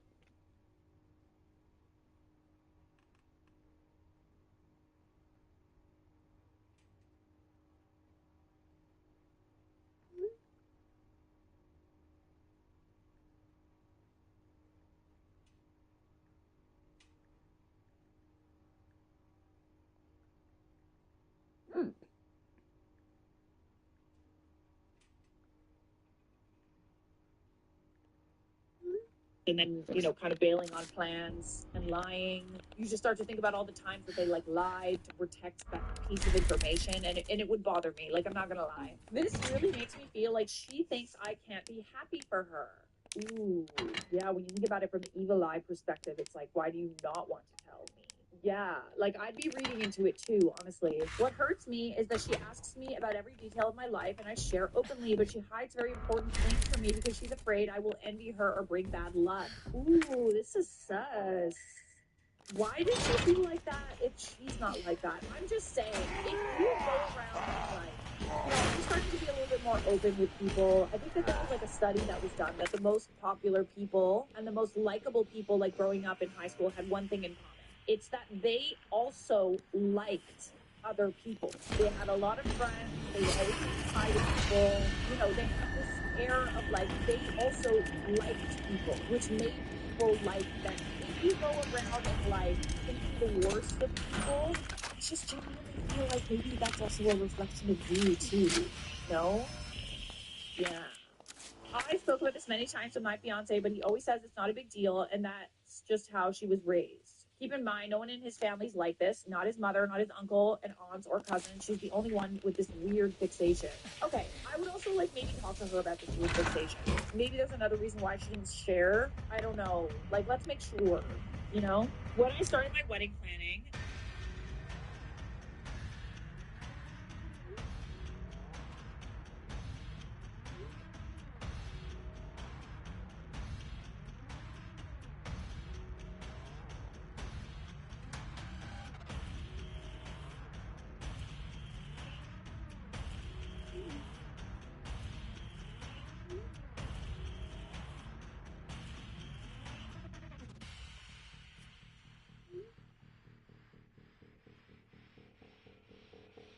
asked to be my bridesmaid because I don't have family here and I felt close to her. I accepted. She really helped me a lot and I was grateful. She mentioned that she and her fiance were planning their wedding for March, around 2 months after ours. She said helping me gave her many ideas.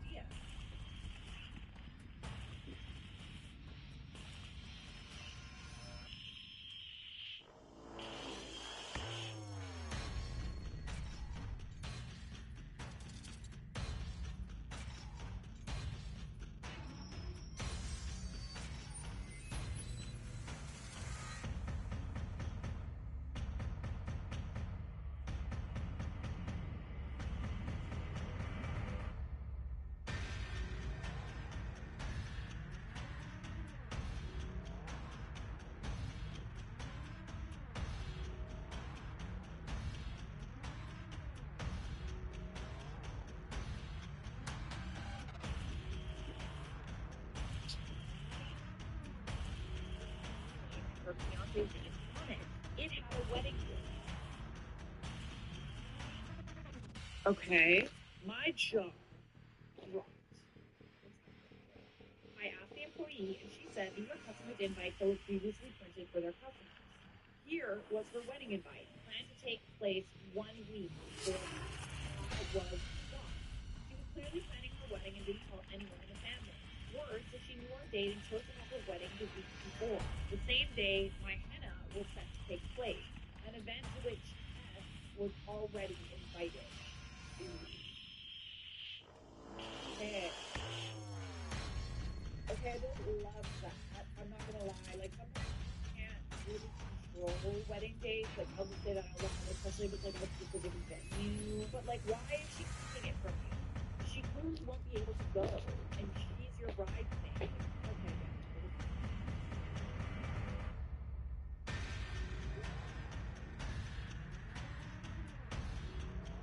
It's weird. Maybe she's afraid of disappointing you, or a little tricky. Oh man, I know I just can't like would excuse her again. Like, I'm just waiting.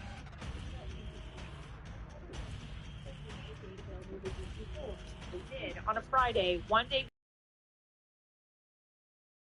Oh, the venue was happy to change it because it would free a Saturday for them. Now, I'm not proud of this, but I called my fiance and lied to him and told him there was a problem with the venue schedule and that Friday was the only date available. He was worried some people might not be able to free a Friday for the wedding, but I said I would manage everything with the guests and vendors. Ooh, okay, interesting. This is a little spicy, babe. Oh. Most vendors came to the venue, flowers, catering, music, so I wasn't really worried. Everything happened happened very fast, and I confirmed with Dave and asked me invite to for dinner. Last week we received them, and he hand-delivered the invitation to his family during Sunday dinner. When Tess saw the invitation, she lost it. She started screaming, crying, and accusing us of changing the date on purpose. I mean, you kind of did, but like, why does that bother her so much? Is what I want. She called me a snake, and that we planned this behind everyone's back. She did that first. No one understood why she was reacting like this because she didn't tell anyone about her wedding. When her fiance arrived and saw the invites, he immediately understood what was happening. He asked her to leave, but she kept screaming. Since then, she's been trashing our lives and messages in the family WhatsApp group and telling us and our wedding date. I feel guilty for my lies, not only to them, but my future husband, but at the same time, I really believe I won't have to cancel all my pre-wedding events. Here's the thing. I'm assuming that this is a Hindu wedding. There's a bunch of events that are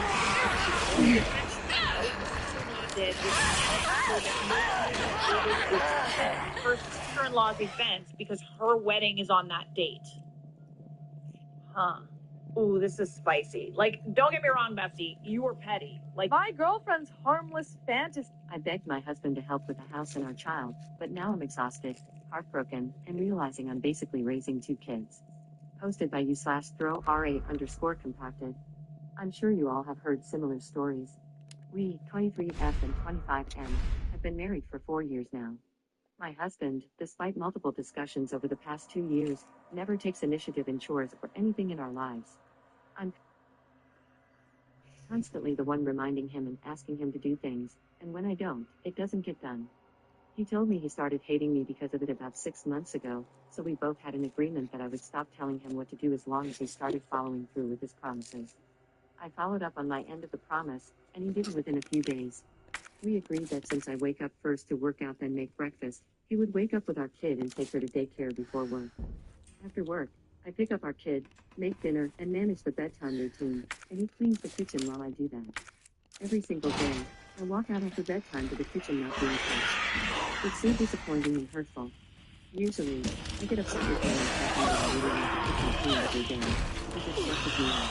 Saying he will do it in the morning, 25% of the time he does. He thinks we had the agreement, this time.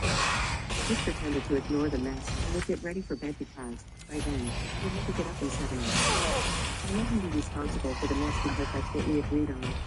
2 months later, my kitchen was always a mess.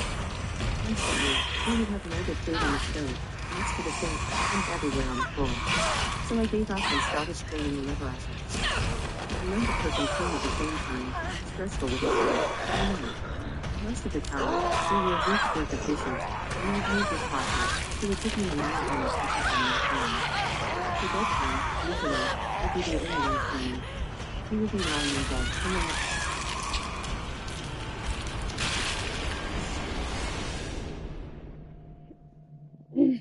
Yeah, sugar dips.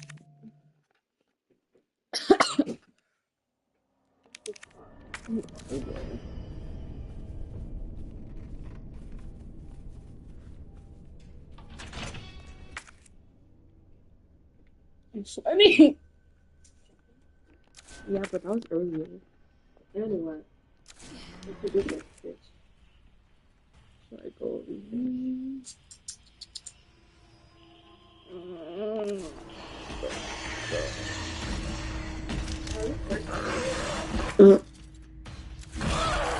know. No, until she gets up at tomorrow.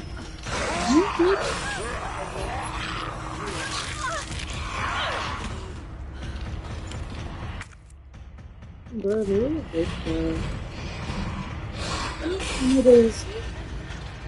Didn't I tell you when I showed you that video of my blazing and kill it?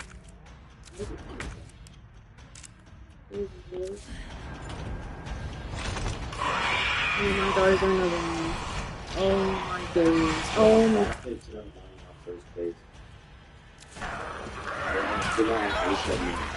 Oh my god, I hate this stupid video. You know why we're putting together the worst nights ever? This is the most stressful part of the video. I freaking hate this game. Where? Oh my goodness. I'm not even getting mad, it's just getting annoying at this point. I've been stuck on this for an hour. No, get it. Get it. Dead ass. Now little fan don't do nothing. I'm gonna go buy one. Bro, I'm sweaty as shit. I don't want to play this anymore.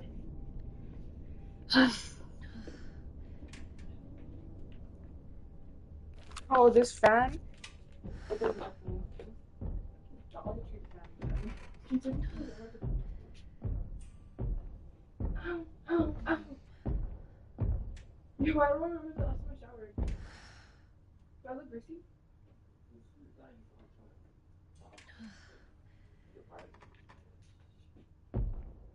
I feel it too. From the heat.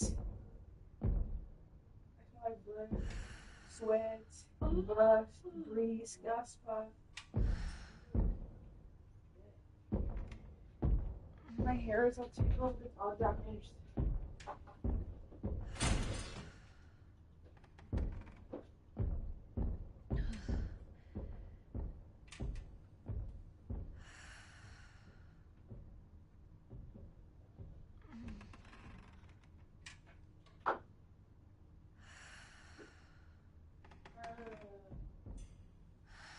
This nigga's the one that took out the water bottle and put it in the freezer every dead ass. Did you put more? There's no more. Water bottles? No, no more. I see all of them in the living room. I didn't even get to have one cold bottle I put in there.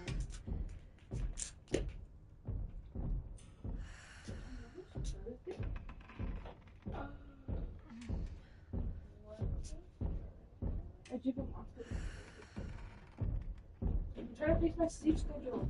I drink a monster, started waiting to take a nap, and I was really feeling it at like 3 p.m. I was about to fall asleep. I'm like, no, I mustn't. I need to start sleeping early. I drink a monster to stay awake and it works.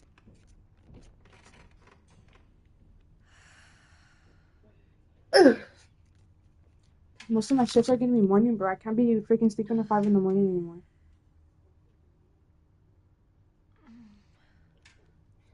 Ugh, now I smell like food.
I don't have a submachine gun.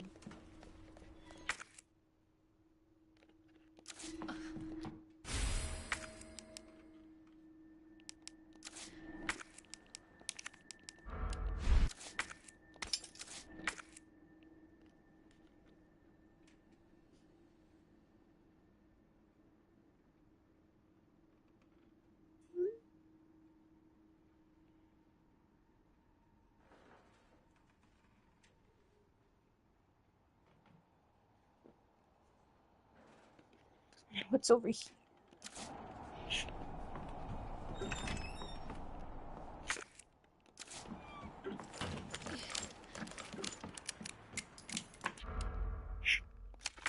Nova Online is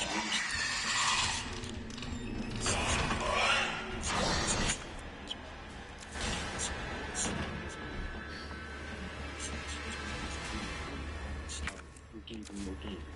That's not how half people see it. If you watched my last video on Nova, you would know that he's currently in the middle of a weight loss saga, rapidly losing weight and developing mysterious sores. Somehow, Nova sees all of this as a win. So for a while, there was a newfound surge of confidence in Gabe, leading to a heap of interesting and of course, the awkward waterworks that Nova was very fond of. For those who don't know, Nova has been baselessly accusing people of stealing his content across various social media platforms, and one of his countermeasures against this type of behavior is to put an audio and visual watermark in his TikToks, vastly decreasing their on-demand quality. For me, it always had to be blue. I could not accept any other color in my lunchbox. He's just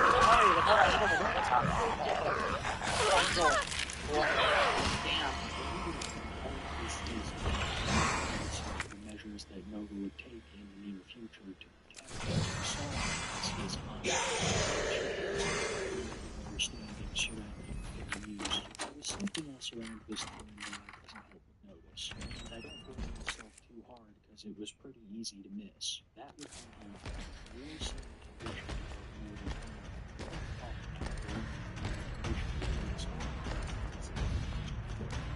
Nova's from him.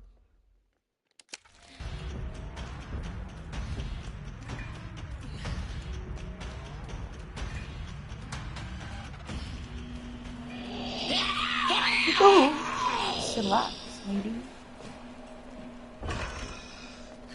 No, it's up to you. But I'll just save over here.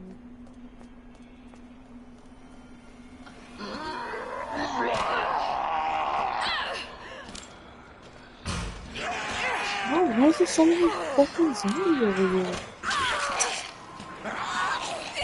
Dude, let go of me.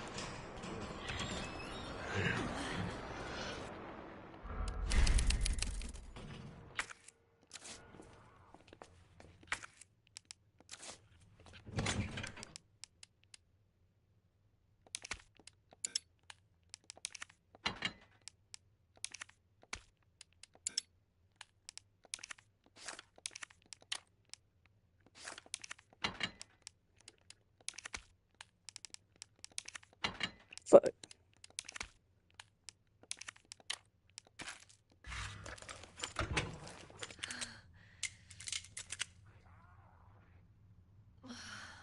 Accidentally lighting his yard on fire during 4th of July to the infamous Immortal bookcase. The state of Nova's home has been well known for a very long time, but just recently Nova started to conceal it in his videos, either filming on scene or with green screen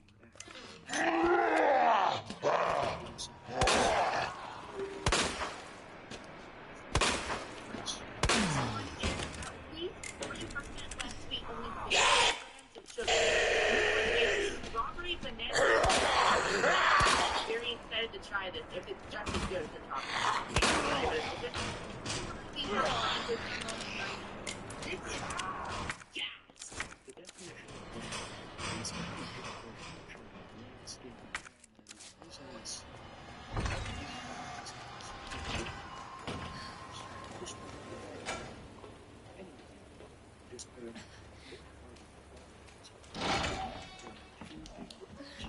That said land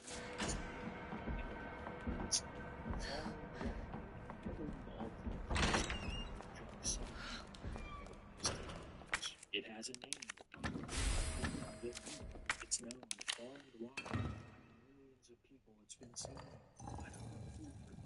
In all seriousness, the Heat is its own side character of this world, but it's not alone. Because as I'm sure many of you have noticed, Nova has made so many friends in his more recent videos. Let's give this a try. Diboja.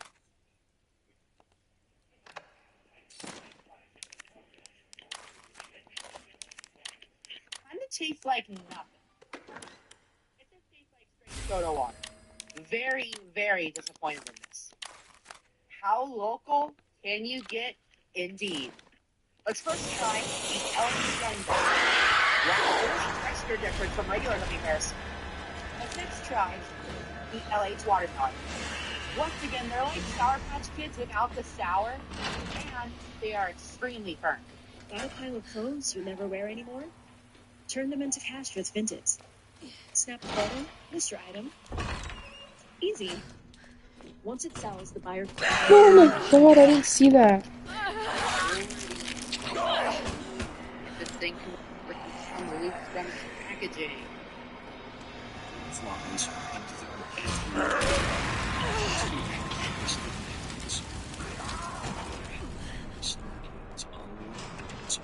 fruit flies for generations. What's even crazier is there's really one way to permanently get rid of these guys, and that's to cut off the food source. You don't see that happening anytime soon. What is rumored as a fruit flies blood Lucas would be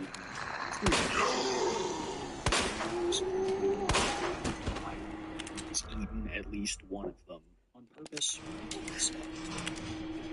by accident. I haven't seen or heard Nova acknowledge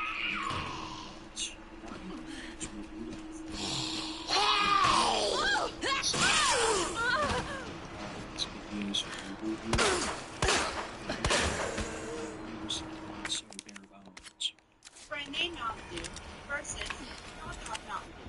Which one tastes better? So let's crack open the Mountain Dew. And it tastes like a typical Mountain Dew. Now time for the Merchant's Craft knockoff version. Okay. Ugh. Ew. This is disgusting. I'm sorry, but if you're a flavor designer at Merchant's Craft and you designed that Mountain Splash, quit your job. You f***ing suck.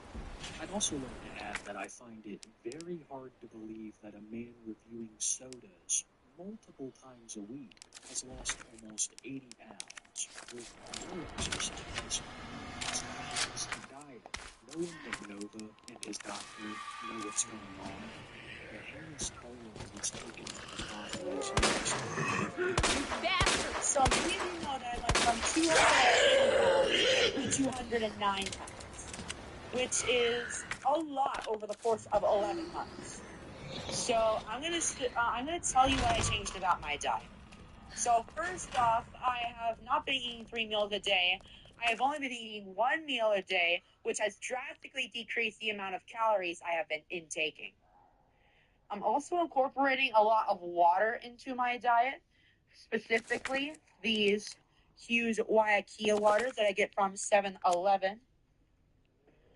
And I've also been cutting out a lot of snacking as well. Now let's do the weigh-in.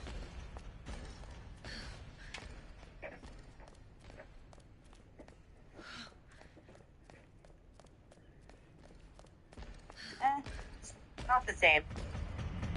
Hopefully my weight loss does not halt at 209. Hopefully it gets a lot better. But yeah, see, just even changing your diet the littlest bit. Like Oops.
Same. Hopefully this doesn't. Hopefully my weight loss does not halt at 209. Hopefully it gets a lot better. But yeah, see, just even changing your diet don't always fit like I did.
Outside?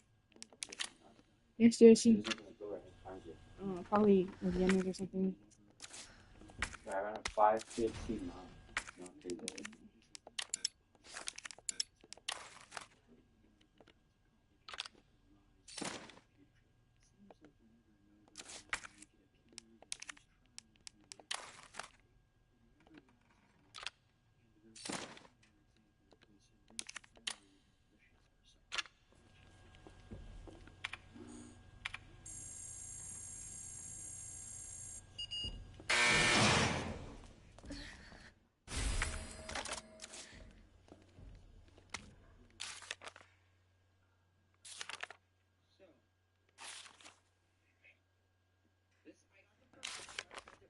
This does not sound like Chris.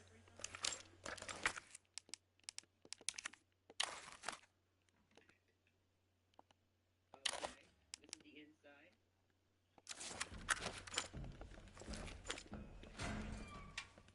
So hopefully I get everything.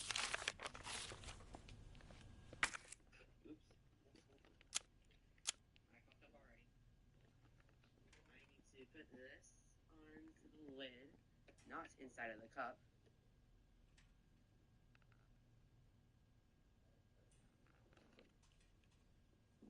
What?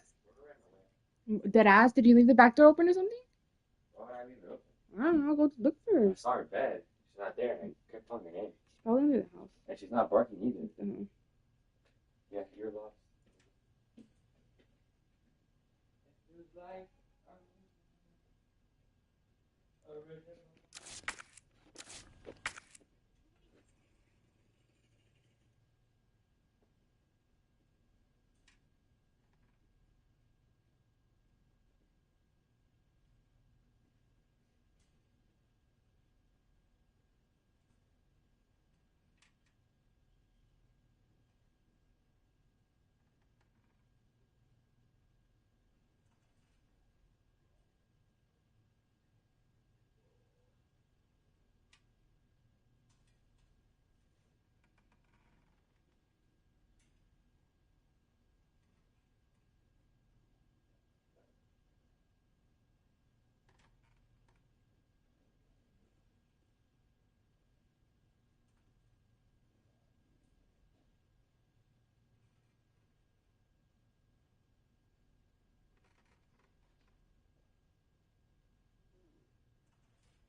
His eyes are always bright.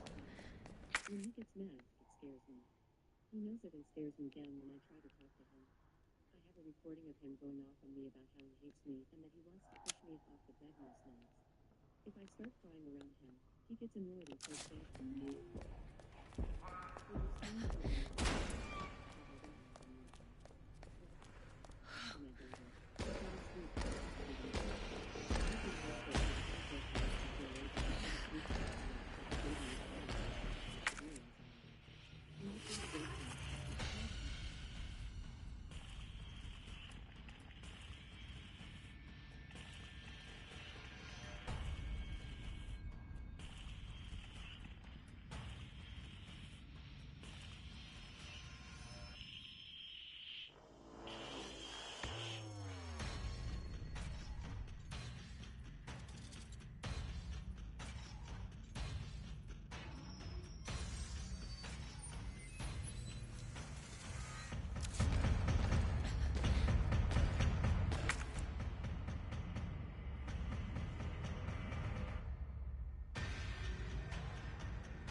He was saying to me,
I think it's time to recreate one of my most viral moments on TikTok. And I'm going to...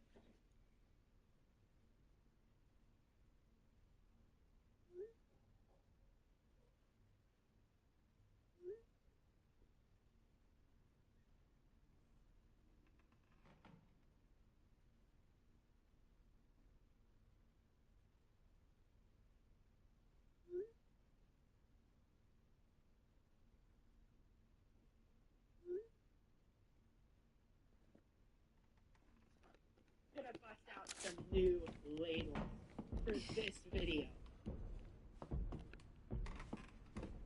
Can I get a Friends Onion tip, please? Hey, the video wasn't even posted by him. This does not at all account for the spirit. Sometimes it shocks me how poor the grasp is on social media, despite doing it for nearly half his life. Sometimes he finds himself in places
That worked.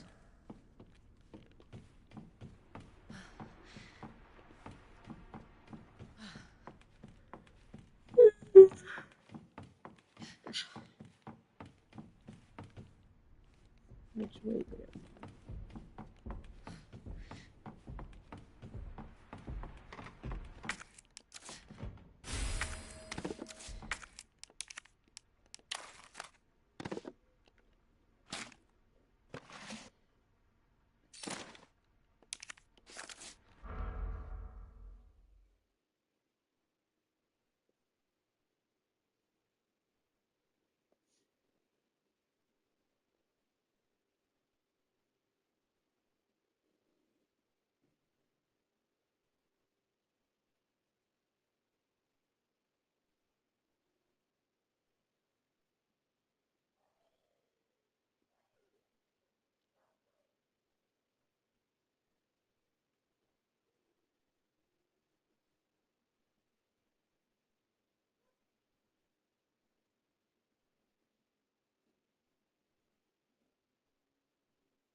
coming faster than you expected. And I'll be laughing in y'all's faces. Who said that I couldn't do it? That I wasn't strong enough mentally? Well, I'm proving you wrong. All of y'all.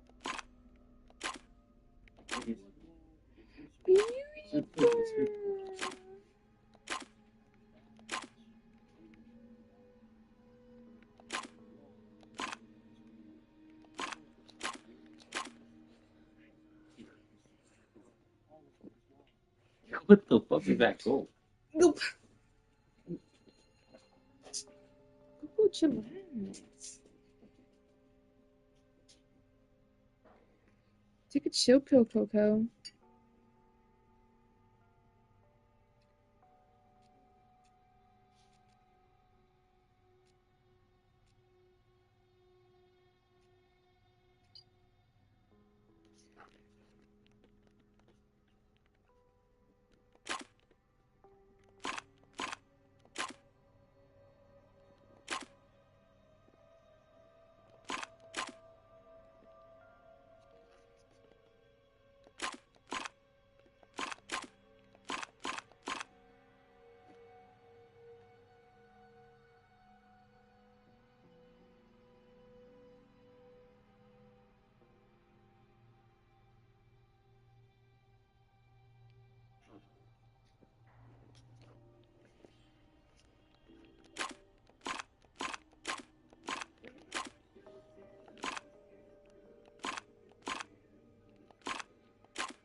here, he said, "You can't?"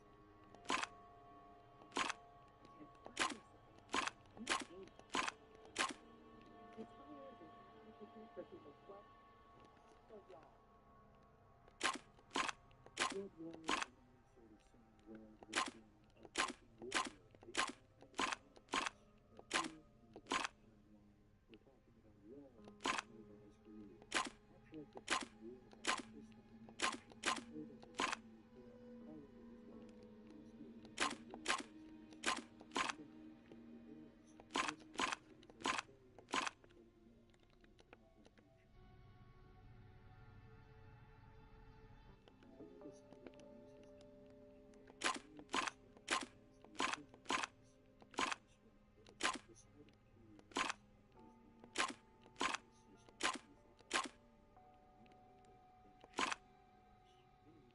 nature. I decided to use this time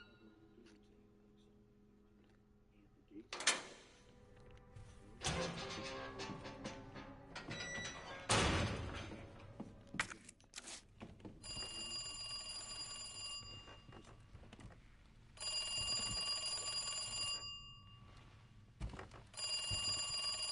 antithesis of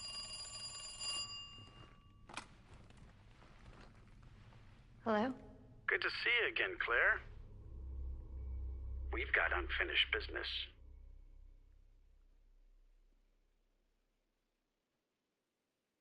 Where's that? In the neighborhood. You'll find it. Sherry all right? For now. I swear, you bastard, if you hurt her...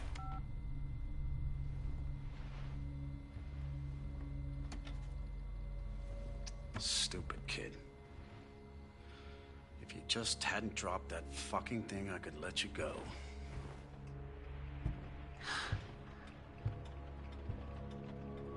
Don't worry, Sherry. It'll be all over soon. There has to be a way out of here.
first open burden of proof, Gabe was also making increasingly worse financial decisions with less of a social value behind his head, but still spending like a hole in his pocket, not just on useless junk that would feed the heat, but also food, and food that went against almost every rule of dieting. Trying round table pizza for the very first time. Let's start off with the appetizers. Okay, they were supposed to give me ranch with my appetizers, and they never did. Damn it. I'm gonna have to use the ranch from the wings. Well, let's start with the matzo sticks. Get a cheese pull. Yeah! Yeah! It's not bad. It's actually pretty good. A little heavy on the breading, but the cheese pull, immaculate. Let's give it another one. Not as good. And finally, let's try the pizza. And before I try it, $14 for a personal pizza? You fucking kidding me? And I got 2 of them. Nova has spent thousands on DoorDash, and possibly even more on useless junk that lives in the heat. Nova has no savings and is in some form of credit card debt. Having well since peaked on TikTok, I don't see his financial situation getting any better. And I think that's a big reason why he started NovaCord, especially when he was claiming that it was for charity, that a portion of the proceeds from the sales would go to mental health charities. But it has been nearly half a year since Nova has shown any growth, and people have been speculating if he's just pocketing the cash. I can confidently say there's probably been 1 or 2 at least. There's no way that he could have remembered to donate for every purchase, leading him to accuse Nova of scamming people under the pretext of charity. Things were already bad enough when people pointed out that he was selling rope to people who wanted to support mental health charities, but now he's given almost no proof of even supporting said charities. All of this from a person with mental health advocate only and I can say for certain that Nova's TikTok is not the place you want to go if you have bad mental health. There are endless posts about Nova alluding to all kinds of disturbing stuff. For example, I'll just read you one. Sometimes I wonder if I'm better off not being here. I've been quietly suffering for so long, and I normally can take it, but this time, I can't. There are countless posts like this. I don't know what the opposite of an advocate would be, but Nova is that for mental health. If you want even more proof, look no further than Nova's next post after the one I just showed you, where he claims that he has spent all day bed rotting, and will give another good look at not only the cause, but also the blood. Today, I am bed rotting because the trauma is real. But let's do a Tony for Tony Chocolonely review instead. We're gonna try 2 of these now. You guys don't need context. I post about it every year. But I think we're gonna try the red bar. And also, let's see the flavors here. Spoiler, I'm not gonna even try the hyper during the audio mark. Alright, we got our chocolate. So if you don't know, Tony's Chocolonely is fighting for equality in the chocolate industry, because most of the chocolate workers in the world are children and they don't get paid enough. All of Tony's workers are adults and get paid fairly for their work. Let's first start off with the normal milk chocolate. I've always loved the shape of Tony's bars. Almond over the regular, but we still got 4 more bars to try in future videos. If there is future videos. Exclusive traumatized property. It's just attention seeking. What is this? Dave wants people to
must be the door out of here.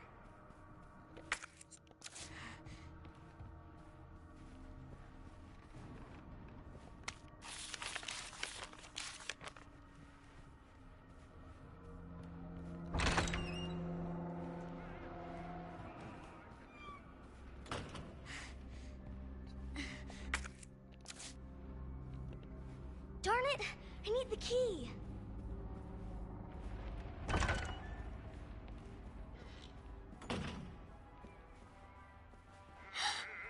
Oh no, it's him.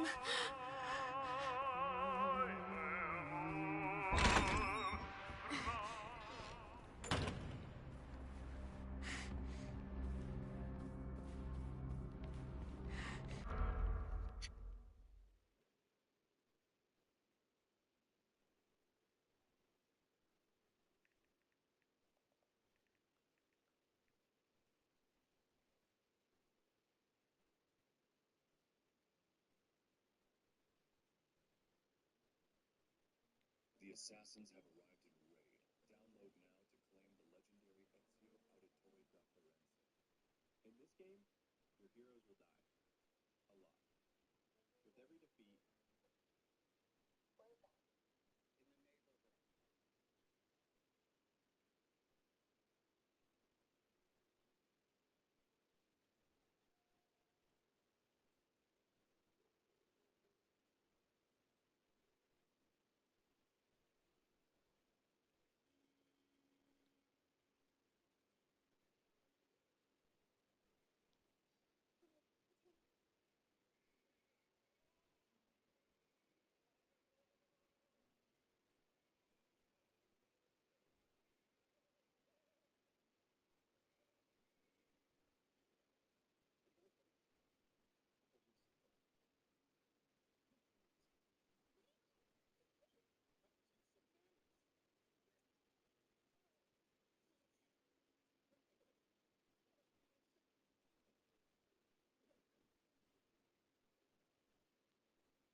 Where you going, Sherry? I told you to stay put. You need to learn to listen. Leave me alone. Just please. Time to teach some manners. Bruh. You little bitch! You're gonna pay for this! Ah, you little shit! You here? Yo, it's over.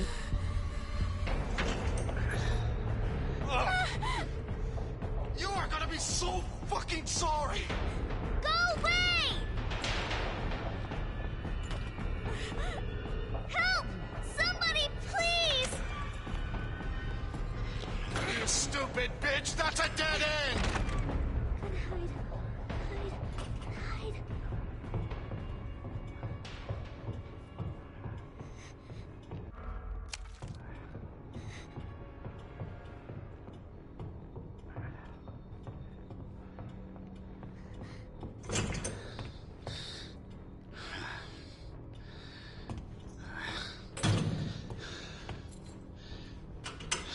It's all over now! Doors locked!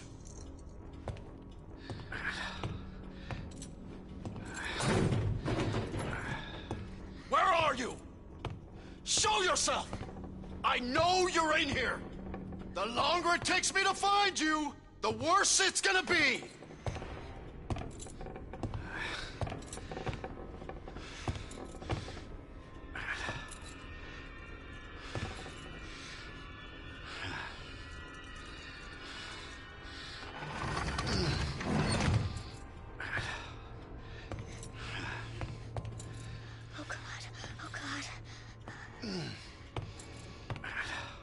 Bitch has gotta be here somewhere. Oh, God damn it!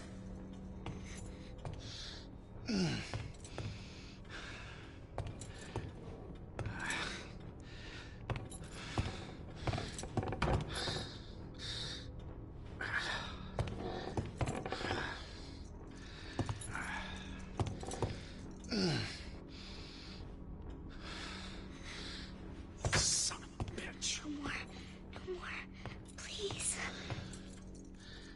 This is your last fucking chance! Show yourself! Now!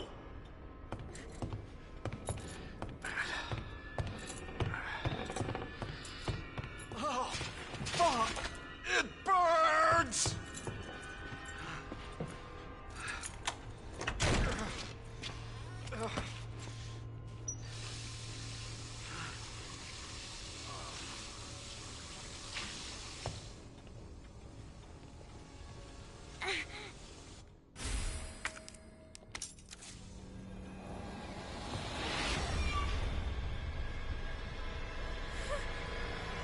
Fuck is my key?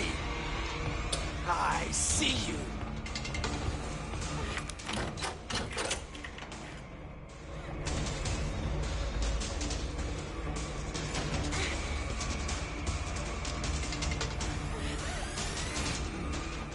Hurry.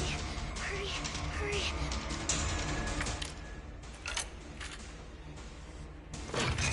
What? Won't open.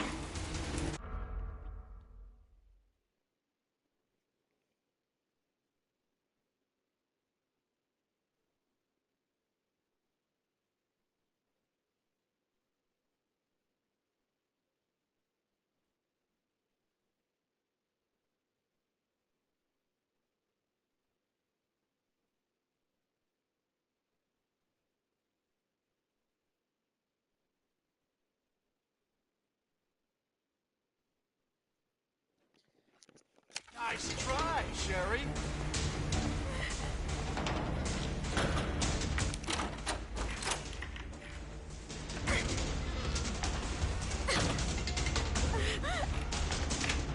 I'm coming in, Sherry!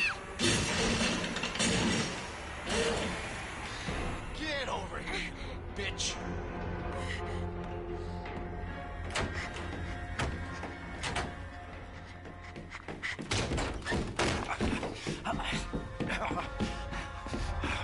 The game is over!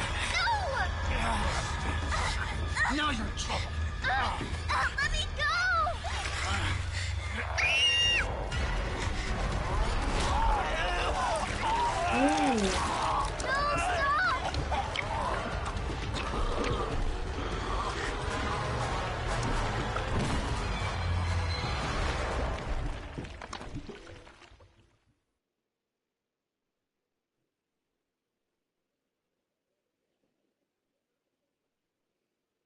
Good to see you again, Claire. We've got unfinished business. What are you talking about? Don't waste my fucking time! Bring me the pendant, or Sherry dies. The pendant? What do you need it for? Do you want the girl to die? Fine. Where are you? The orphanage. The orphanage? Where is that? In the neighborhood. You'll find it. Is Sherry all right? For now. I swear, you bastard, if you hurt her... Are you serious? Damn it!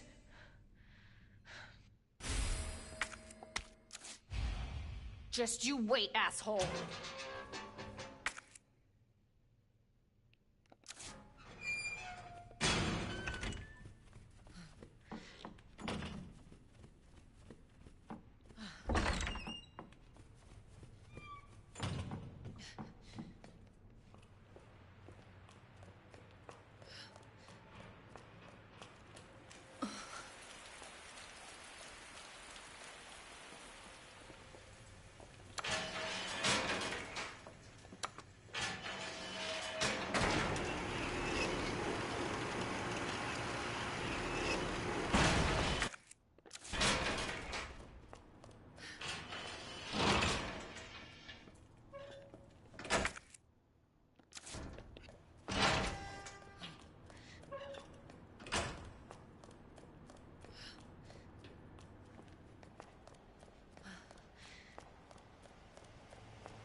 I didn't save. You again?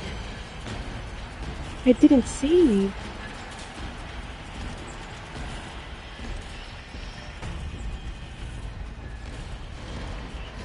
I didn't save.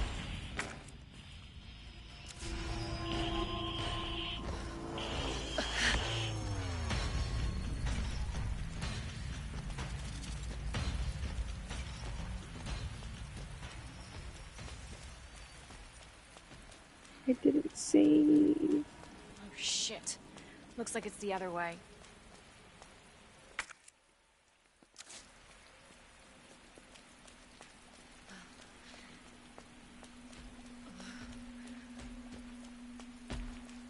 I didn't save. I didn't save.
Looks like the only way forward.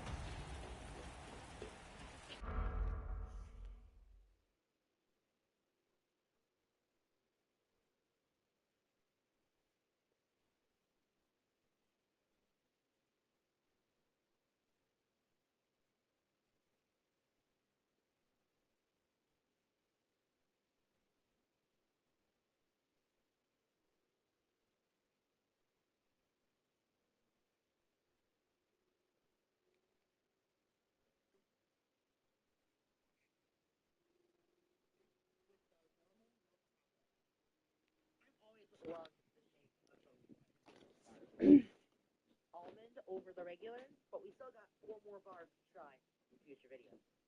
If there is future videos. Exclusive traumatized celebrity. It's just attention seeking. Gabe wants people to come to his comments and console him, not talking about the numerous inappropriate interactions he had with minors, or how, even to this day, he continues to seek them out. It also blows my mind that the thing Nova seems to have concerned himself with the most right now is his weight and not the aforementioned accusations. He is always claiming that he's going to prove those accusations wrong. I don't know if losing the weight is somehow part of that. Hey everyone, specifically my 18 plus fans.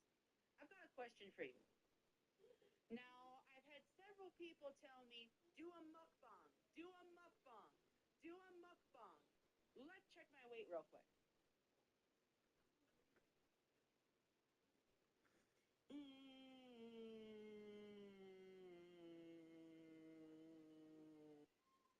Needless to say, my weight has maintained.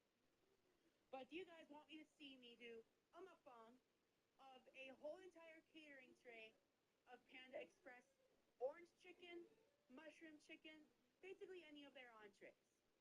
Nova believes that he is distracting his audience from the glaring truth, that being that he is a sicko and continues to be one. Not that I believe a sicko can ever change, especially one like him. Truth be told, he hasn't changed a bit. Once again, I would like to reiterate that this is a man who has lost over 50 pounds, and while he's weighing himself, he's talking about what he should get from Panda Express. And not just a small portion.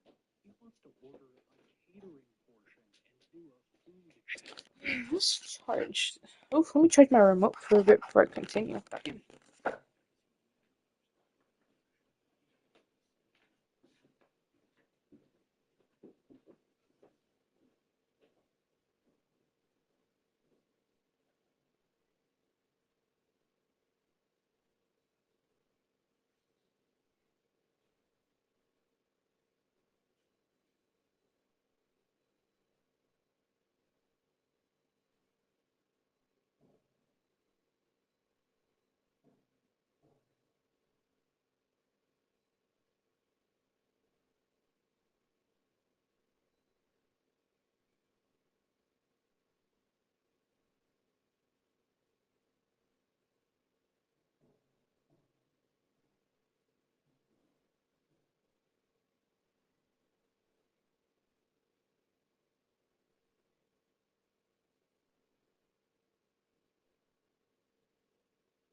said. Probably not, but we're gonna read and find out. I work in an ER. In addition to my regular shifts, I do a lot of the education for the new grad or new hire nurses. I'm generally pretty easygoing and I try to provide them communication. I'm also half Asian and I think pretty visibly so. A few weeks ago,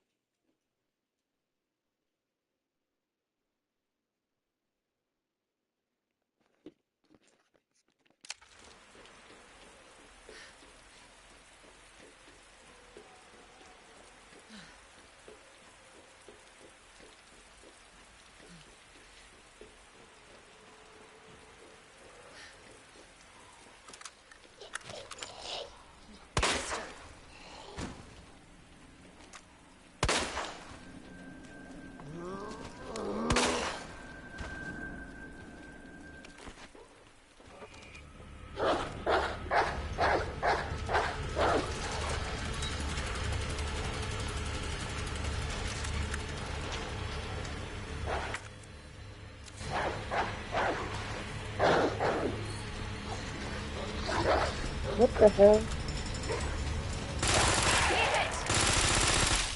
I'm sorry.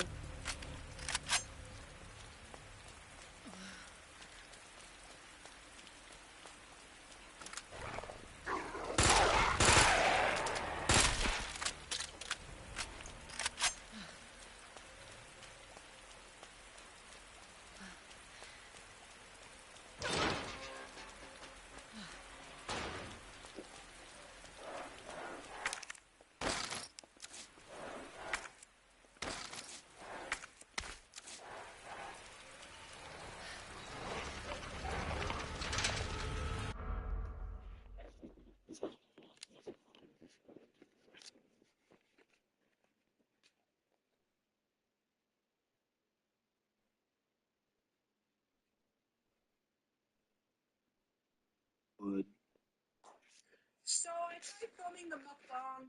My eyes were way bigger than my stomach, and I ultimately failed, leaving more than 3/4 of the tray.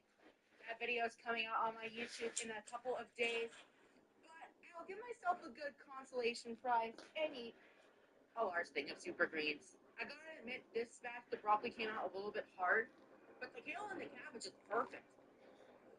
Like, the broccoli is often a little bit too hard for my teeth to chew. However, the kale and cabbage have that slight crunch.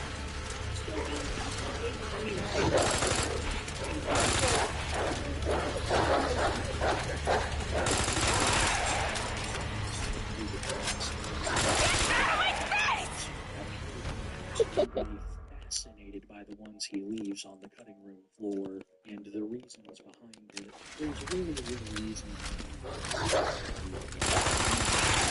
He's a person driven by pure impulse, very literally contemplating the negative consequences of his actions, even less so the consequences that he brings to others, like his poor mother who is in failing health, unable to continue working a regular job.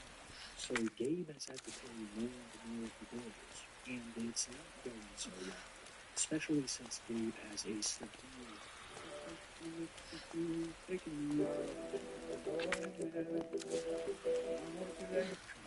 problem.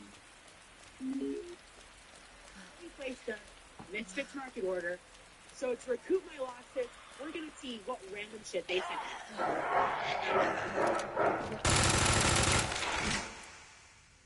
Exotic mixed mushrooms. How they use these donations?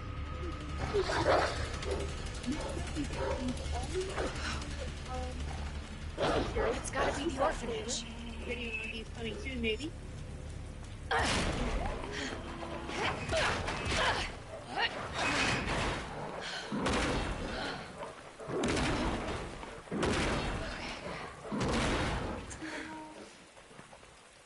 Looks like Hang on, we've Sherry. got a bag of.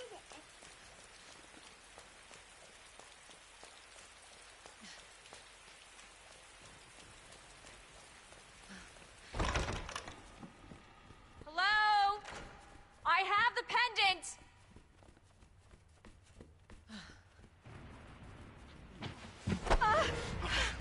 Your fault. What? Took too long. What happened? Oh, God. Get off me! Oh, my God.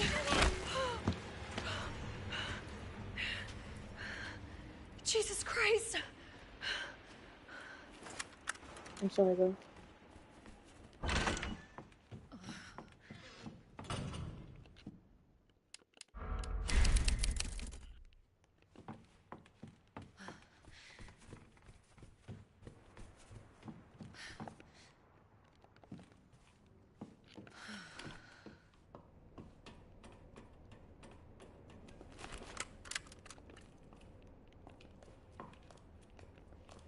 Sherry! Where are you? Claire! Sherry! I'll be right there!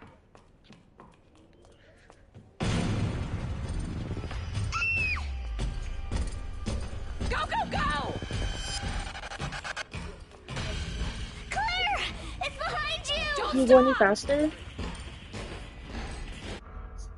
accidentally ordered stuff, or even more suspiciously saying a fan sent it to him. I believe most of the time neither of those things are true.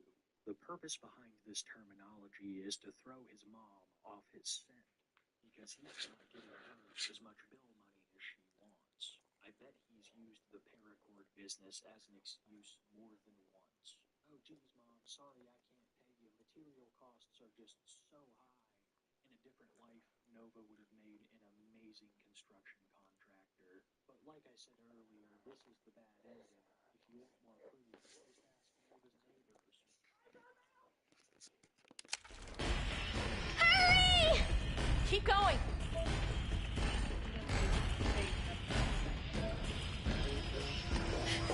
Sherry, come on!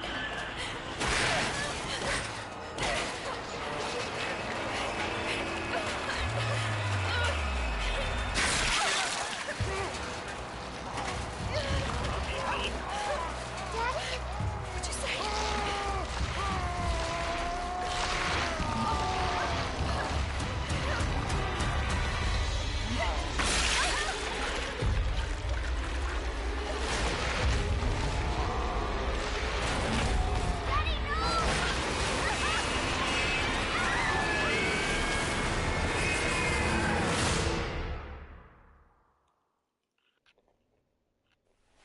Claire, are you alright?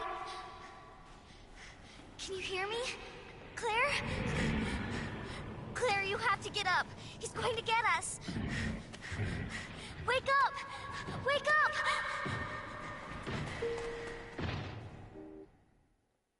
Wake up. Wake up. Open your eyes. Hold still. Not infected. Sherry? Where's Sherry? Sherry's fine. Do you know Sherry? It's an impressive display of strength. What happened to her? We have to assess the situation. Who are you? I'm Claire. I didn't foresee this. Excuse me. Where is she? Hello? What? Where's Oh, she? Annette. Tell me, what happened to William? I don't know.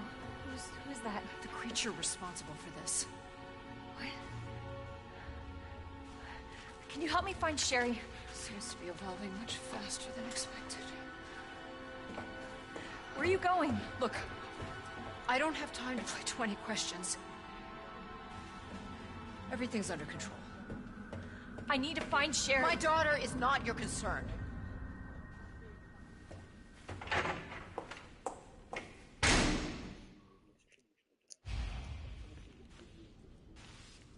Where did Sherry go?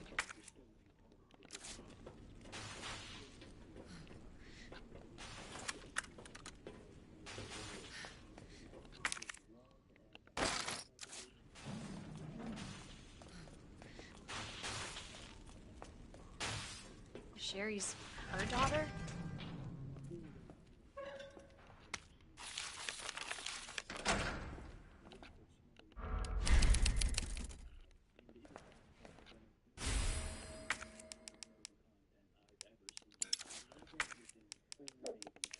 I have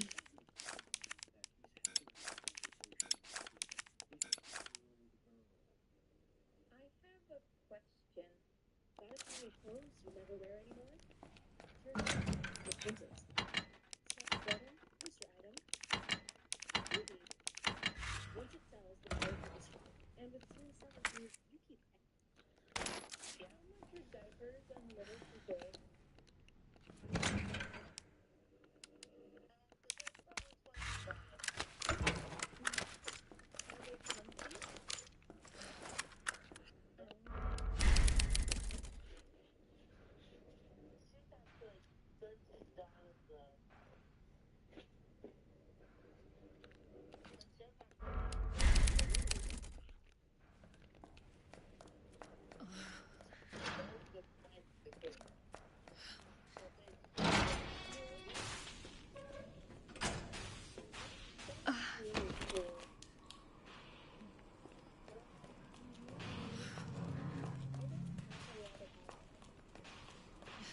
Sherry?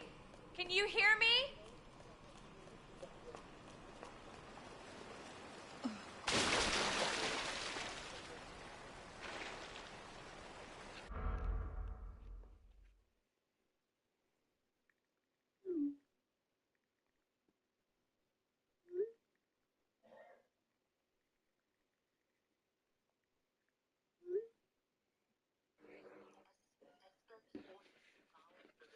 Well, it was definitely worth it. As long as I use it. Yeah? Are you wearing diapers right now? I'm not wearing diapers right now. No wipes in my hole, though. Order some little wipes in my hole. One thing for sure, I spent over $200 on little today.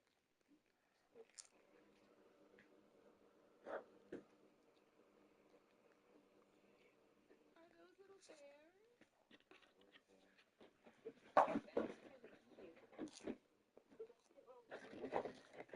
Oh, there's nothing in here. The ticket? You throw it away.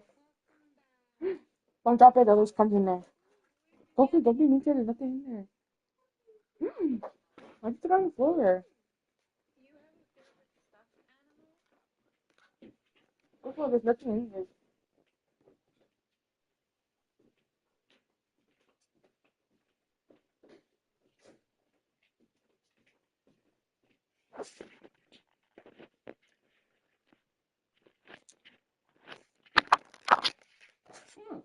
I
Now I'm gonna smell like shit, literally. It'd be so. I have a question.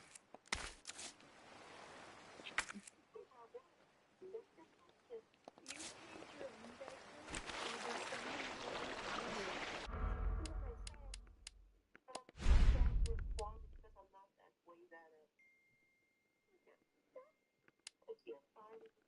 Hey, if you wear contacts, this is about to change your entire life. I've been ordering my lenses from 1-800 Contacts, and honestly, I didn't realize ordering could be this easy. I always run out at the worst time. My prescription expires randomly, and I never feel like opening it. Okay, I have a question. Yes, what's your question? You know when you like being called baby girl when you were gray? I will have a full link to what is called the Novine Files, and I'd like to thank all of the YouTubers and content creators that worked on them. So many people know Nova for the memes about him across TikTok. Not enough know about the Twinkle Twinkle Star stuff. Like I said, it is without a doubt one of the most disturbing pieces of Nova content I have ever seen. This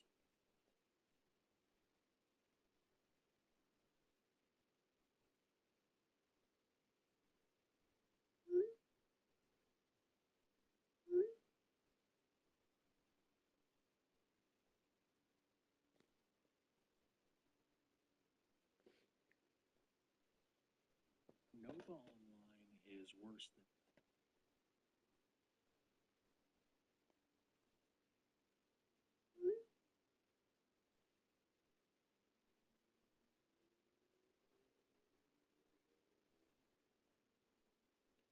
Hey, I'm Jake from the Cub Scouts. Welcome back to reacting to the Scary Story animations. I got 3 good ones for you in today's episode. If you guys cool with that, you down with that? Everybody get ready and buckle up! Here we go! First video of today's episode is called Disney World Horror Story. It's supposed to be the happiest place on earth. Like, any of you guys here, there's no hope for anywhere else. It's the happiest place in the world. Very hard. I hate my job. I have a slew of late pickup charges from my son's daycare, and my body has gone fat from years of fast food dinners and alcohol abuse. Every day is a struggle. My mind is a prison cell, and I lost the key to the door so long ago that I don't even care to look for it anymore. Oh, that's poetic. That's why when I Sound like some Shakespeare. I really tried to the door. Nothing good or good about it. The list of unimportant Judging by the title of the video, I think we're going to add this one to the list. besides that, the big one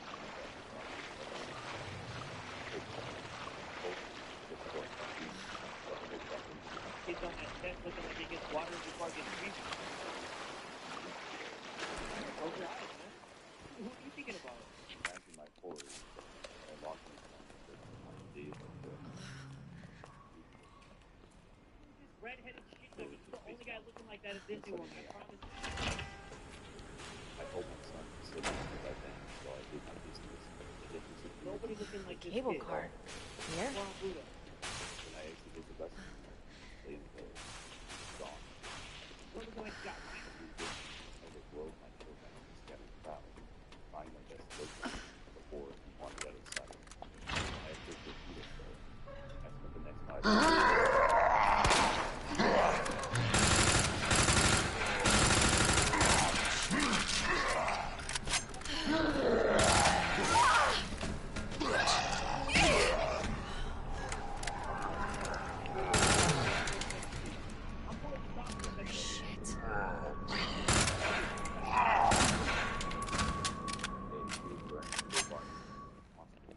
And I would have walked right past him if I handed up the one of the worn-out Scooby-Doo backpack resting on his knees. Nah, that ain't it. His body was linked in my arms. If it wasn't for the steady rise and fall of his chest against my thigh, I would have thought he was unconscious. Okay, this is getting creepy now. Where have you been? I swear I looked all over that kingdom for you. And where did you get that Mickey Mouse costume? Why don't you take off my mask? I want to see that you are okay. I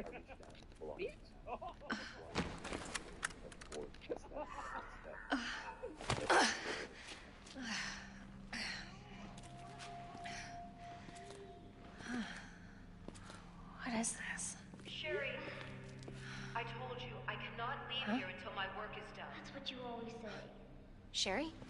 Why didn't you stay in the house? It was safe there. Hey, Sherry! I was scared. Those things were everywhere, and... You should have called the police. That's what we taught you. I did, but nobody came, and you didn't answer your phone, so... Sherry, I don't have time for this.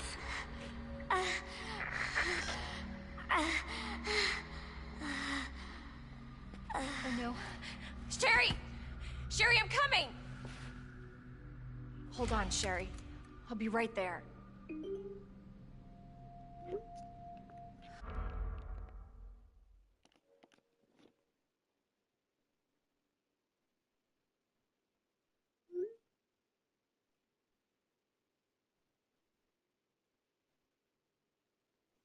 This is getting creepy now. Where have you been? I swear I looked all over back in England. I'm waiting to get that picture out of the hospital. I'm going to take off my mask. I want to see that you are a person.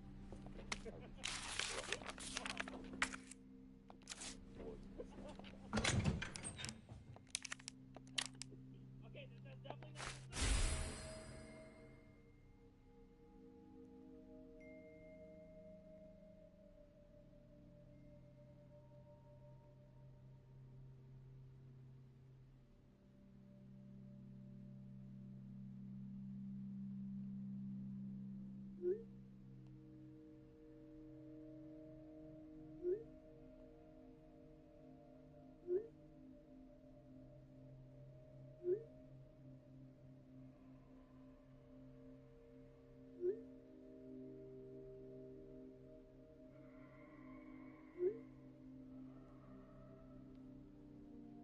So much that I stood there, motionless on the sidewalk. That's what happens to me sometimes when I get blows that surprise me. You know what I'm saying?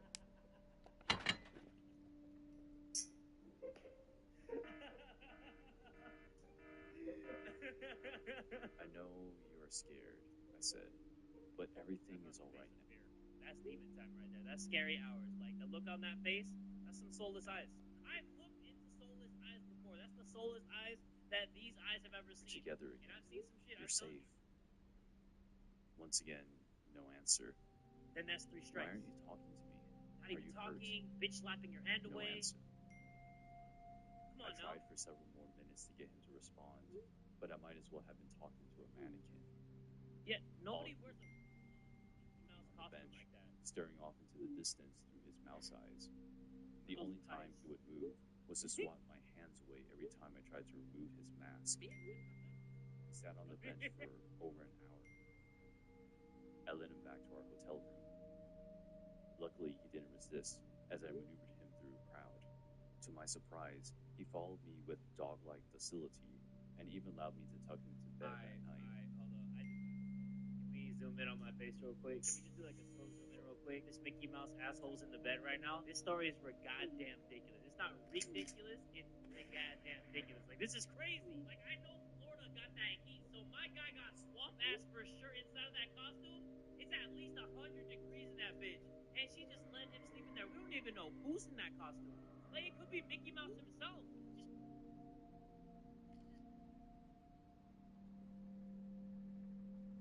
Trying to get some ass. Like, he saw her with that rat teeth and he was like, that's my kind. Like, I'm a mouse too. Like, shit, let's get into some freaky shit. Like, come on, why is it? I debated that night whether to contact the park authorities about his disappearance and stolen Save $12,000 on a new Jeep Wrangler Sport or get 0% APR for 60 months. The new Jeep Grand Cherokee Laredo X is now $99 a month. but decided against it. My gut was telling me that I should. We don't but like I was just snitches around here. He seemed relatively unharmed for one thing, and we had to get to the airport by 6 the next morning. Like I said, zoom in on my face. Look goddamn ridiculous. Zoom in on this team. Goddamn ridiculous. Calling the authorities would potentially extend our stay, and I couldn't afford to buy another pair of plane tickets.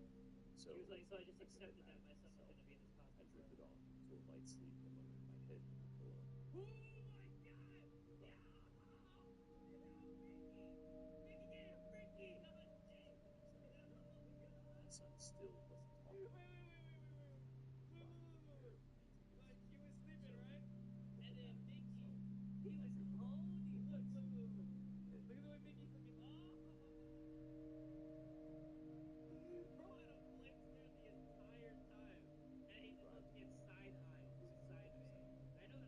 lessons. So that's definitely sci-fi. Even Sandy's still baseline Then, at this point, the string is complete. you need to go with Dr. Phillips. My son is a rat. I can't change it. Or something like that. Unless he was completely water while I wasn't looking, he had to be on the drink of dehydration. I decided to take him to the doctor early that next morning. Something terrible had obviously happened to him while he was missing. Like, man, your son has come up with a case of little bitchitis. Uncurable. When we arrived at the doctor's office,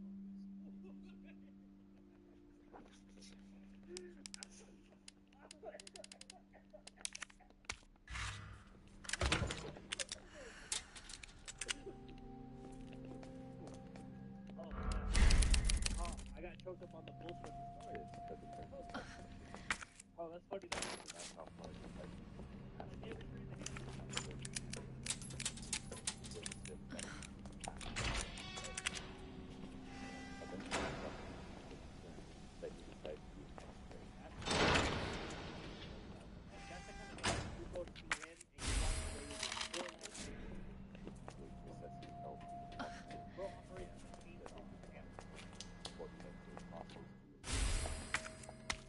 I think if there's help, then watch as they escort his son.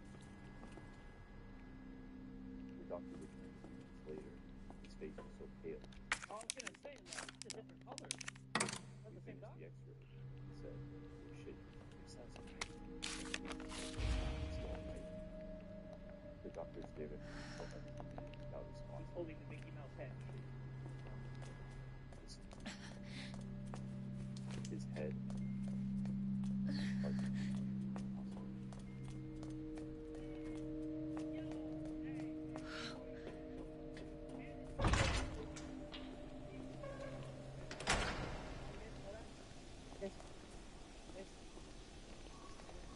Wait, no.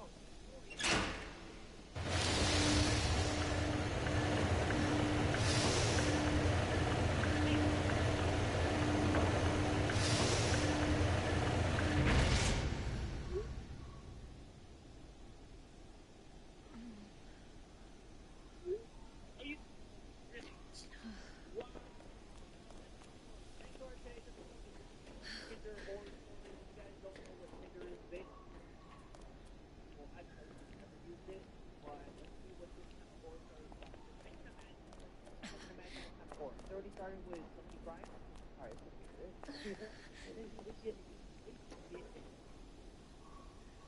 It's a nice guy, but I just felt it wasn't working. My best friend suggested to start having a dating. She looked like she talked shit behind people's back. He said it would help. She had that. To be honest, last 3 years I hardly went out or socialized that bit. Thinking about casual dating, no app is appropriate. At least that's what I used to believe. Or I sat down on my bed and registered on Tinder after going through some guy's profile. Got bored or not found a good match. Damn, she basically called you a weak. Still got that game. He said, "Yo, you know what happened?" What? Tom called me and asked me how you were doing. I told him that you were not looking good again. And gave him the idea that you have to I've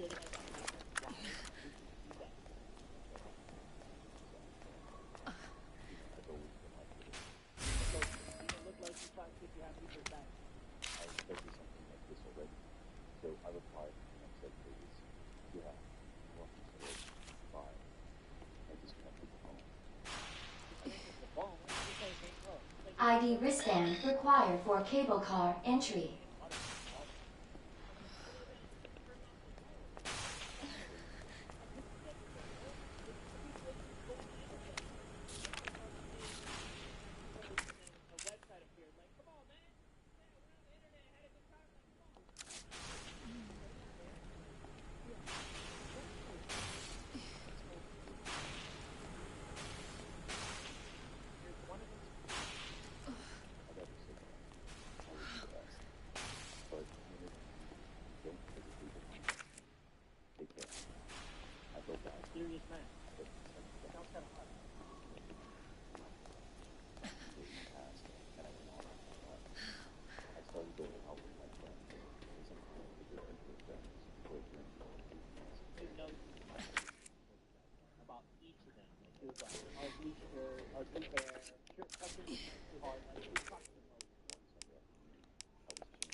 Part of the fuzzy, bro. I sent a different request, and we started chatting on Twitter.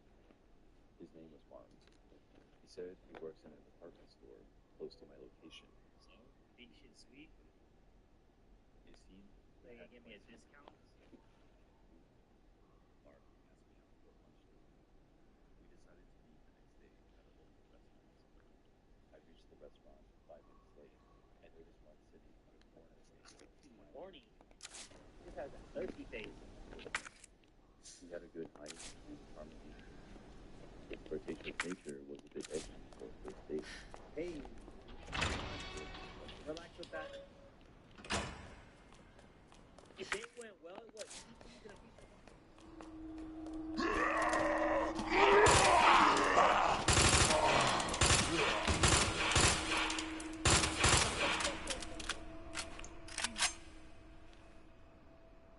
The date went well, The date went well. What? 2 peas and a piece of hair? and we decided to meet again sometime.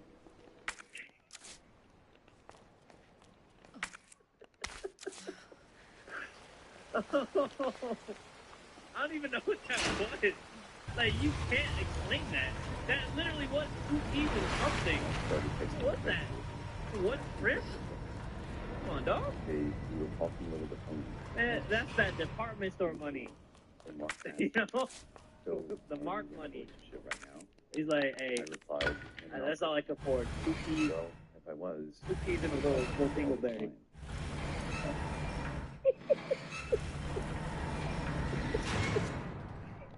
I'm sorry, don't unsubscribe, please.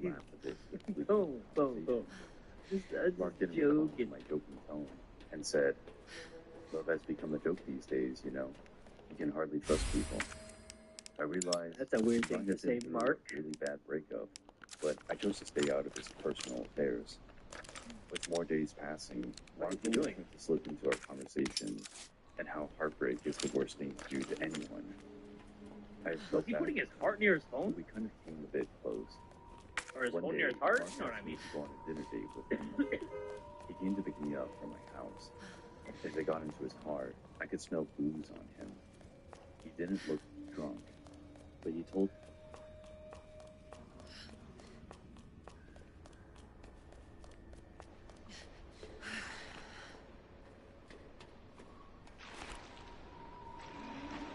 Okay.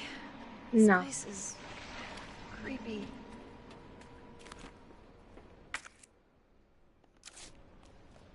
No.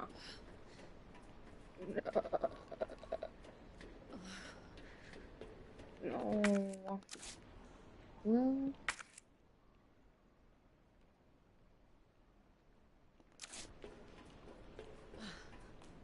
Well.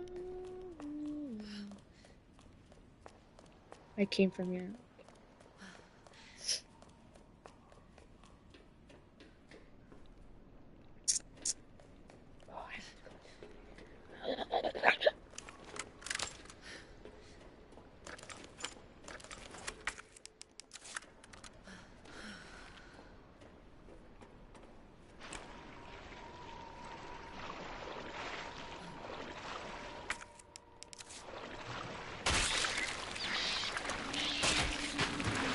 No.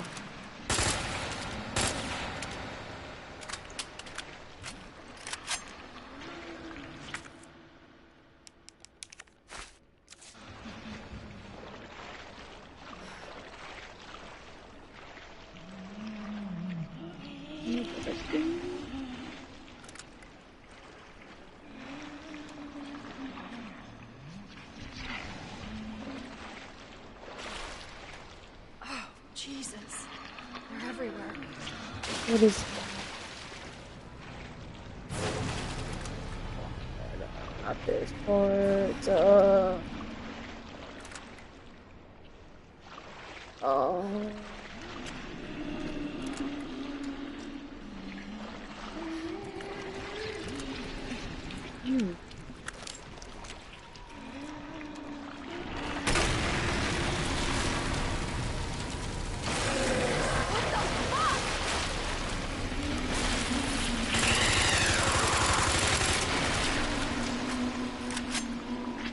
Oh, that was my last one.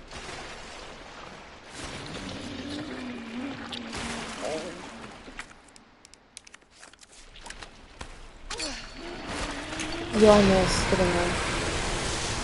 Oh my god.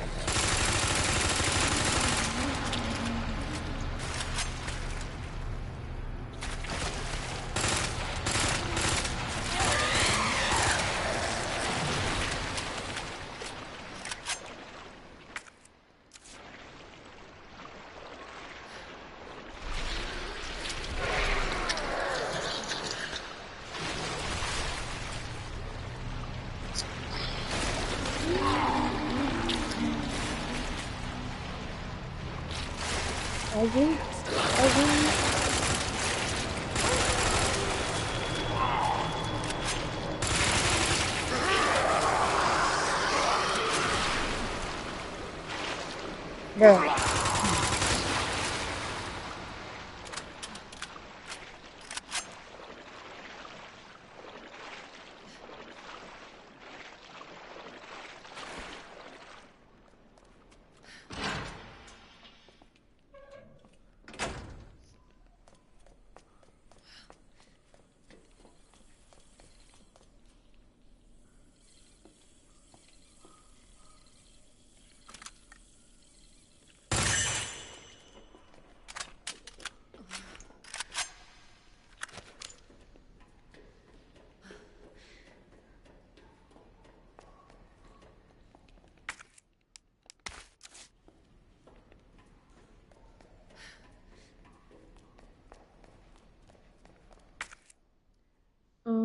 I didn't bring that with me.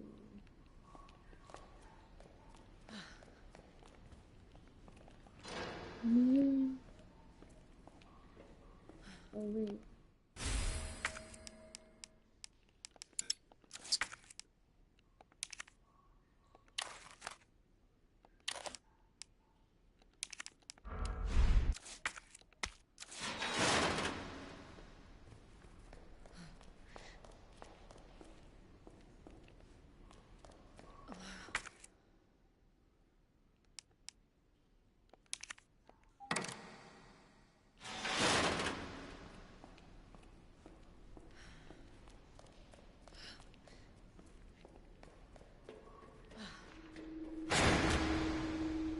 Oopsie.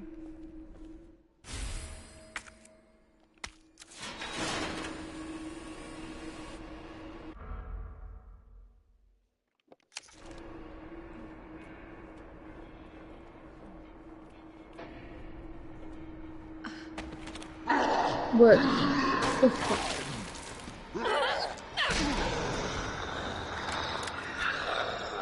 Where did you come from, bro?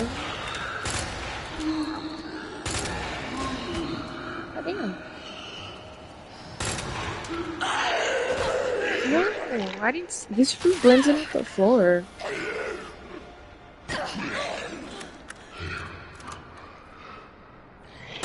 Asshole.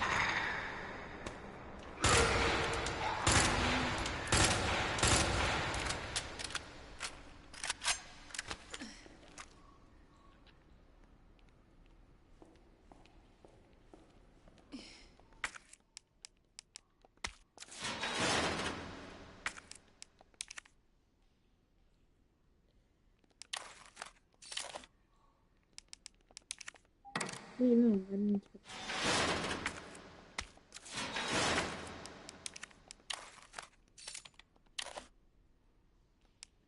Can this go here? That didn't work for me.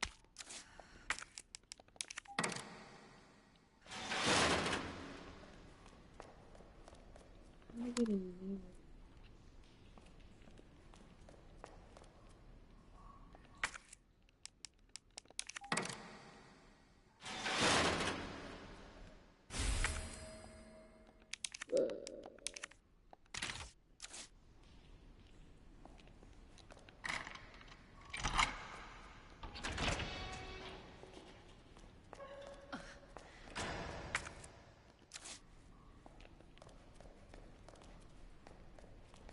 Wait a second.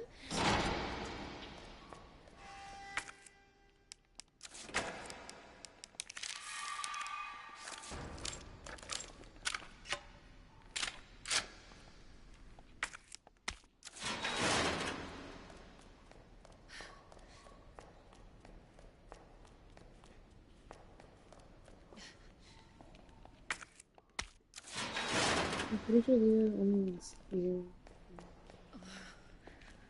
Is there anyone in there? No, I'm not. Ooh. Oops.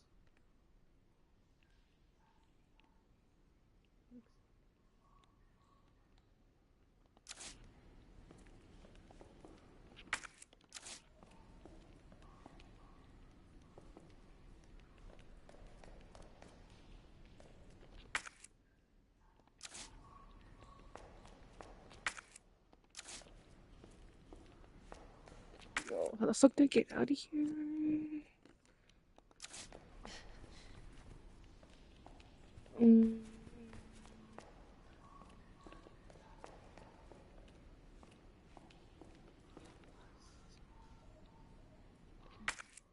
Where did I come in?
It's fucking hard as shit.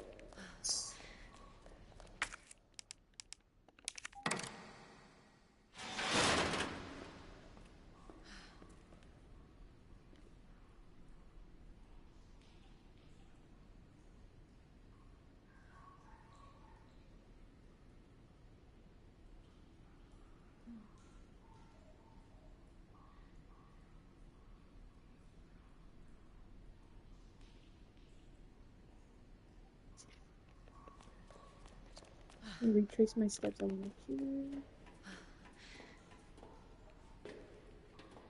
Oh, I already got that one.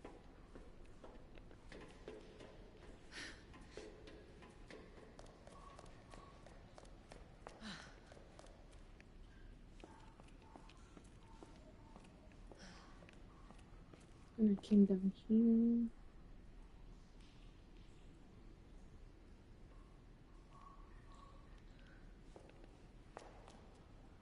And I came down here.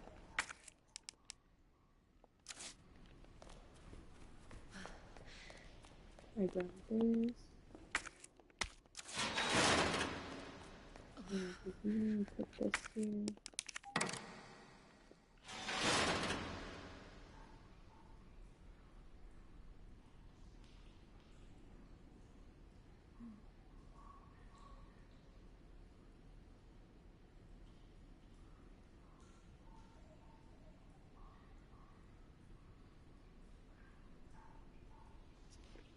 I grabbed this.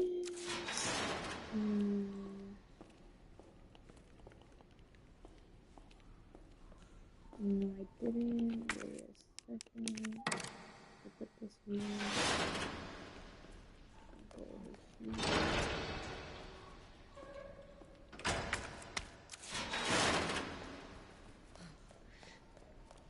Yo, wait just a second.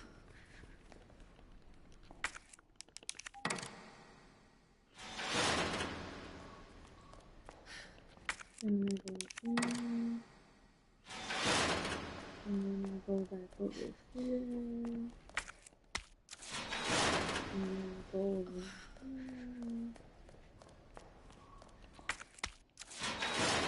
Go back up here.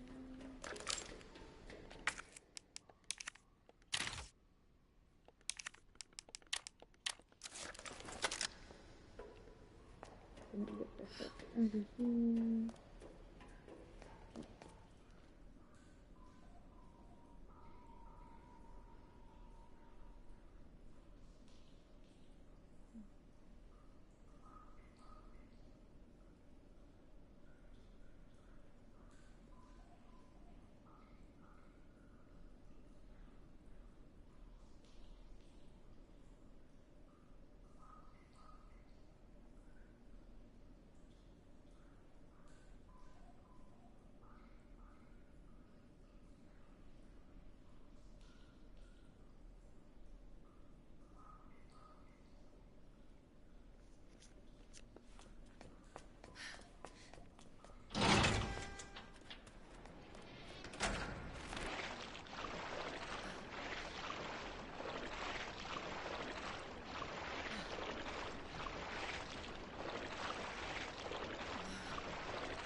Shit.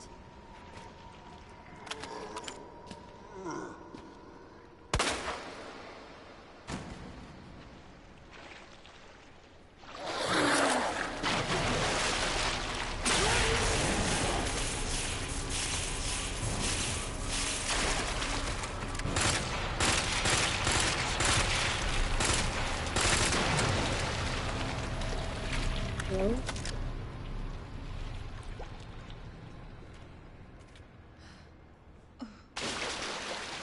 I think this.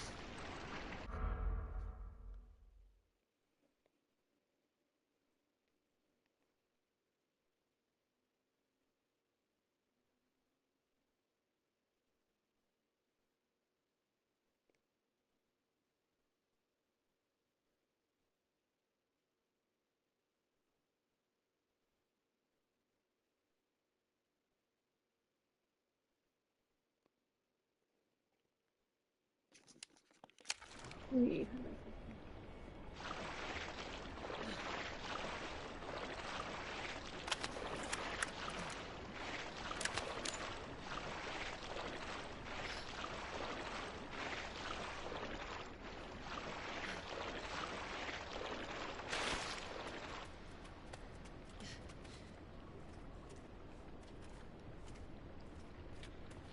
Yeah, just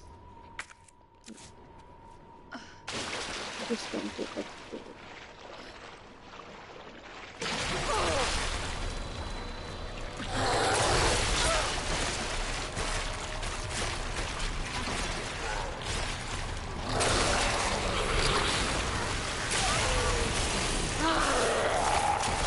Go, Jamie's out the way. Let's move on again. What you do? Dead ass.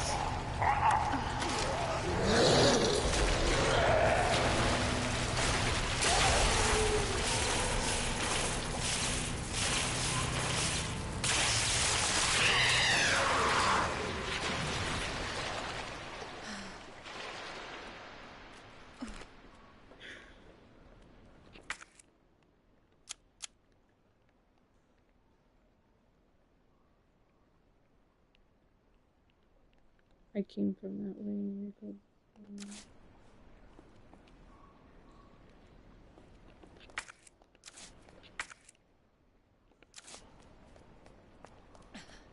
gonna go through this.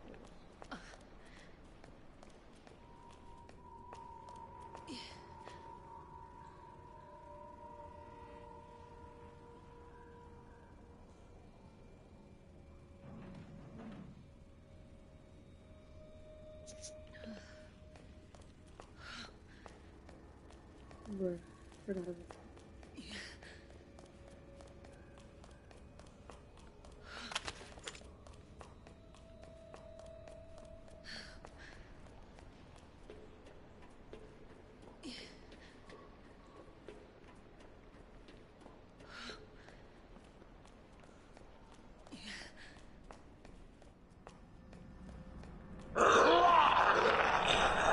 Bro, I literally killed you. Shit!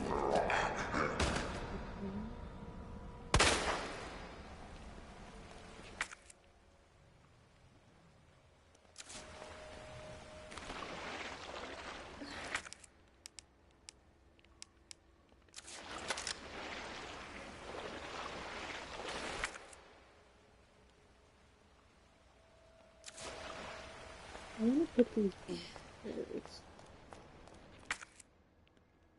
I can't find. I wanna put them on.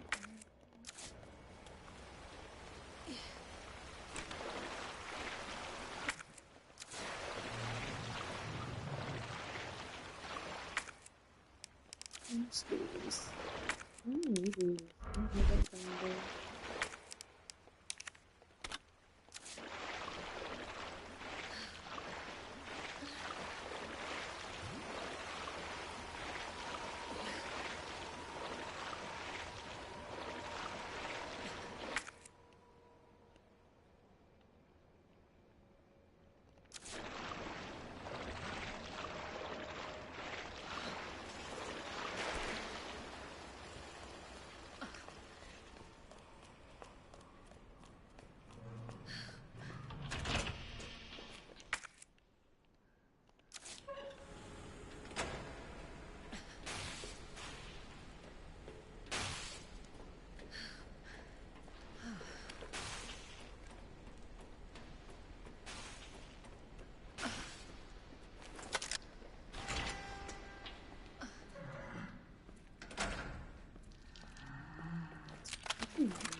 I'm missing one.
Alright, I'm just missing one.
There's something down here, I forgot.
I'm not dealing with all of that.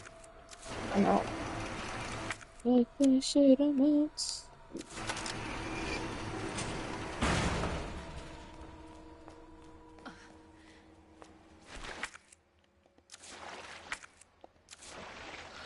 Wrong way.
This is not my forte.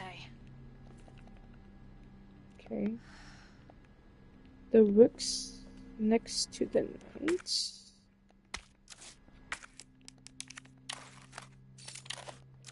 So the rook and knight are next to each other. The king ain't next to the queen, but facing the knights.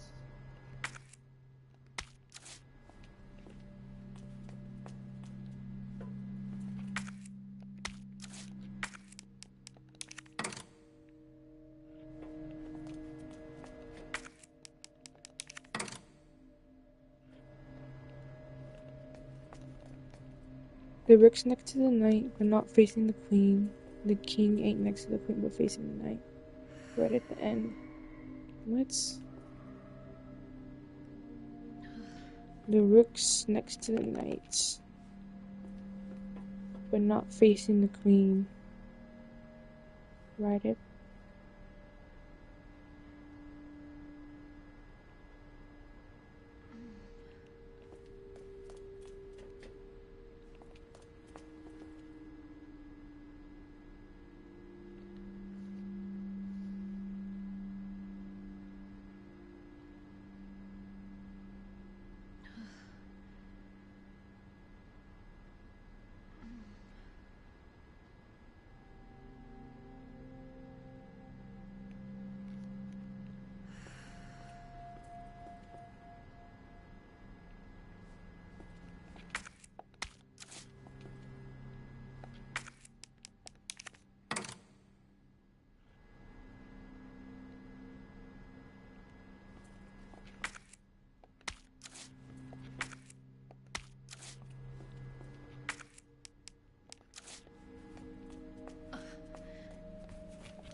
Oh, that didn't make any sense, but... All right, Sherry. On my way.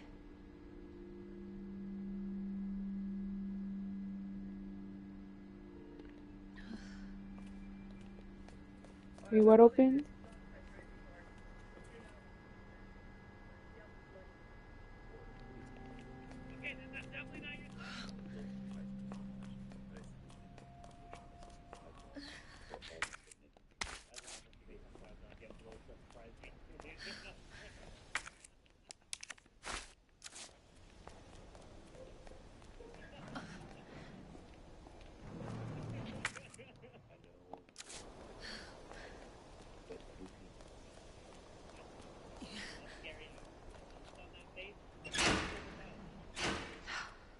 Power must be out.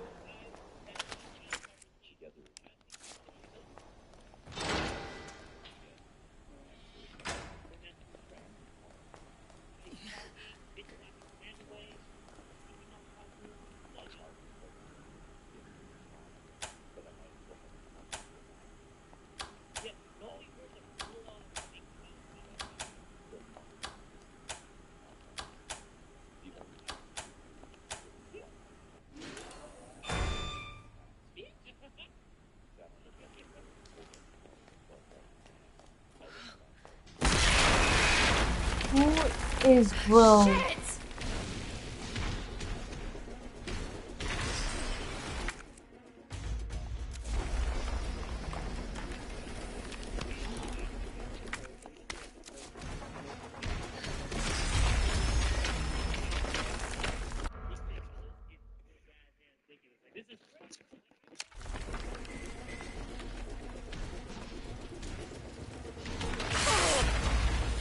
What am I supposed to do?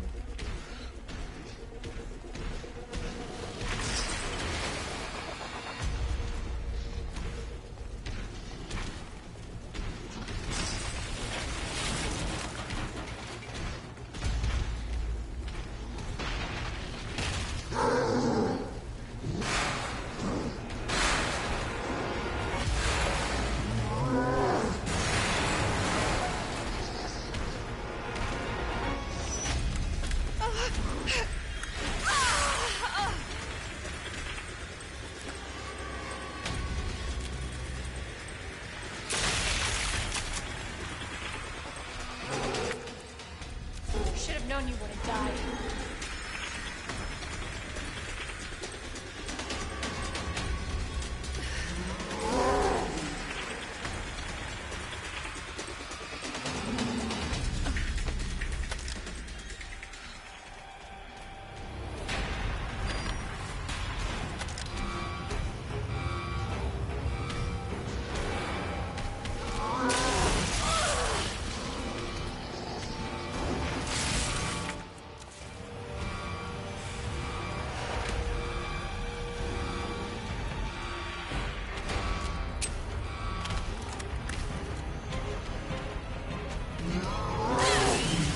What did I do? Is it me?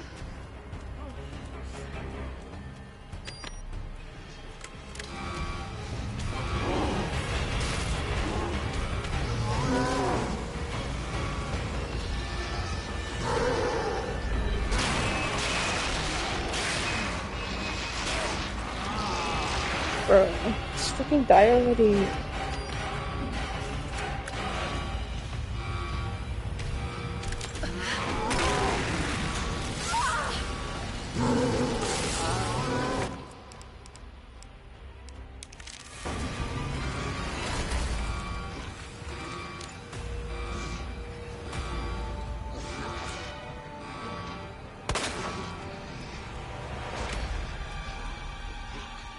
Have I got a surprise for you?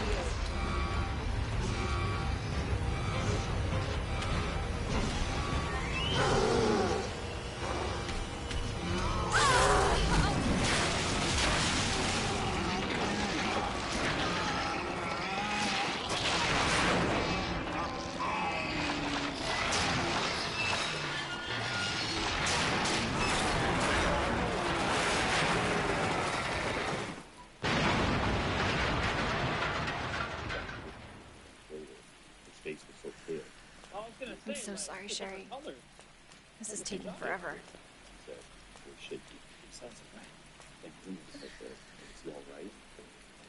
So the doctor stated that he told only to me about response. Holding the Mickey Mouse head. His head and spine are the only parts of him underneath the skin.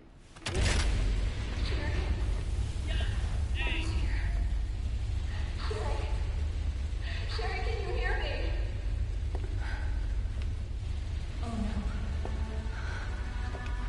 Sherry? Claire? Sherry, are you alright?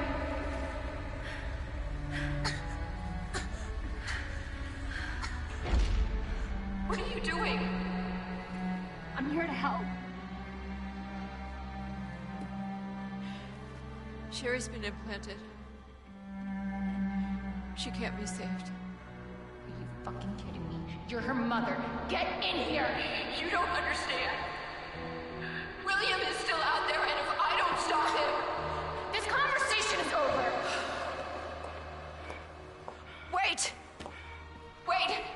I can treat her. In my lab. It's not far away. Mommy?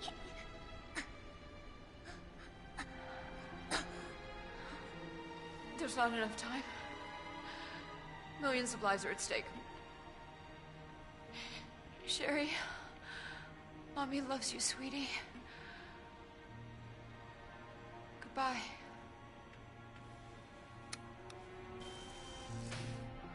Are you fucking kidding me? Sherry, don't worry. I will get you whatever you need, okay?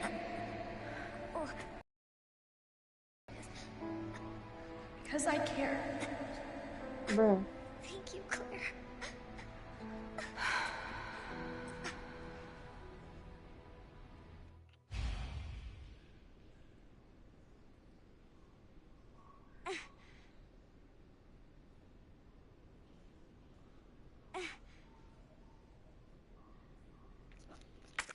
Where am I supposed to go?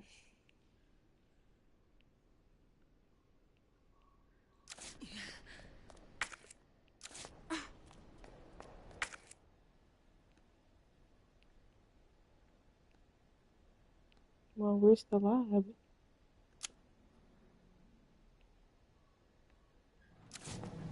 Is there a way over here?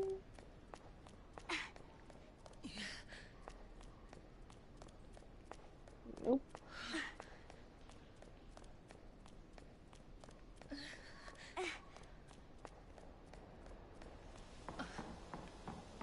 Can I go in here?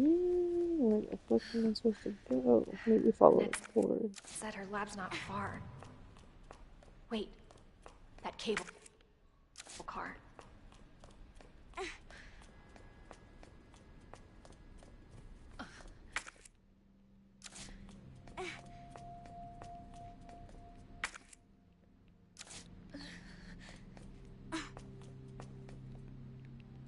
Is it?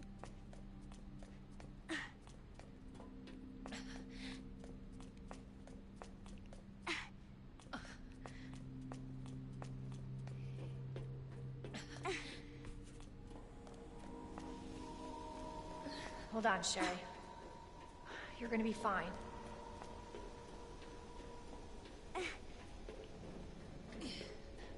Almost there, Sherry. We're almost... Girl, Leon took the cable car. Oh, good. The cable car. Why does it work now? What a tweet. Where's the red arrow bag? I can't freaking pick it up this fat thing.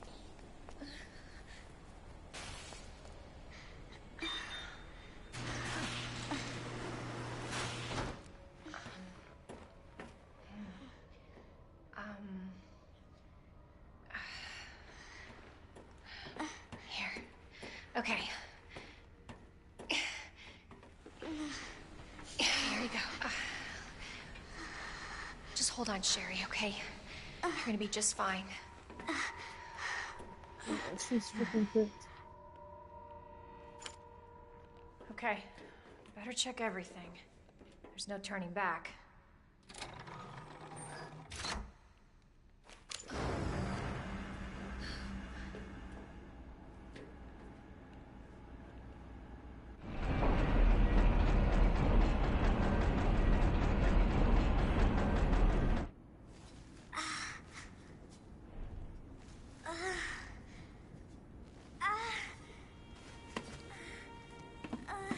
Hey. Are you okay?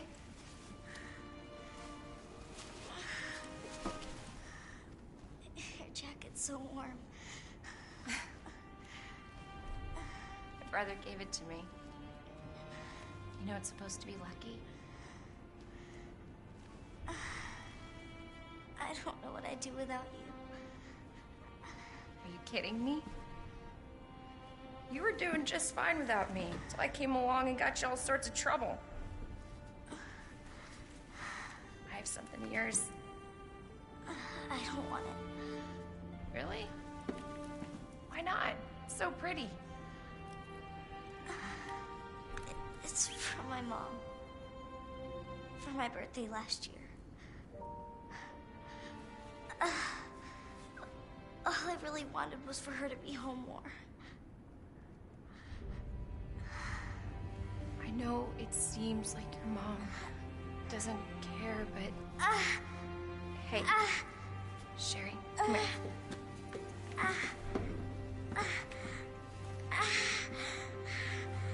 Hey, hang in there, okay? Now, arriving at Nest. Which is good. It's okay. I've got you. Come on.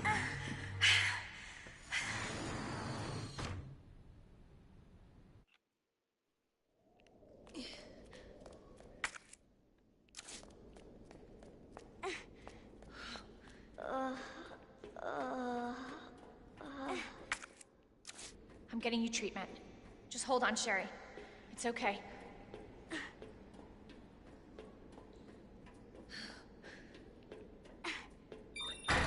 For your safety, stand clear until the doors are fully open.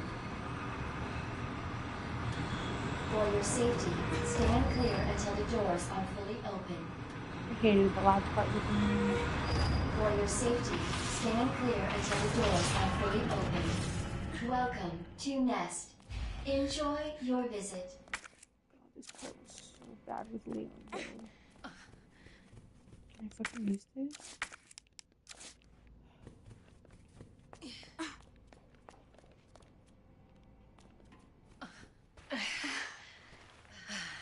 Okay.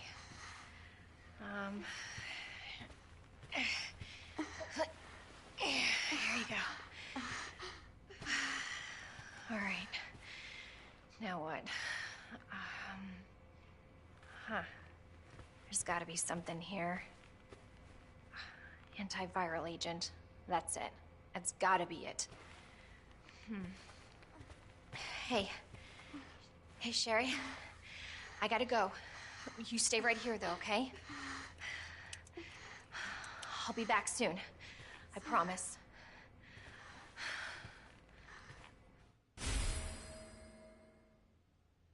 Hey, before we even finish the story, Hannah's final four more than some of these things that could have making on the body. You guys smell that?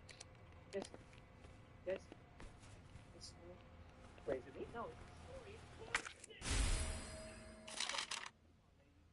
Really? No, we're gonna fade to black? No. Say. Are you really? Wow. Next story today is Tinder horror story. If you guys don't know what Tinder is, basically it's an app where you can meet people. I personally never used it, but let's see what this kind of horror is. I can imagine what kind of horror. It's already starting with Authorized staff only beyond this point. Guests must refrain from entering. He's a nice guy. I just felt it wasn't working between us anymore. My best friend, Tina, suggested me to start casual dating again. she looked like she talks shit behind people's backs. He said it will help. She has that. To be honest, last few years I hardly went out with new people or socialized with kids. Thinking about casual dating is the most appropriate thing on Tinder. At least that's what I used to believe. What do you think? I sat down on my bed and put this food after getting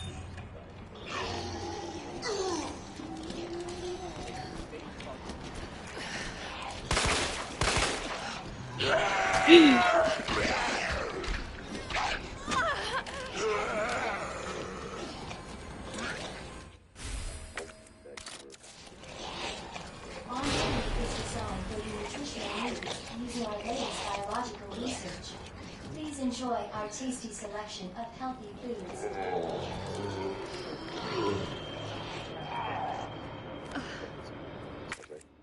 So I replied, yeah, I'll handle it.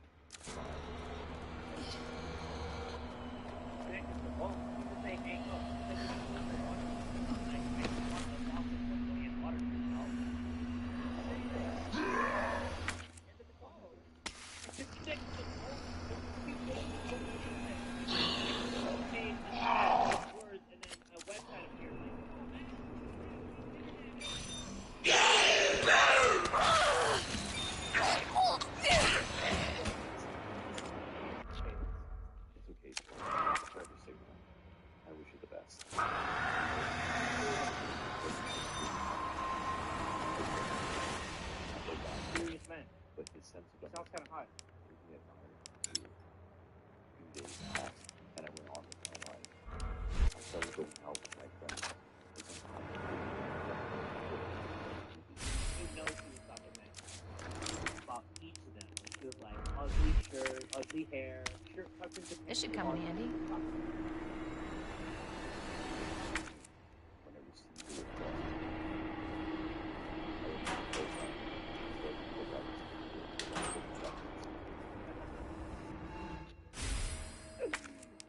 Ugly, bro. Part of the ugly parade. I accepted his request, and we started chatting. His name was Mark. He said he worked in his partner's It seemed he had a discount. Mark asked me out for a lunch date. We decided to meet the next day at a local restaurant. I reached the restaurant 5 minutes late and noticed Mark sitting at a corner table. Dude, horny. He just has that thirsty face. In real life. He had a good height and charming nature. His flirtatious nature was a bit edgy. Come on. Go back to that. The date went well. The date went well? What, 2 peas and a piece of hair? We decided to meet. Bro, that scared the fucking shit out of me. I don't even want my knife back, bro. You can have it.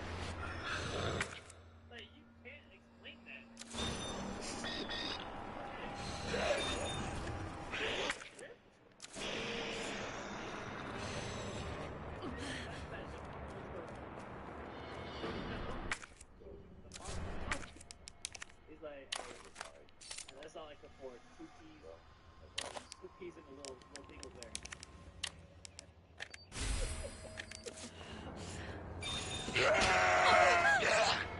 I'm dead, aren't I?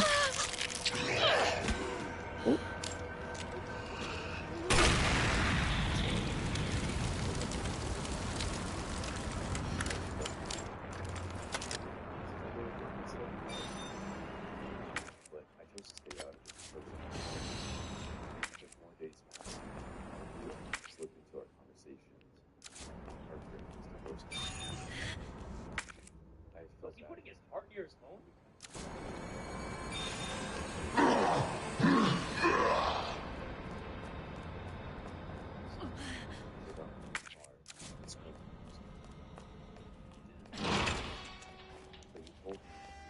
Dr. Lee, your presence is urgently requested by Chief Cartwright in the east carefully to around 9 p.m. the restaurant. area. Mark said while squinting at me, "I ordered some drinks." So about relationship issues. Instead, he was very much flirting. I was blushing at this compliment. Alright, okay, Mark, I see you. Blush game activated. I'm a little bit worried and said, "You have to drive also. Don't forget that." Mark looked at me. His eyes got stuck in mine. The way he stared suddenly freaked me out. Then he said, "Jill, I really like you. I would like to take you home after dinner." You really think he got it like that? I kind of wanted to get close to him, but seeing him getting so drunk, I wasn't feeling that sure. Yeah.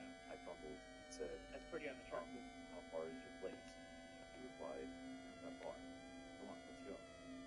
I didn't say no to him, even though his sudden behavior change seemed unusual to me. He got into his car and That's a tough situation. the road was red. You know, like, you want to say no, you don't feel quite comfortable with the person yet, but you like the person also. So how do you handle that? I think that you just gotta have a mature conversation with them and say, you know, I really like you, I'm comfortable with you, but I'm not ready to take that next level yet. But I know it's not that simple. That's why she said she didn't know how to respond. And this dude's drunk, right? Yeah, he's speeding. Mark, you drive slowly. You're staring at me. She should have drove. He looked at me and then started to chuckle, as if I said something very stupid. After leaving the town, we got onto a dusty road. Uh-oh. I said, "I didn't know you lived in the outskirts. How far now?" Oh, shit. Mark replied in a low but firm voice. Almost. the antiviral agents in the west area. After 10 minutes,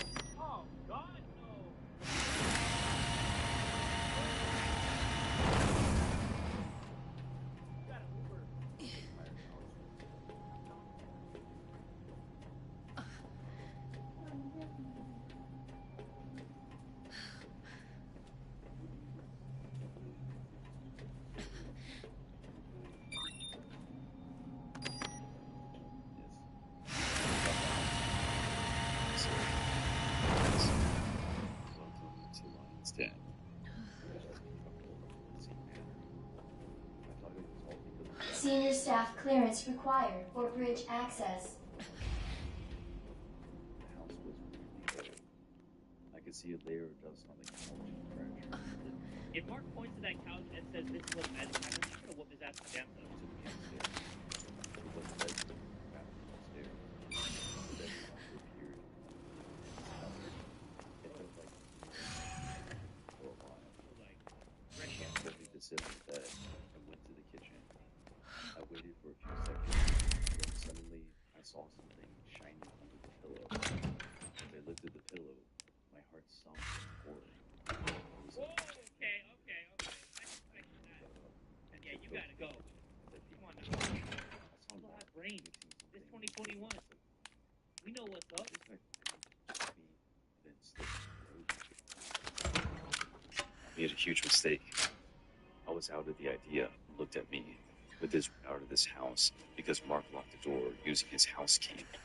It felt strange for me then, but I didn't care about it earlier. He got inside and looked at me with his wide eyes and smiled. His face was looking all evil. He then said in a spine-chilling, cold voice, "Here's your free. There's no way I can fight this guy and get out of this house alive." So a plan came to mind. I said, thanks. Hey, can I use your bathroom for a sec?" There you go. Mark replied, There you "Of go. course, but don't make me wait too long." There you gonna crush He him. smirked at me. I got up and went to the bathroom. As soon as I locked the bathroom door, I dialed my ex-boyfriend. He picked up the phone and said, "One of the guys jailed. So what's..." But before he could finish, I replied in a broken but low voice, "Please help me. This guy's trying to kill me. I need your help." And started reaching out. I replied in a panic voice, "Oh shit, where are you? Share me your location." I shared with him my live location. Tom said, just hold on for me. I'm coming there as soon as I stood inside the bathroom of the statue. I was completely freaked out and everything.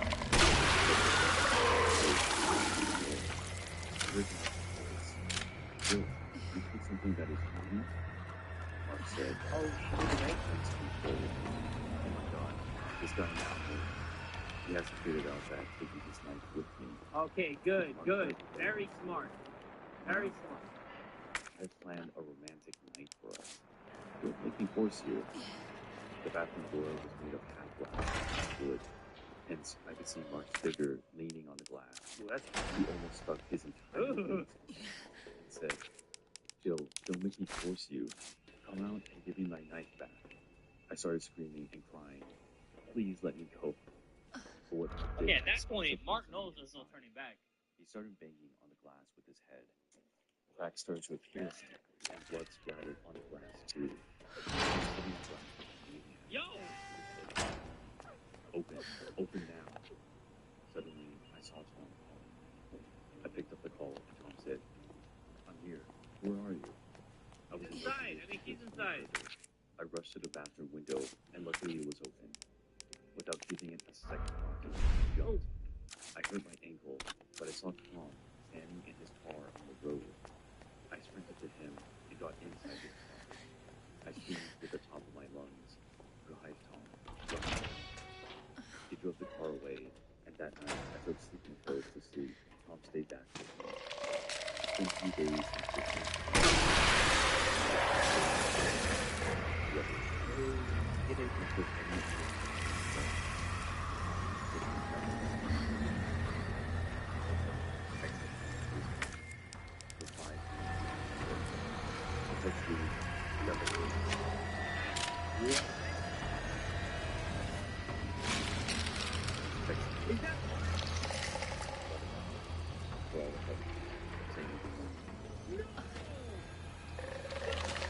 Seriously?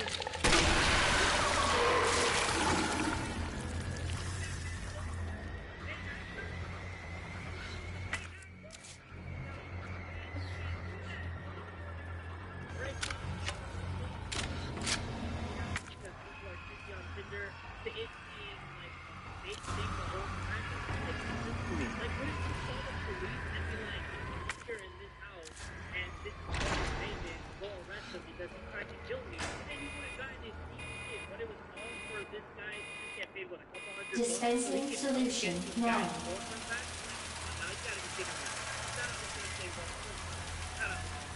Next story in today's episode is the Dunkin' Donuts horror story. Like, you can't even get donuts anymore without getting to a horror story. I moved out of my parents' house. I wanted a new life, sort of fresh and far away from my hometown. Those sound like Dunkin' Donuts pork rinds. It's not like I Error. hated my parents or couldn't stand them Empty anymore. cartridge. They were great and Refill. supportive. I just wanted to escape this hole I was living in. With treatment Finally solution. taste the adult life.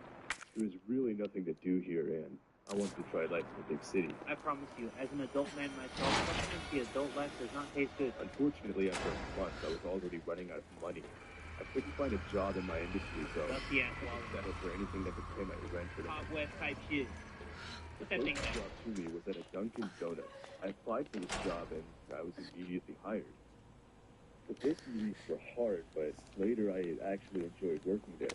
How is it hard? All you gotta do is make the freaking donuts and give them the donuts that they asked for. I met some awesome people. One of them was Nina.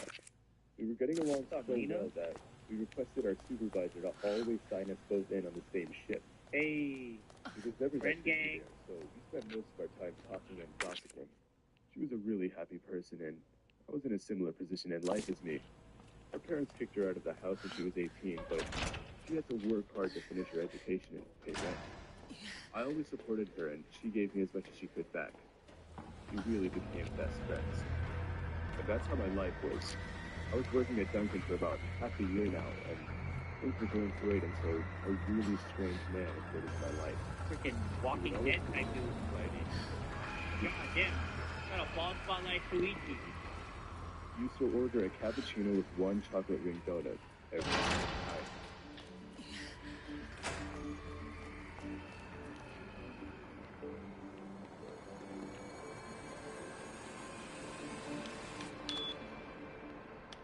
He was always wearing the same clothes, which was really weird and gross. Yeah, can you order a new wool sweater with no blood, please? Dirty, roughed up blue trousers. After making an order, he would always sit in the same exact table and stare at me and Nina intensely. Of course, this never really bothered me at first. I considered myself a pretty decent little girl, and I've had a man's eye in my body here and there. But the way this man was staring at me, Behind the body. something disgusting That's about it. channeling like all 12 demons. I think he was more uncomfortable for Nina than me. She got really scared of him and told me she was afraid of him. But I'd be one day, afraid too, he shit. stayed longer than usual. Eyes going like It that, was like almost boiling closing hour, type stuff. and there were no more other customers. It was raining outside, and foaming at the mouth? Nina and I were sitting behind the counter. And Got like 4 teeth, all separated, all yellow. I knew I was the one with the key. I had to close the door. Our manager had already left the building by now. It was just Nina, the man, and I. But right as I was going to go up to him and ask him to leave, he stood up and came to the counter. How can I help you? Do you want anything else? I asked. I'm not hungry, he said. And there was a really long, awkward silence. I didn't really know what to say, so I just stared at the floor and waited for him to say something. But I'm horny. Oh my god! Can somebody punch this man for me, He said, please? laughing. At that point, I was so my anxious. god, he's and embarrassed. hungry. I didn't even say anything back. Oh, because I was Jesus. so confused and taken aback. I'm not gonna say anything. Can we just cue in the Saikuno? Oh, Jesus. Thank you. Come on, I was joking, the man said. I've been visiting this place from time to time, and I noticed a really pretty lady here. I'd love to get to know her closer, you know what I mean. He laughed awkwardly. What the what? Nina and I Yo! looked at each other with wide eyes. Ain't nobody giving I you turned my anything head with back that to the face. man and told him sorry, but I'm seeing someone. I'm not talking about you, the man said, but your friend over there. Can you ask her for her number? He then started to stare at me. It took me a second or two Oh, to realize you that are I noticed his arm was shuffling around. You better leave right now, or I'm calling the police, I screamed. Nina was about to cry, but I stayed strong and tried Aw, to protect poor her. girl. He tried to jump over the counter and grab Nina, but Yo, what thankfully the I knocked him hell? over the edge and he landed on his head. We ran. We ran as fast as we could. We never looked back. When we got to safety, we called our manager, who called the police. The cops were quick in telling us that the man had gotten away, and they closed the case shortly after because There was really nothing they could do. Assholes. As disappointing as this was, Nina and I were just happy that the man was off our backs. Hopefully they It quit seemed that like job. things would go back to normal. A few days passed by and I almost forgot about it. Everything seemed to be back to normal and I enjoyed working with my best friend as a barista. Eventually, Nina and I had another closing shift. The day was ending and we were cleaning up the tables. Nina eventually left inside and went out through the back door and smoked a cigarette. After about 10 minutes, I realized that Nina still wasn't done. It was usually with Nina only about 10 minutes to take cigarettes in, and she'd never just leave work like this. Anyways, it made no sense. Her phone and her wallet were still in the store. That realization on I then remembered the man. My heart and Welcome mind started back, to Doc. race. You I had instantly started 5 worrying afternoon where he was. messages. Then go I looked check. in the back of the store and he wasn't there. I looked in the back patio and there was no sign of her. Damn. Just a still lit cigarette. Should have packed my lying on the ground. parka. I called my manager and he called the police. We searched all night for her, looked up and down and couldn't seem to find her. It made no sense. Even the police were stumped. Like she disappeared into thin air.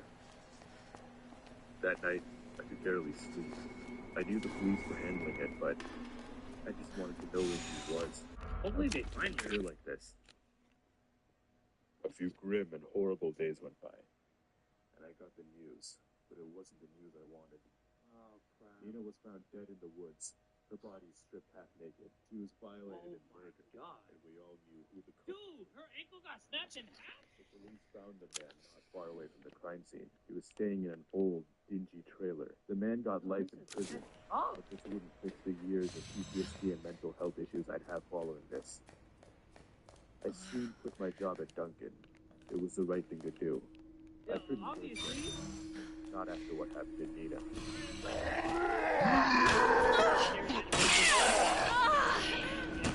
the description box below. Hopefully, if you get more, make sure you get this video. That came from the Cub Scouts.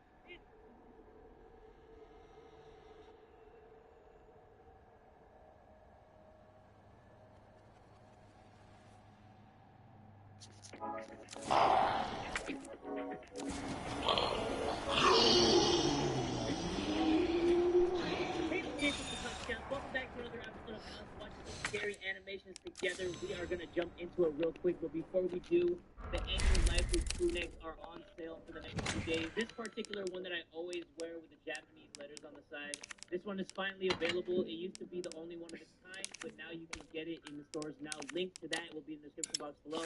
But we're about to jump into this and watch scary animations together. If you guys cool with that and you're down with that, everybody get ready and buckle up. Here we go. First video of today's episode is called I Met a Creepy Guy Laying Down the Street. He could have been drunk, he could have been on the ground. Let's figure it out. The roads were deserted, and it was freezing that night. I don't live far from work, maybe a couple of miles. Nobody else. I'm driving down a residential street around the corner from my house, and I see a man. Once again, I'm a nurse, so my first thought was great. I was coming off of a long shift and fall happened all the time. As I slowed down the car, I suddenly realized what an idiot move it was. I'm a 100-pound woman and I don't carry a weapon. I thought I should do something.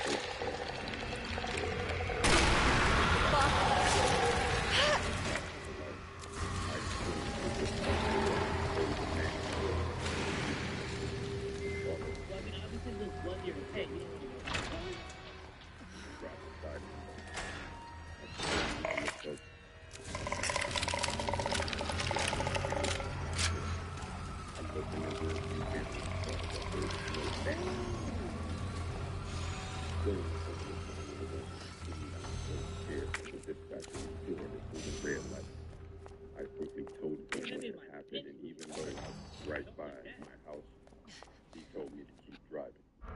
After a few person on the other line told you to keep driving, I could have told you that. You should have called me. I should have been like, no, bitch, run! After a few minutes, I had calmed down and told me to loop back around.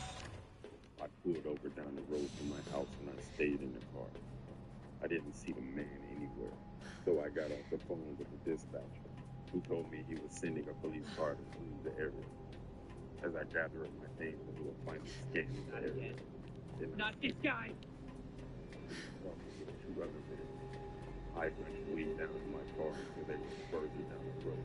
When he looked down, he didn't see you laying down like that. I don't know if he had ill intent, but it freaks me the hell out that he wasn't.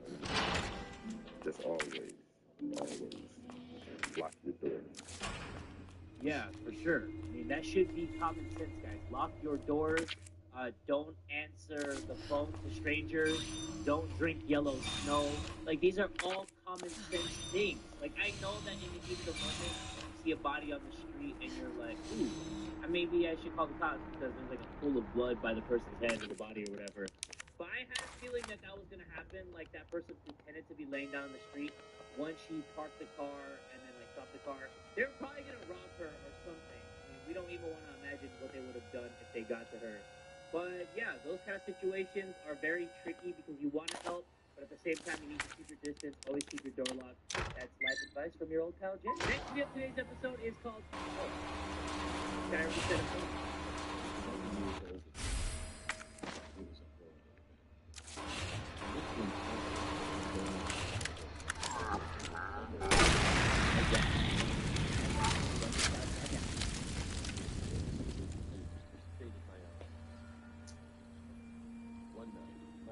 Went to a party, and both my brothers and I didn't want to go, so we stayed behind. They didn't even invite you. Come on, man. Don't flatter yourself. It was around 6 p.m. My parents said they were coming back around 2 a.m. Hearing that gave me goosebumps, since we were staying in a two-story house. I've always been scared of two-story houses for this reason. As soon as our parents... Wait, what? You were scared of two-story houses because your parents were coming home late from the party? What the hell's wrong with you? As soon as our parents left, we all decided to eat snacks. Well, we wanted to. No snacks. Guess you just have to eat ass. We wanted to go to the store with her. Since she was already 19, she could drive by herself. Ooh. Whoa. My mother said yes, but I told her I do want snacks, but I don't want to go. I thought to my brother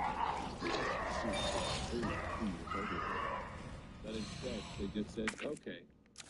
They all left without me. Why didn't you just go then? This the dude scared of two-story houses? Can't even imagine a three-story. Suddenly, I heard a sound coming from upstairs. I decided to check what it was. The glass cup fell down the stairs. Okay, that's pretty odd. After 2 minutes of hiding, the lights in the room started flashing. I could see it from the crack through the door. I wanted to text my brother, but I left the iPad on the couch. Rookie move. Soon after, I heard another sound from upstairs.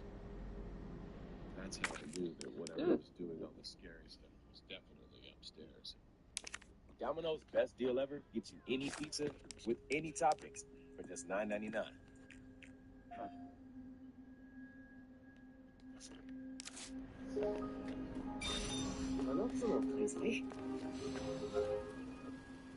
I decided to run out of the house, and then tried to ask the next door neighbors to let me into their house for a bit.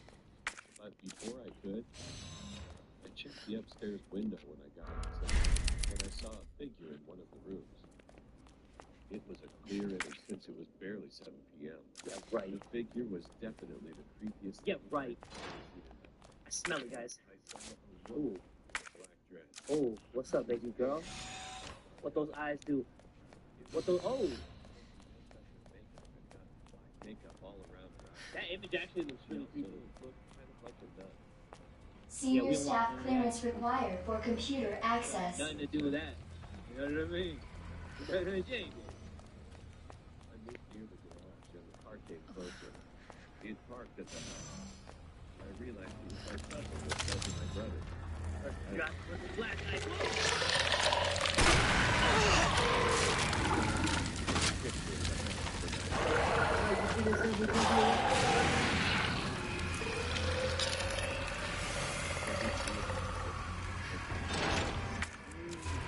They probably didn't even care. I was obviously behind them since I was scared. Nothing happened the rest of the day. Until that night. It was 10 p.m. It was raining. I just wanted to see the thunder, so I moved the curtains to look out the window. A bit of light came in because of the lightning. And that's Error. when I saw it. Empty cartridge. A figure Refill was in with the treatment solution. just staring at the house.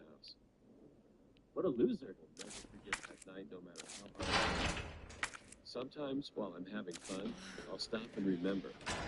Always really nice. Sometimes while he's having fun. What about when he's not having fun?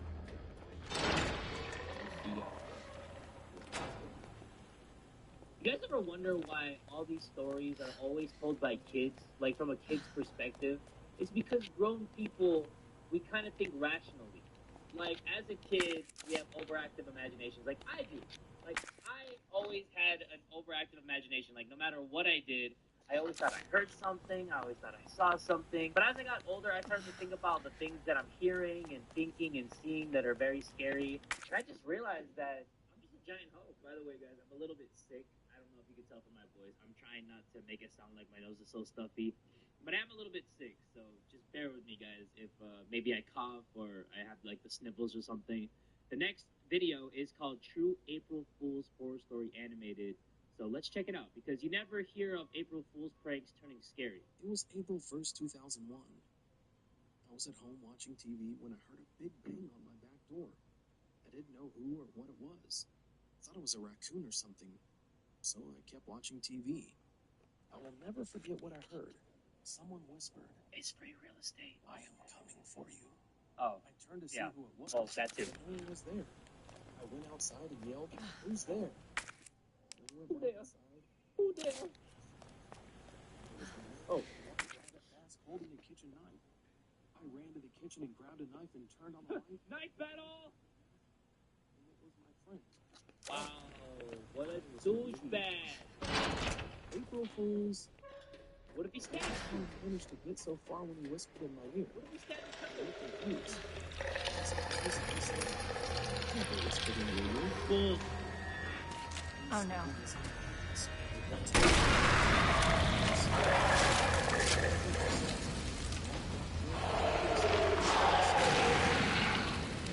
Why would this man Ross watching TV and then he decides to like put his hair back? He said he had long hair and he was like, Rudy. I'm coming for you, Daddy. like, why would he say that? Why? A guy robbing your house would not say that. If I was robbing this guy's house, I'd just take everything and I'd be laughing my ass off as he's robbing me. The cops told me he had broken out of prison a couple days before the incident. Who? Why would you do that? Why would you do that? Why would you show me this guy's horse teeth right at the very last end of the video? Like, why would you do that? Like, come on, man. It's already scary enough. Like, this ugly mug to me. Next video of today's episode is called Scary Vacation Stories 2. Let's get freaky. I was vacationing in the Bahamas when I was 14.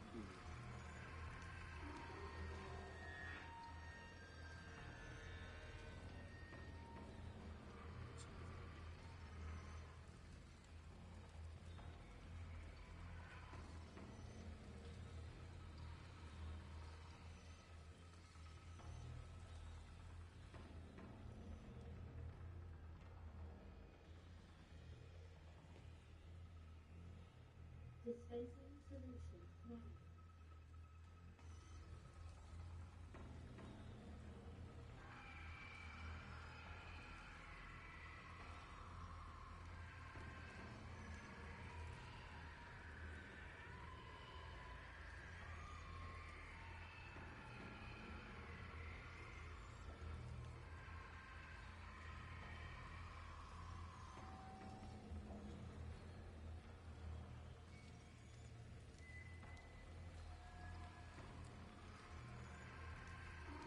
Family friend. My friends and I were getting some tennis tattoos at the hotel. There was this guy who went there last night. Well, he didn't think much of it, but a lot of people would stop to see what was going on. After mine was done, I told my friend and her mom I was going to go back to the room and get ready to go. There were two ways to the other side of the hotel. either inside through a bunch of doors or outside along the floor. I walked through the inside and got to the elevator, where I saw the guy who had been watching me already out there. We got on together. He gestured to me and drove up the stairs. I told him With that, he didn't see another floor. Alarm started going off in my head. But what could I do? I was stuck in an elevator. there's like an emergency button that you can press, right? If you really want to like on something. I don't know. This situation is very scary to be in because you're in a closed space. And you don't even know. The elevator stopped on my floor, and I started walking to my room. In this hotel, most of the rooms face the ocean, so to the right in this hallway were just windows. I was in the very last room on that floor. I could see the guy following me about 10 feet behind. About 2 doors from my room, he ran up and down.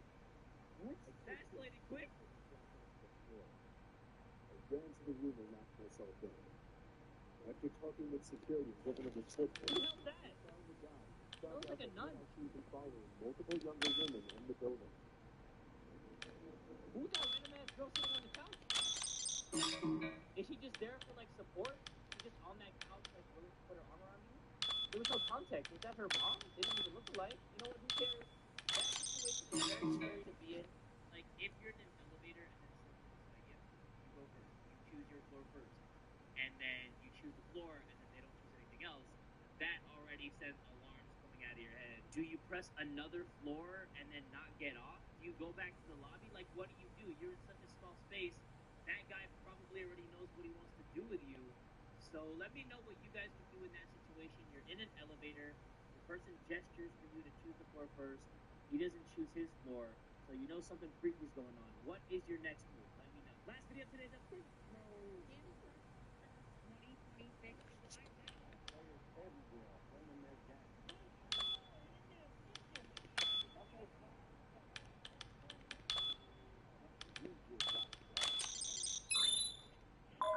Opioid addiction.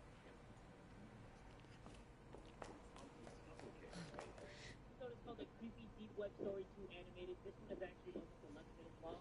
Everybody get comfortable. You know, just let it all hang out. You never know. 6 years old.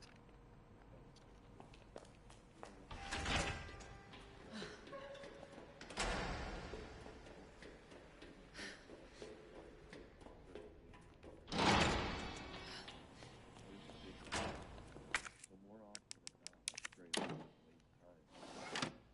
Manual mode engaged. Adjust amount of solution to match cartridge capacity.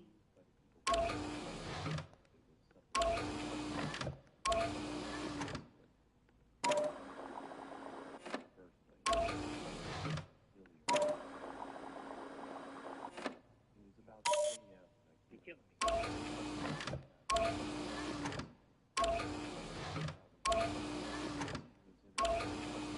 Very pretty. She sat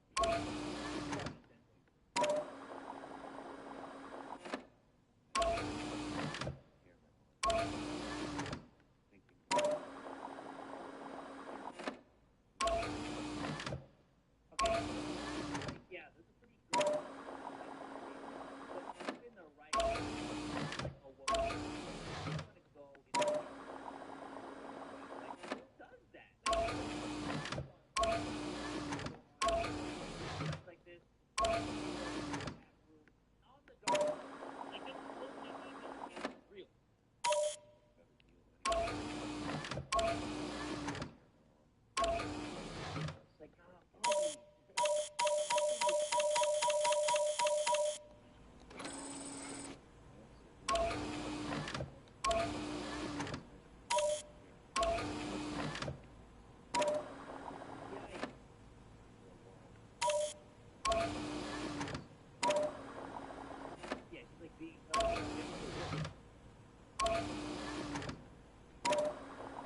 His point is she was some kind of sadist.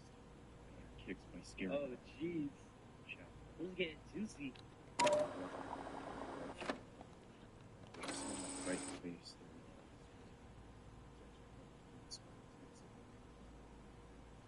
Successful.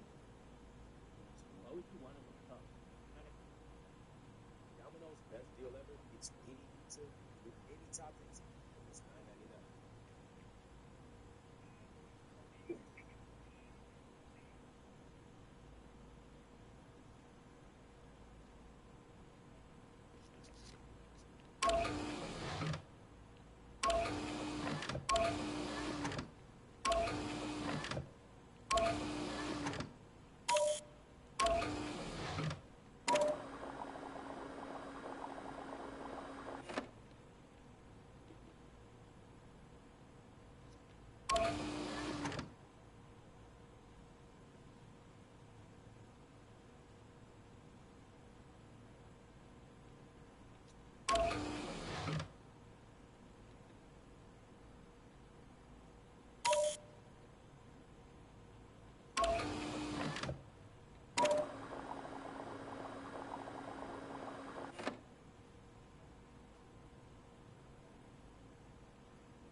Look up.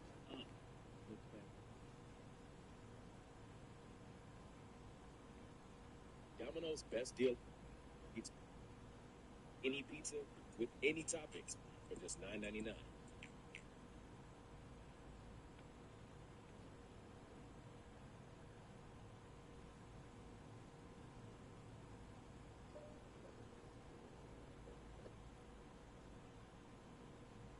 Your website.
Only for the lights to come back on. She wasn't alone anymore. There was a man.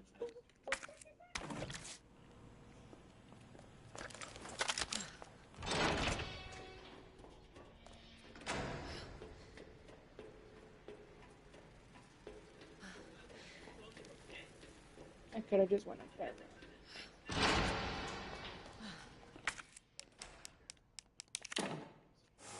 What's up now? He was standing next to the girl with the Error. original one on the other Solution side. temperature is This man outside had the acceptable same mask range. on, but his hands were grasping the girl's shoulders. Even with the subpar quality of the webcam, I could see. Why do those people love?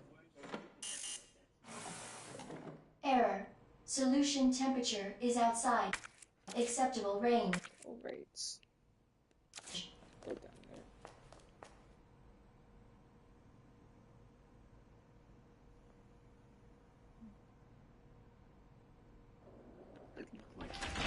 too. The girl had a huge grin on her face. Her eyes were mad with glee, or so it looked. Her teeth were perfectly lined up as her mouth spread into that toothy grin. But I could see she was in pain. Even with the smallest sign of her smile fading, the man clenched his hands even tighter than before, which made her start to fight even quicker. All three of them were shaking. After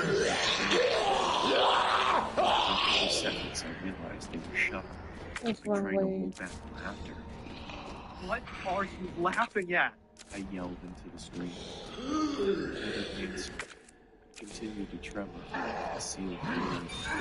What is so damn funny? You ain't gonna do nothing. Calm that voice down. Stop shaking. Still got his Within a couple big boy seconds, voice the on screen now. went black again. Let's be real here. When I turned back on, the man no longer grasped the girl's shoulder. Neither was she smiling. All three pointed into the camera. Upon a closer look, I understood that they weren't pointing at me. They were pointing behind Oh, me. there's somebody behind this man. I need to look back to see There's no. myself. Cooling sequence in progress.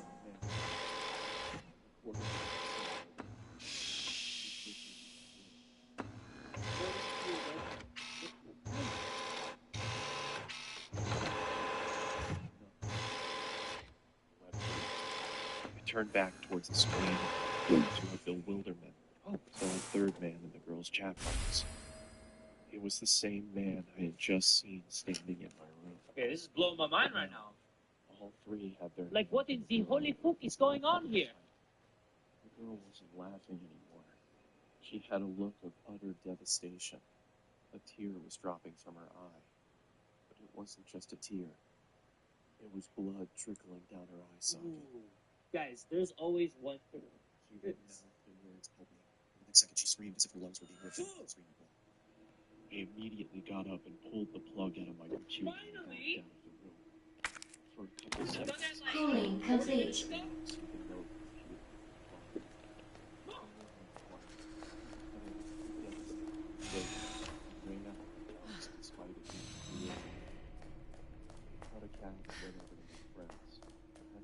Down for an hour before I could call.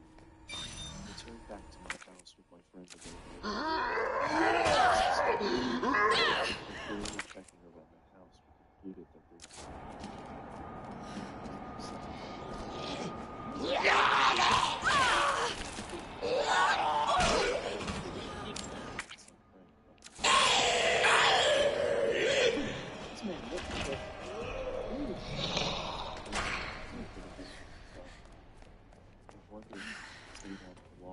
Just looking that close in the mirror.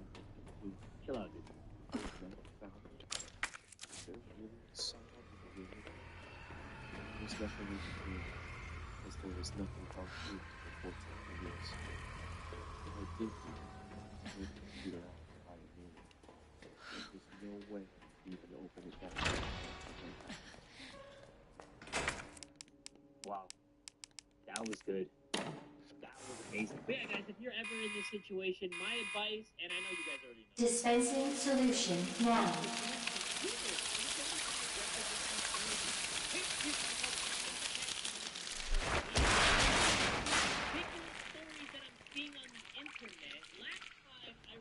So much for the weed infestation. Warning. You have dispersed a dangerous solution without authorization. Your actions have been logged, and you may be subject to disciplinary measures.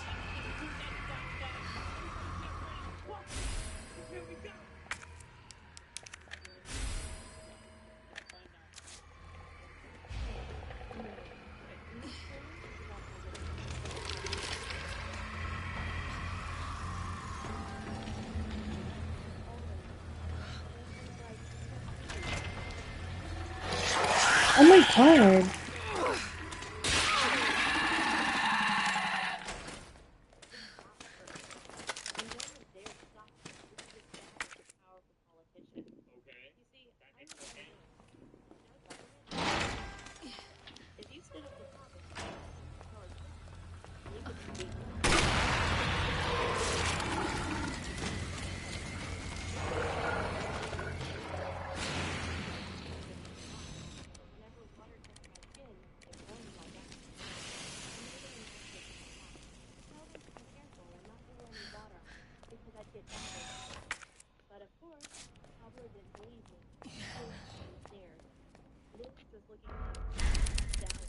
Wait, so let me get this straight. What if the lunch lady gave her a glass of water? Is that attempted murder? Then he dipped his finger into the water bucket next to the black water.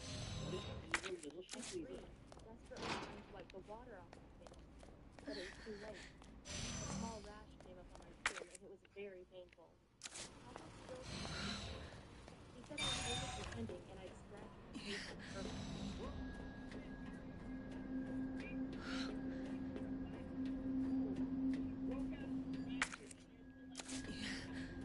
After class was over, another boy called Simon to see if I was okay. Papa was a jerk, he said. Gotta find that antiviral agent soon. Nobody deserves to be treated like that. Oh my god. I had a crush on Simon for years, and now he's just talking to me? I'm allergic to water, but I love Simon.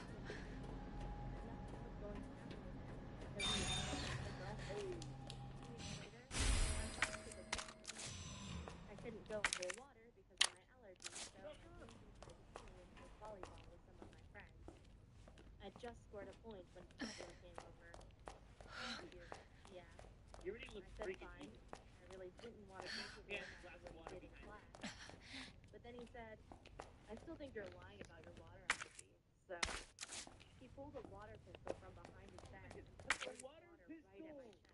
What a Within douchebag. seconds, my skin turned red and I wanted to scream, but I couldn't because I was struggling to breathe. The next thing I remember is waking up in a hospital. My mom was there and she told me I'd almost died. Wait. She almost died, right? But they're giving her an IV full of water into her body. Is it just on her skin? I think it's just on her skin. Internally, she's A-okay. Externally, she's... She stayed with me as long as she could, but she still had to work to support our family. So eventually, she she said, had to "F go. this!" Guess who came into my room after she'd I don't gone? care about your water. Allergy, Yep. you gotta get my 9 to 5. I wanted to scream at him to go away. I was too weak. I just glared at him. Did he really think he could just say sorry and let his dad buy his way out of trouble? No way. I pressed the buzzer for the nurse and told her to throw Pablo out. And a couple hours later, Pablo snuck back into my room wearing a cheesy... He brought roses and apologized over and over. I gotta admit, it was kind of cute to see how hard he was trying to say sorry. Watching Lala land on his laptop. I know it sounds stupid, but I sort of think he wasn't that bad. When the movie was over, Pablo didn't go home. Instead, he slept on the floor next to my bed. He said he wanted to be near me in case something happened. He was like, the doctor said I could go home. As we walked out of the hospital together, he kissed me. And I kissed him back. Yes, he's been a jerk. But people can change, right? Our first weeks dating were awesome. We'd hang out at his house, and it was amazing. He had a tennis court, indoor swimming pool, even a private pool. But slowly, his behavior changed. Wow.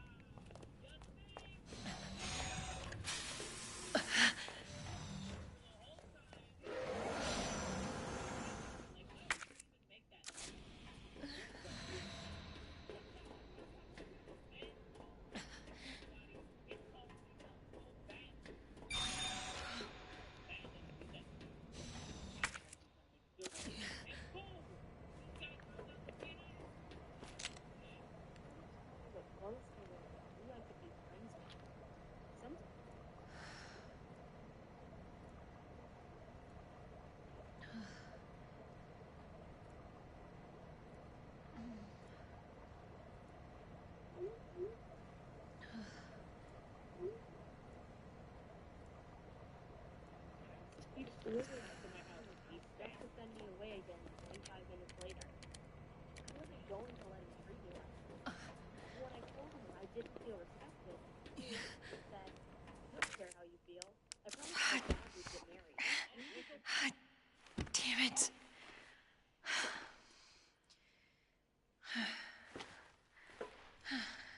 Look at that.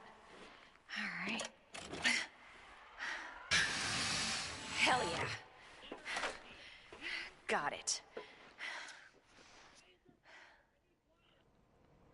Thank God. The antiviral agent. Gotta get back to Sherry.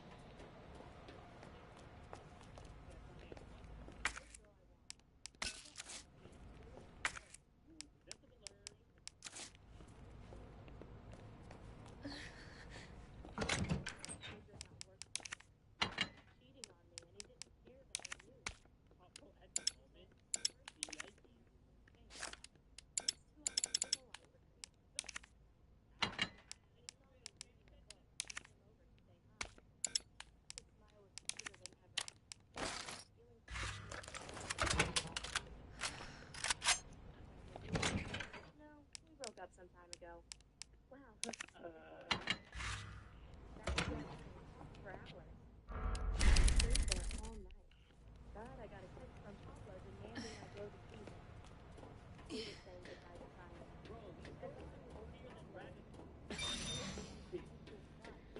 And Simon and I met again at a coffee shop. I've been told that I've loved him for years. I was too scared to be Pablo.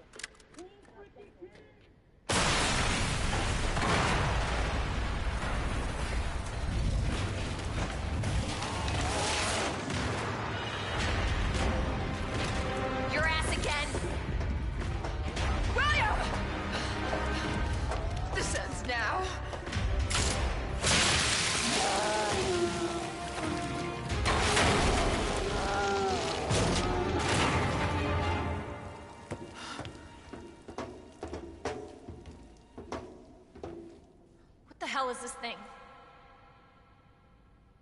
That was my husband.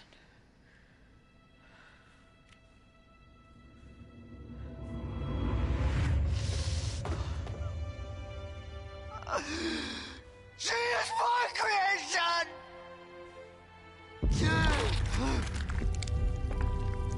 Oh!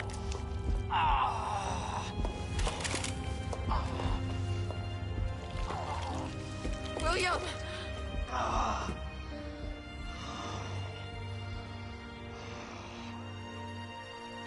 I should have killed him while I had the chance.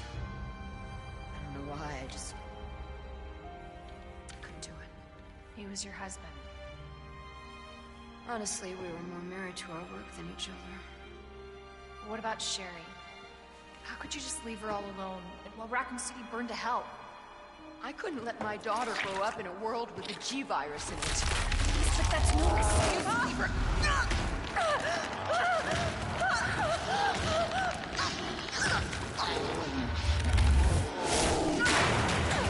Annette!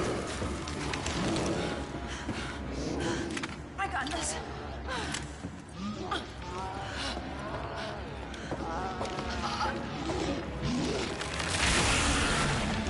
Boom. Sorry,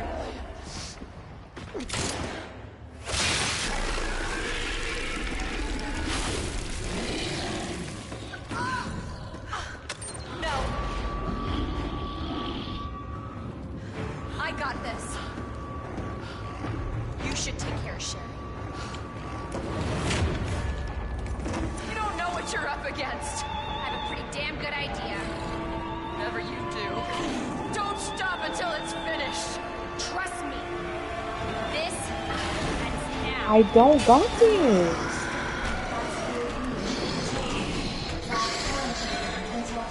Is neutralized.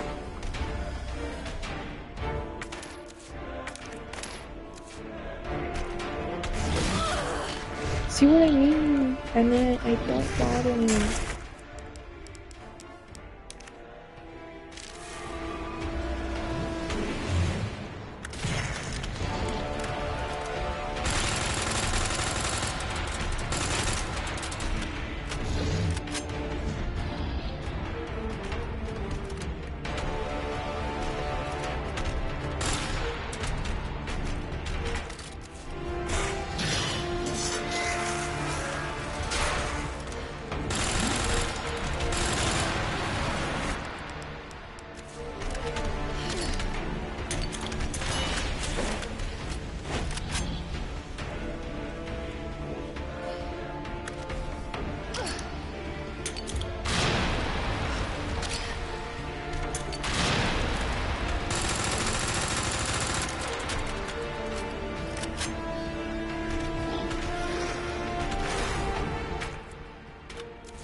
face.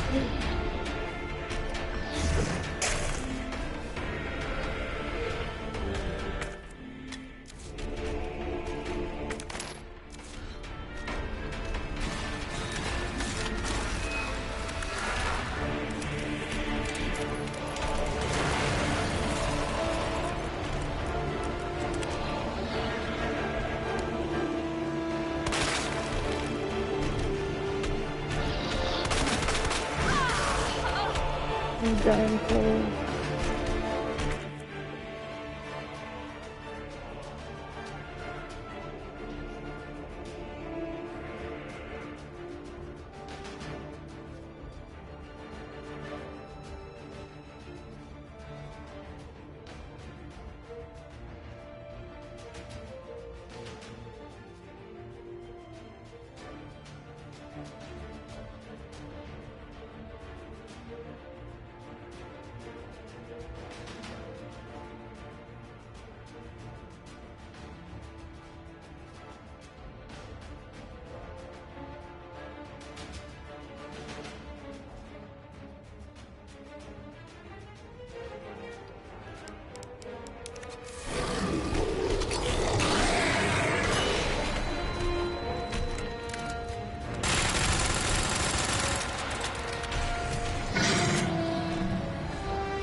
Wrong hit.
Class A breach.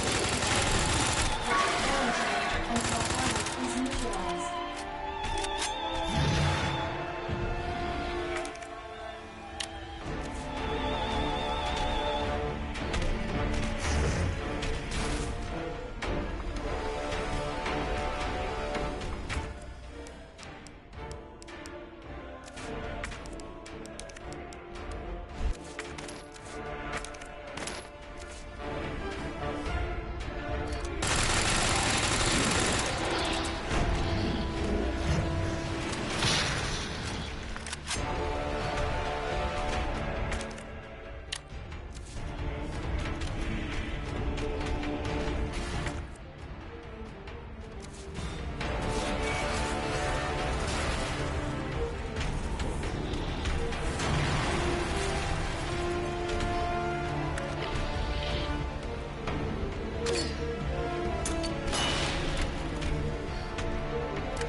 target has been neutralized. Ending quarantine.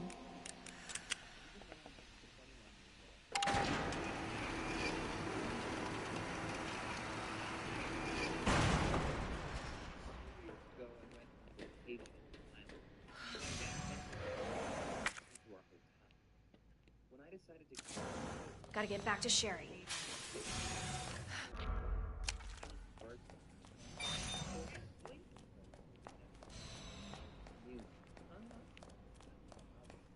Pulling on my cucumber.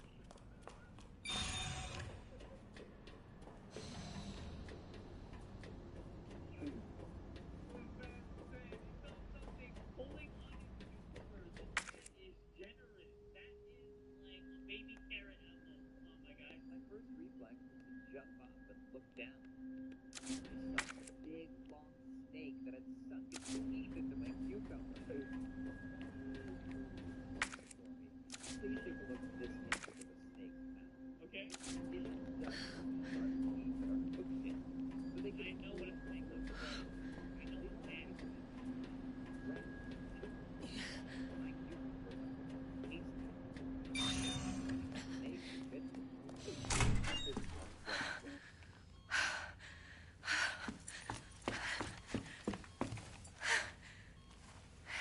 Hey. I knew you'd make it. My mom needs help. Annette? Sherry? How are you? Okay. But you don't look so good.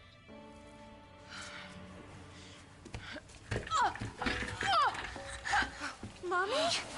Hey, look at the screen.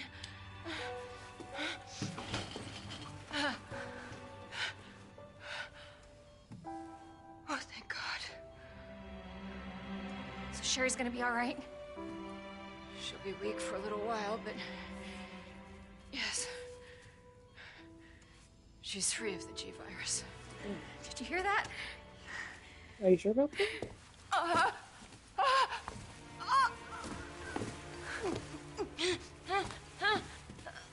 Yo, it's over for Annette, bro.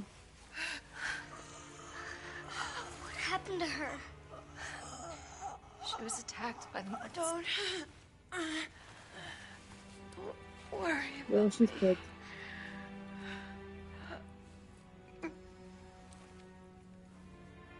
Take my daughter to safety.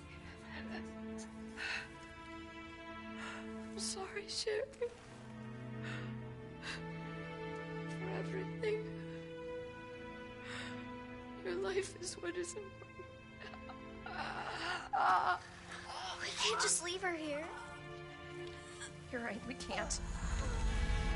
Attention. Unauthorized removal of a level 4 virus detected. Facility lockdown initiated. What does that mean? It's a self-destruct code. In case the G-virus leaves the building. Yo, it's been like... Or no, the T virus? Save my daughter. You're doing too much. Just die already. Sherry? Sherry, you gotta say goodbye to your mom. Mom, please say goodbye. Please, Sherry. Listen. Yo, let me pause real quick. Oh, let me pause real quick. I'm gonna turn off my lights.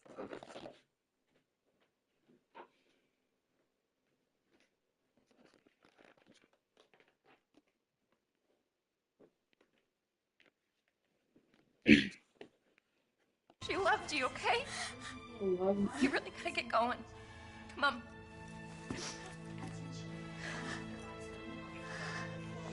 Sherry, you're fucking chopped cheese. Bro.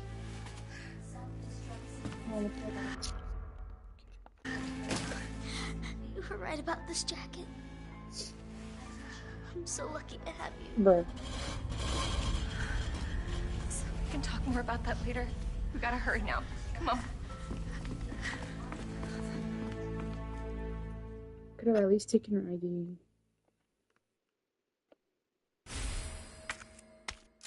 Sherry, can you walk fast? Where am I supposed to go? Yeah. I don't want to rush you, but No we have to entry go. allowed. Facility lockdown engaged.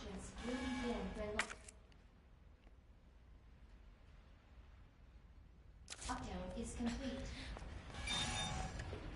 Attention. Self-destruct sequence initiated. Use the central elevator to evacuate immediately to the bottom level train platform. Alright.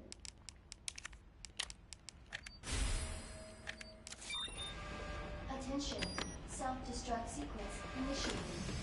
Use the central elevator. Let's get the hell out of here. Immediately to the bottom level train platform.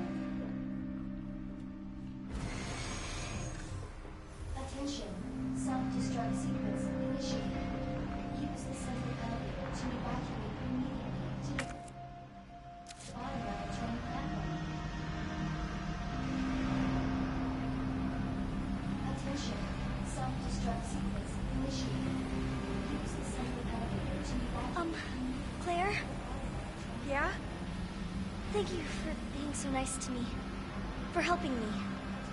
I'm really glad I met you. I'm really glad I met you too, Sherry. But save your thanks until I get you out of this place.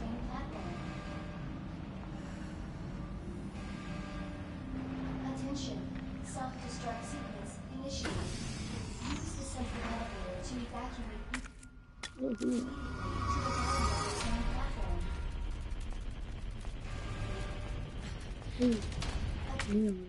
Attention. Self-destruct sequence initiated. Use the central elevator to evacuate immediately to the bottom level train platform.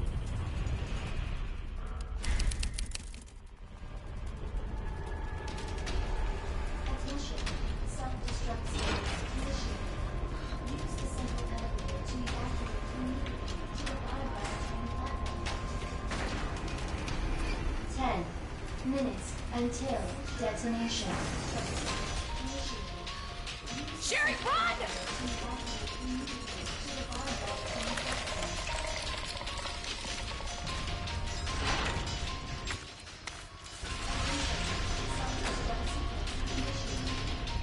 Where the fuck is Sherry?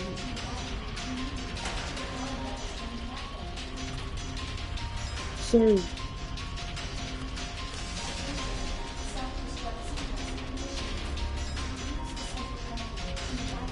Of course. Stupid thing's locked. Hold on. Sherry, what are you... I think I can open it from the other side. Sherry.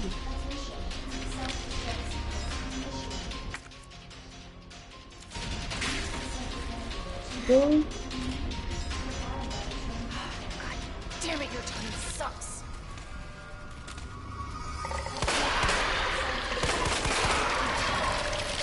What the hell is up with you? 9 minutes until detonation. Self-destruct sequence No, initiated. which are you? Use the central elevator to evacuate immediately to the bottom level train platform. I got it! Attention. Self-destruct sequence. Nice work, Sherry. We may need the central elevator to evacuate to the bottom level train platform.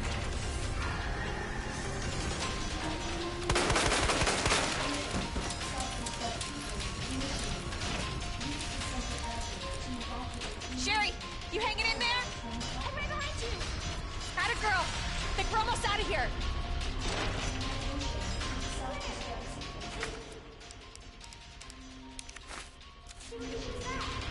Worth a try.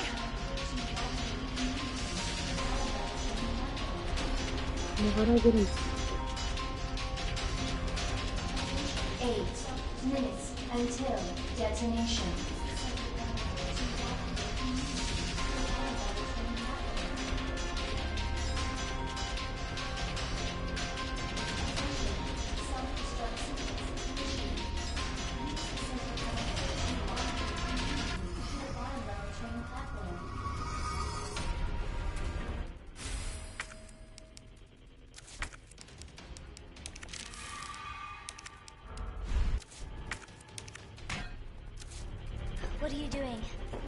gotta get this train moving. I need you to stay right here, okay? Okay. I promise I won't move. Good. Be careful. Always.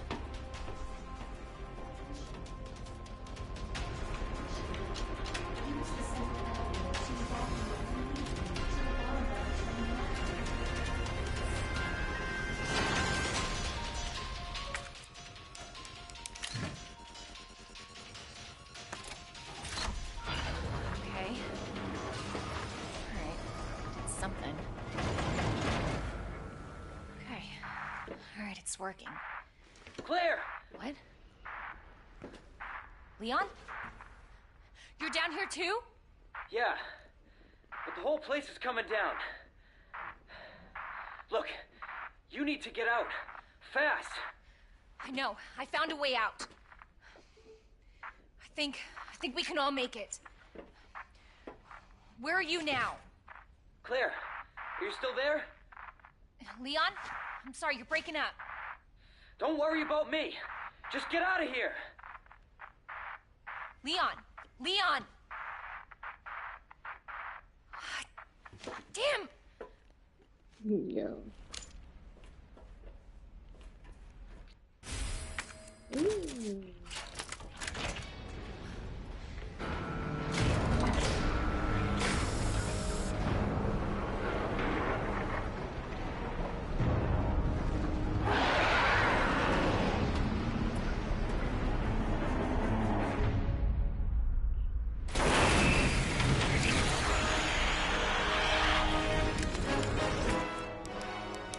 Bro, this dude just won't fucking.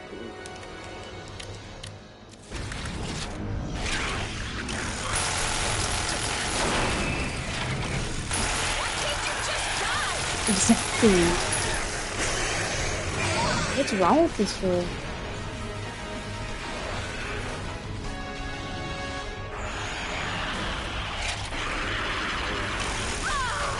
Holy hell.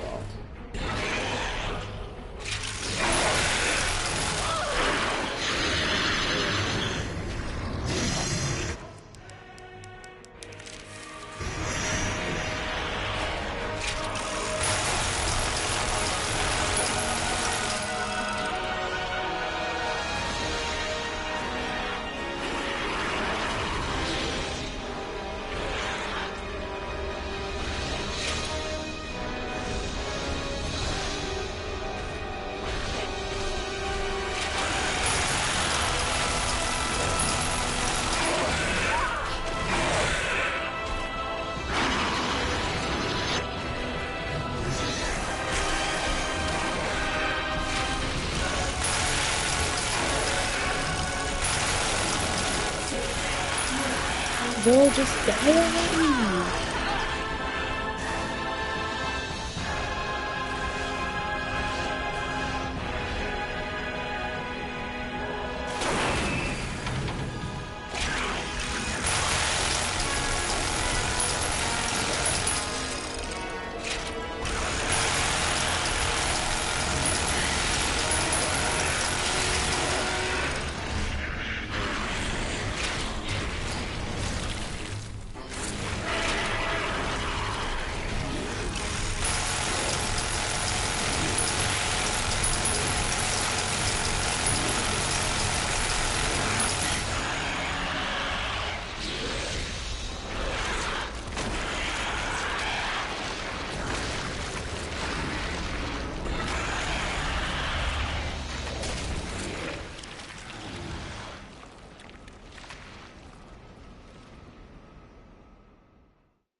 So what's the first thing you want to do when we get out of here?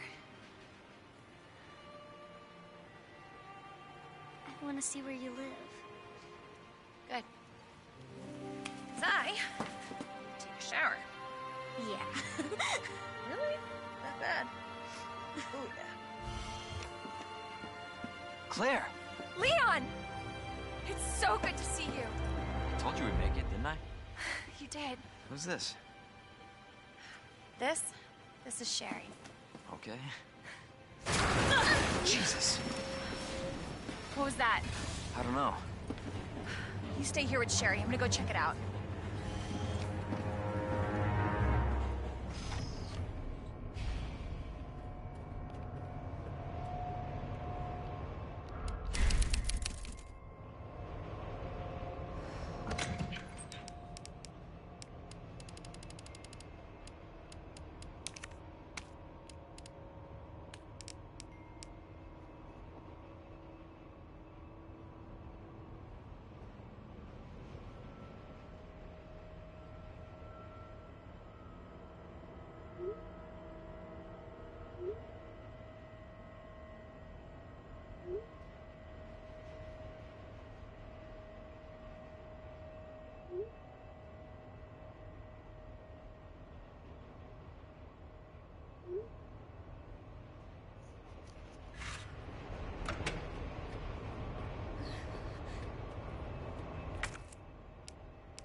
Gotta stop meeting like this.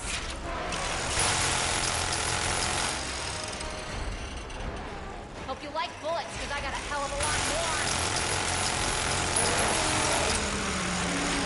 Yo, I got no ammo. What are you talking about? For fuck's sake, how the hell are you still kicking? Yeah.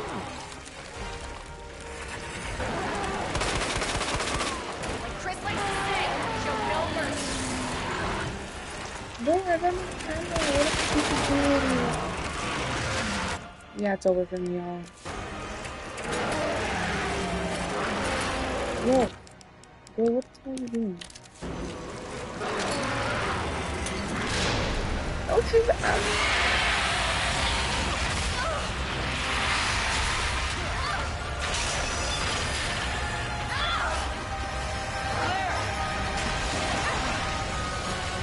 We're gonna lose that car!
So, are you guys like boyfriend and girlfriend?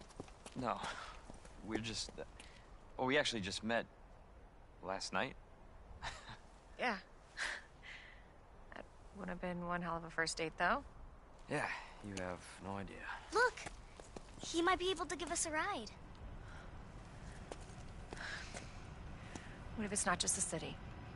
Get Sherry out of here. Come on.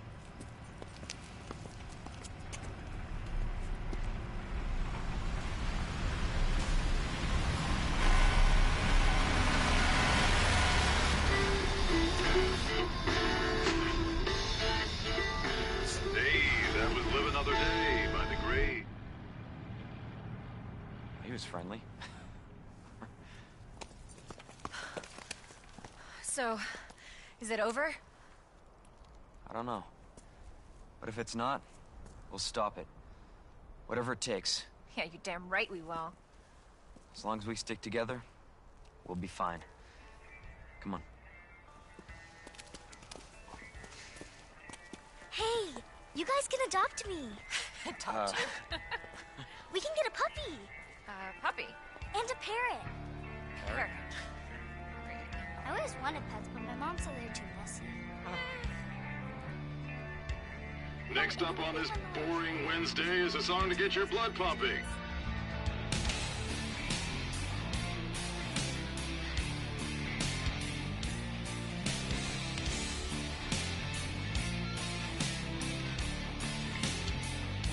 Where did the time go? Running scared for so many years, and now I'm here. I look round, but I don't see anyone. Everything I love's come and gone. I walk alone with a loaded gun. What went wrong? There's two sides to every story. The defeat of the pain of the glory. It all burns away. But how did it go so wrong? Now it's all gone.